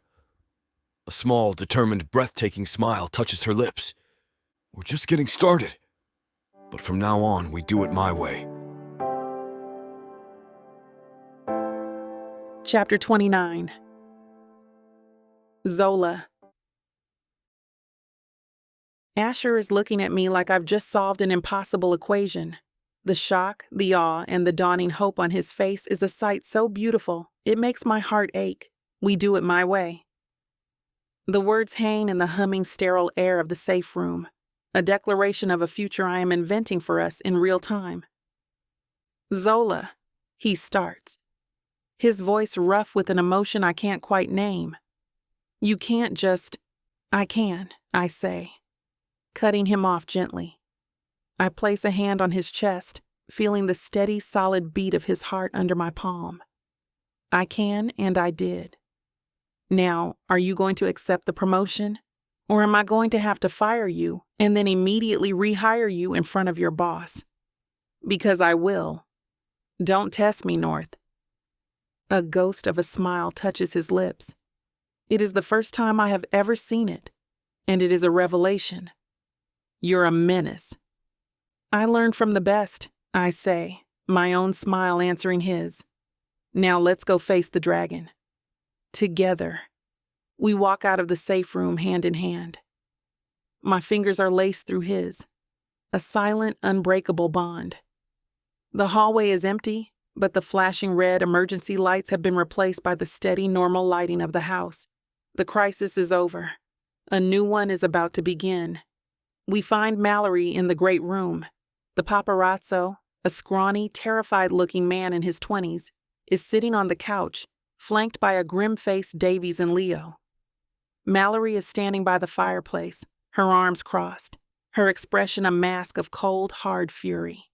She sees us, her eyes dropping to our joined hands for a split second before snapping back up to Asher's face. "Glad you could finally rejoin us," she says, her voice dripping with ice. The situation is handled. The intruder is a freelancer named Pex. He's being detained until the local authorities can get their snowplows up the mountain. Her gaze is a physical force, a weapon aimed directly at Asher. North. My office. You have 60 seconds to explain to me why you were completely unreachable and out of communication during a code red. Asher takes a half step forward, ready to take the bullet. There's no explanation that's acceptable, Mallory. I failed. I accept full responsibility. No, I say, my voice clear and steady. I step forward, positioning myself slightly in front of him, my hand still holding his. I am his shield now. No, he doesn't, because there's nothing to accept. Mallory turns her arctic gaze on me. Ms. King, with all due respect, this is an internal security matter that involves a catastrophic breach of protocol by my lead agent. It's my security, Mallory. I counter, my voice calm, every inch the powerful woman who signs the checks. That makes it my matter. And I'm telling you, Asher was not unreachable. He was with me in the safe room, following my direct orders. The lie is audacious, and it hangs in the air. I can feel Asher's surprise beside me, the slight tensing of his hand. Mallory's eyes narrow. She is a human lie detector, and I have just given her a story full of holes. And what orders were those exactly? She asks, her voice dangerously soft. The order to sit down and answer my questions about his future employment, I say, my voice ringing with a corporate authority that would make Brendan proud. As of approximately 15 minutes ago, in that safe room, I officially terminated Asher North's contract as my personal on-site detail. The statement has the desired effect. Mallory is stunned into silence. Leo's jaw actually drops. Asher just stares at me, his expression a mixture of shock and dawning, reluctant admiration. And I continue, pressing my advantage. I have offered him a new position, effective immediately. He will be assuming the role of head of global security for my entire enterprise. It's a promotion. The role will be administrative, based out of my LA headquarters. He'll be managing all of you from a distance. He has accepted the new position. I deliver the final line with a crisp finality that brooks no argument. Mallory stares at me, her mind clearly racing as she processes the sheer, brilliant audacity of my corporate power play. She knows I'm lying. She knows something happened between us. But I have just reframed a fireable, personal offense into a promotion and a corporate restructuring. I have taken away her power to punish him. You can't be serious, she finally says, her voice a strained whisper. I have never been more serious in my life, I say, my gaze unwavering. My legal team will be in touch with your agency's counsel to discuss the details of the transition. Now, if you'll excuse us. I give her a tight, dismissive smile. Asher and I have some of the finer points of his new role to iron out. I turn, my hand still holding his, and lead him away, leaving a room of stunned, silent security personnel in my wake. I don't look back. I lead him to the library, the scene of our first catastrophic, beautiful kiss. I close the heavy oak doors behind us, shutting out the rest of the world. The silence is profound. He is staring at me, his expression one of pure, dumbfounded awe. You didn't have to do that, he says, his voice rough. Yes, I did, I say, turning to face him. What was your grand plan, Asher? Let her fire you in disgrace, Disappear into the night and go back to protecting oil tycoons? Was that it? It was the consequence for my actions, he insists, but his voice lacks conviction. No, I say gently. It was the easy way out. This staying, facing this, figuring it out. This is the hard part. This is the part that takes real courage. I take a step closer to him. Your new job. It's real. I wasn't just saying that to save you. I know, he says. You'll still be protecting me, I say with a small smile. Just from a distance. With spreadsheets and threat assessments instead of your actual body. And us? He asks, his voice barely a whisper. The question is so vulnerable, so full of a future he's afraid to hope for. What about us, Zola? We figure it out, I say, my voice soft but certain. One day at a time. No more secrets, no more hiding. We just are. He is still looking at me with a hint of doubt, not in me but in himself.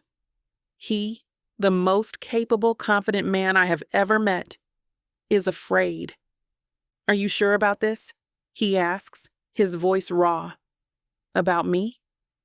My life it's not simple. My past is a minefield. I'm not an easy person, Zola. I am a complication you don't need. I look at this incredible, broken, beautiful man. This man who saw me when I was invisible. This man who gave me a forest and a song and a safe place to land. He thinks he is a complication. He has no idea that he is the simplest, most real thing in my life. Words are not enough to answer him. I walk over to the small writing desk, where the leather-bound journal he gave me is sitting. I pick it up, the weight of it a familiar comfort in my hands. I open it to the first crisp, blank page. I pick up the pen. He watches me, his expression full of a quiet, breathless anticipation. I look down at the empty page, and the music, the words that have been locked away inside me for so long, they finally come rushing out. A melody, a line, a feeling. I press the tip of the pen to the paper, and in my messy looping script, I write the first line of a new song. My gaze drifted up to his, at the man who gave me my voice back, and my smile is the truest, most real thing I have ever felt. I've never been more sure of anything in my life. Chapter 30. Zola. 1 year later. The red carpet is a roaring, chaotic river of flashing lights and shouted questions. It's a sensory assault designed to find every crack in your armor and split you wide open for public consumption. A year ago, this was my personal battlefield, a place where I performed the role of Zola King while the real me hid somewhere deep inside. Tonight, I'm just Zola, and it's all just noise. Zola, over here, a reporter yells, shoving a microphone toward my face. The Aspen tapes is being called your masterpiece, your comeback. Was it hard to be so vulnerable? I think of a silent man, a lopsided tree, and a leather-bound journal. I give the reporter a genuine smile. It was the easiest, most honest thing I've ever done, I say. My eyes scan the perimeter of the chaos, past the velvet ropes and the frantic publicists, and I find him, Asher. He's standing near the entrance, a tall, immovable anchor in the swirling tide of Armani and desperation. He's in a flawlessly tailored tuxedo, an earpiece discreetly tucked into one ear. He's speaking quietly into his wrist, his gaze sweeping the crowd with that familiar, predatory calm. He is no longer my shadow. He is the man who commands the shadows, and he is the most beautiful thing I have ever seen. He must feel my eyes on him because he looks up, his gaze cutting through the chaos to find mine. Under the guise of a security check, he walks the edge of the carpet and stops a few feet away from me. "Status report, Ms. King?" he asks, his voice a low, professional murmur, but his eyes are dancing with a private, intimate light. "Any hostile questions from the press corps?" I play along, turning slightly as if to address my security chief. "The situation is manageable, Mr. North," I purr. "However, I have identified a potential threat on the perimeter." An overly enthusiastic fan who seems to be staring at me with an unprofessional amount of adoration. "I have eyes on him," Asher says, his expression perfectly deadpan. He looks dangerous and ridiculously handsome in that tuxedo. "He does, doesn't he?" I murmur, my heart doing a slow, happy roll. "Advise me on the appropriate protocol, North."